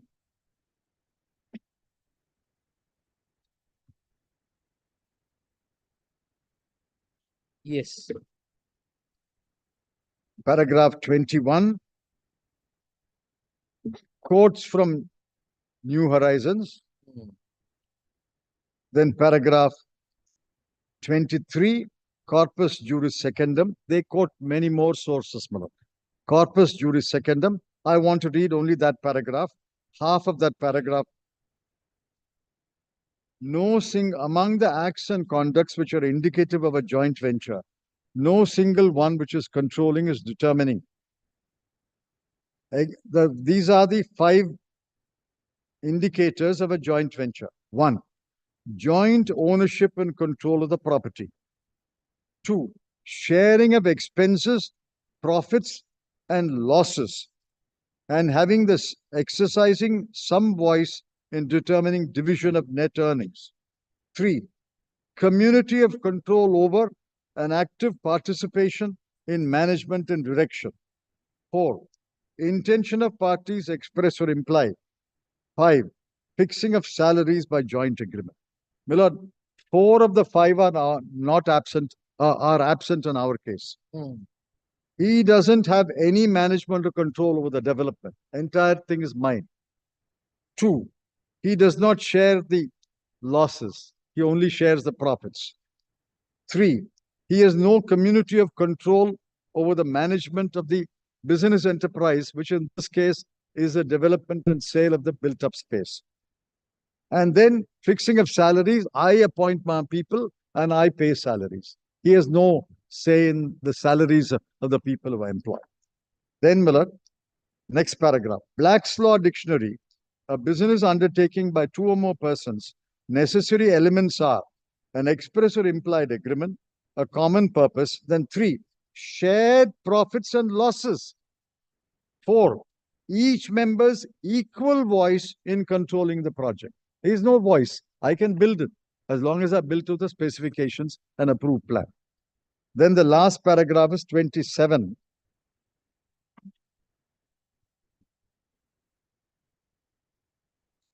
They go into the facts of the case.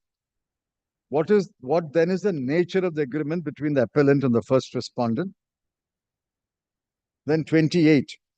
The basic underlying purpose of the agreement in that case is a construction of a house or an apartment in accordance with specifications by the builder for the owner, the consideration of such consideration. Such agreement, whether called a collaboration or a joint, etc., is not a joint venture.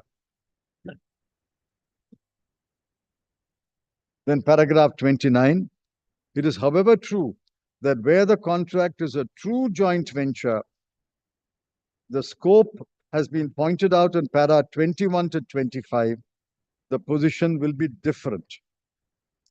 Just 5 lines below, in such a case, the landowner is not a consumer, nor is the other co-venturer in the joint venture a service provider.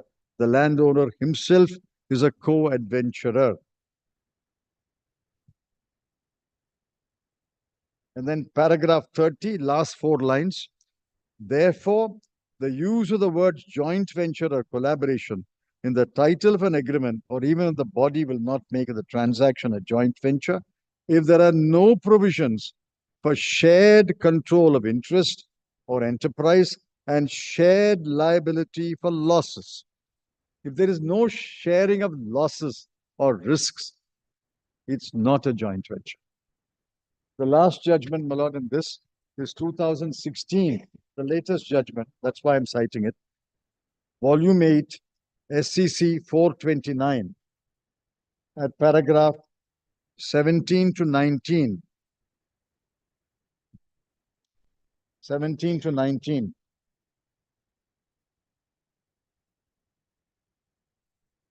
Is this 19 supplement SCC? Good. The last judgment, my lord. 17 to 19 is an internal page 441.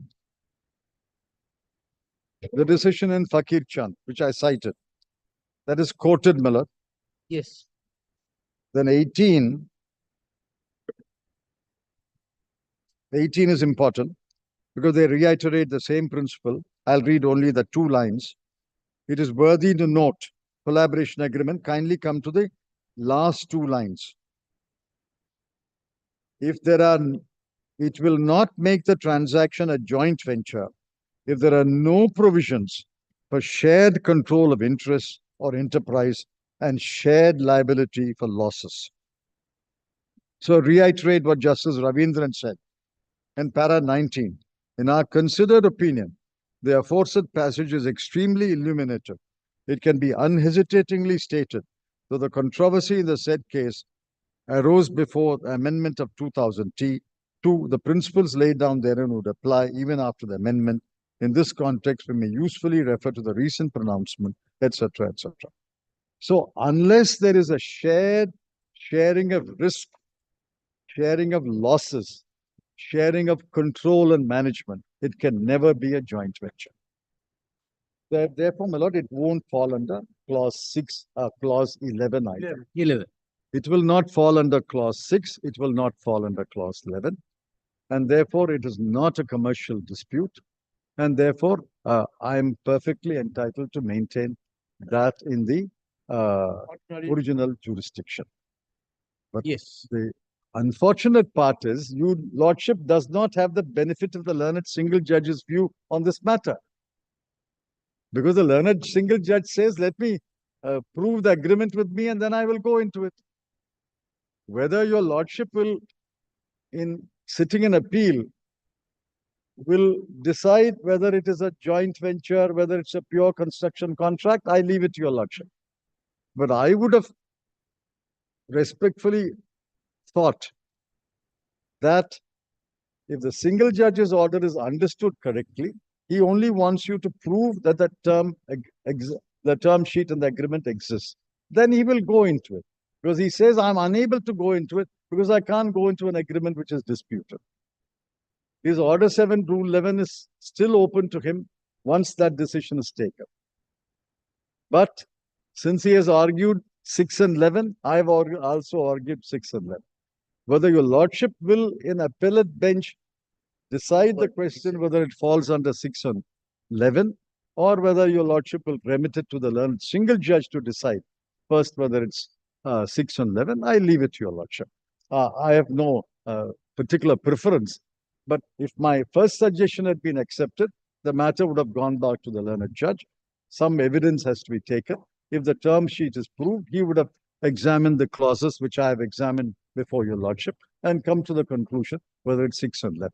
If your lordship is going to decide 6 and 11, my submission is that it does not fall under 6, it does not fall under 11, and therefore it is not either a pure construction contract within the meaning of 6 or a joint venture within the meaning of 11, and therefore it is not taken out of the ordinary original jurisdiction and given to the commercial division. Thank you. Those are my submissions. My lord, your lordship may flag the point that the LP is not maintainable, but since that judgment, which I was going to cite anyway, my learned friend has cited, is binding. Because I, in the unlikely event of either of us going to the Supreme Court, my lord, for this matter, I would like to argue that the LP is not maintainable, and Babulal Kimji should have been followed by the subsequent two-judge bench. Babulal Kimji had been followed. LP is not maintainable against an order rejecting Order 17. But the suit is intact. Those are my submissions. I'm grateful. Thank you. My lord, may I give my rejoinder? If your lordships give me 15 minutes, my lord, we can conclude this appeal. Just 1 minute. Just 1 second.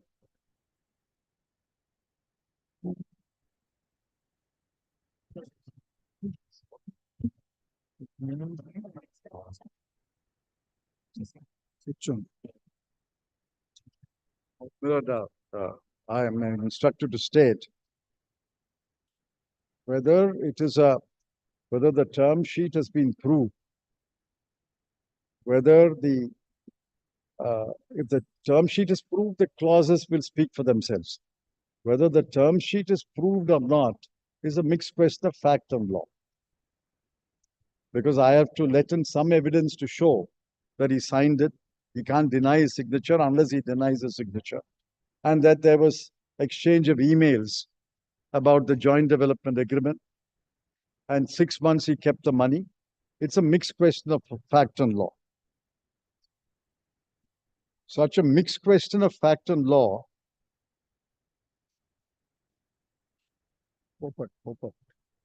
Popat. My learned friend knows the judgment. Popat says under 711D cannot be decided unless evidence is taken. This is followed by a division bench of this lordship, your lordship's court, 2005 7 SCC 510 at paragraph 14 and 21.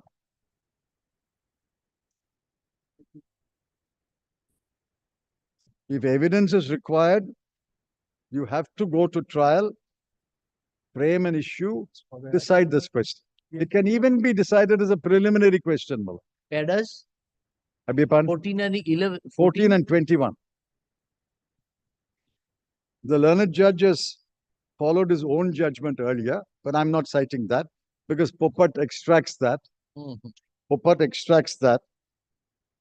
The earlier judgment is referred to in paragraph 24. He follows that, and your lordships in division bench have come to the same conclusion. Same conclusion in APOT 242 of 2022, dated 19th June 23.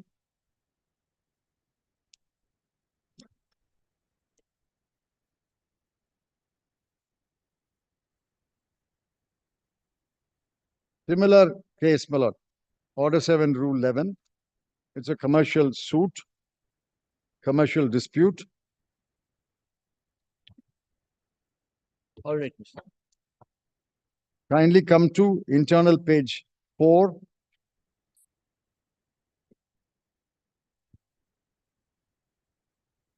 Just read that 7, 8 lines, madam. About 8th line, for the purpose of determination of the jurisdiction of the court, the amendments made in the plaint are required to be taken as true and correct. The suit is not filed for eviction of the partners. Partnership firm is not a legal entity. Firm is only a compendious name. The suit is primarily for eviction of the persons who, according to the plaintiff, are trespassers. It is premature at this stage, on the basis of the statements made in the plaint, to arrive at a finding that there has been a reconstitution of the partnership firm and the plaintiff has acknowledged the said reconstitution. Whether there is privity of contract between the plaintiff and defendants 1, 2, and 3, and there has been a reconstitution and is accepted by the plaintiff, are matters required to be taken into consideration at the trial of the suit. The defendant has already filed a written statement, and accordingly, the rigors of the time limit and etc. would not be an impediment. On such a consideration, we set aside the judgment. The suit shall be heard as an ordinary original civil suit. Make it clear that even if during the trial it appears that the contentions of defendants are correct, it was merely a reconstitution of the partnership firm permissible under the existing arrangement, then the suit would be required to be registered as a commercial suit. The learned judge after trial will say, no, I'm sorry, 711D bars you from the original jurisdiction, go to the commercial division. So it is not unusual, my lord, that after taking some evidence, the case can be transferred to the commercial division. That's my submission. Here some evidence has to be taken. If it comes to the conclusion that it falls under 6 or 11, it can be transferred. What is it? Mr. Mukherjee, you take 15 minutes. My lord, 15 if it was finishing today. My lord, we'll be coming back after a gap, my lord. That's 3 days, 4 days, whatever gap. My lord, so I'll take, my lord, between 15 to 25 minutes. All right. Tell us when can you come? Mr. Chidambaram, learned senior counsel appearing for the respondent had concluded his arguments. So, please the matter. What date? The consideration. What date is it? Supplementary Mr. You have to ask the learned judge. My lord, what 30th, my lord, if it's possible, my lord. Mr. Chidambaram would be coming back to us on that date. I can't, I mean, frankly, I'm not able My lord, we to can't assure. keep him back for more than an evening, my lord. I'm That's the not able problem. to assure your lordship. I'll try, otherwise I'll join virtually, my lord. I don't think well, you suggest a date. Suggested No, 30th. I can't. I may or may not. Huh? That doesn't matter. You take a date. 7th of what? 7th of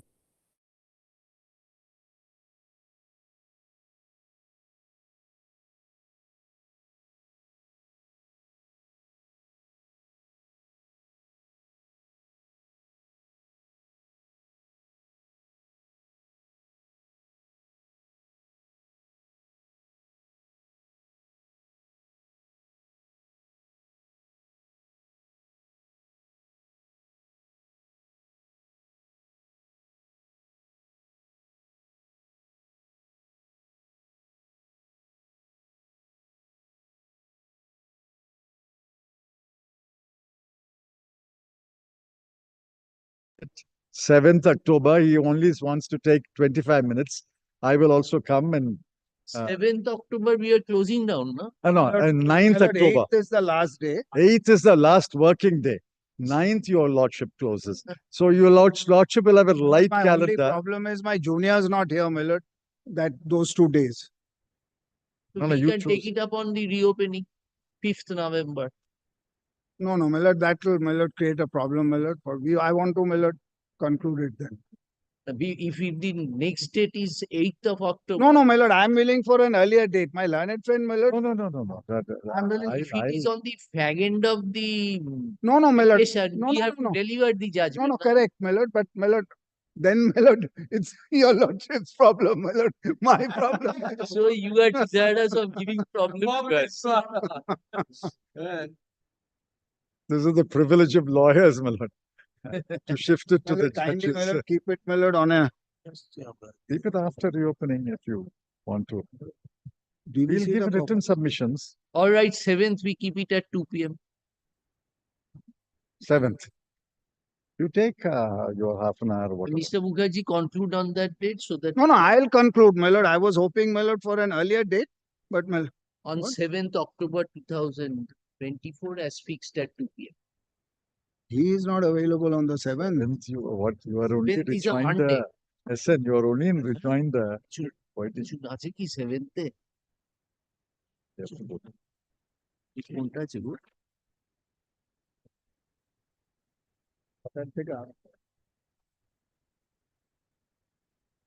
Actually, we will take up the original site. My lord, is it possible on the 20th, my lord? Next Friday. Mr. Mukherjee, we have our regular. I know, my lord. I know. Motions are there, we have to finish it up. Because, my lord, it's, my lord, closer it gets to vacation, Yes. more motions. My lord, that's why I was suggesting 20th. Yes. My lord, 2 o'clock, my lord, my lord, will surely finish by 2:30, my lord. The 20th, we have single benches and others, contempt matters.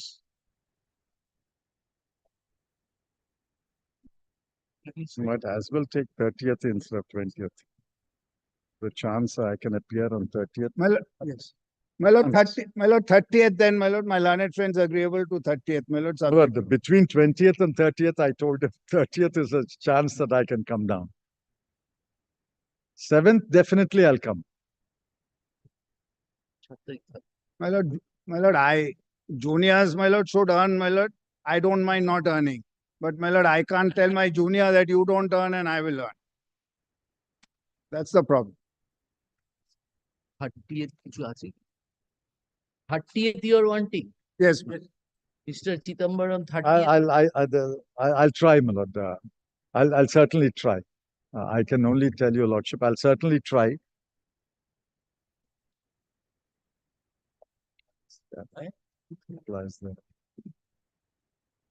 তাহলে 30th এর 1 তারিখ কি আছে? 1st October. The junior can't postpone his visit for one day. Oh, sorry. You choose among 1st, 3rd or 4th October as you choose. 1st October, 3rd October, 4th October, 5th October. My lord, 1st October is fine. 1st October is fixed at 2 p.m. Obliged. দেখে নিয়েছো তো? নেই তো? Oh, what matters on 1st October? We'll see. No. Go on back in. It's only a rejoinder. Huh?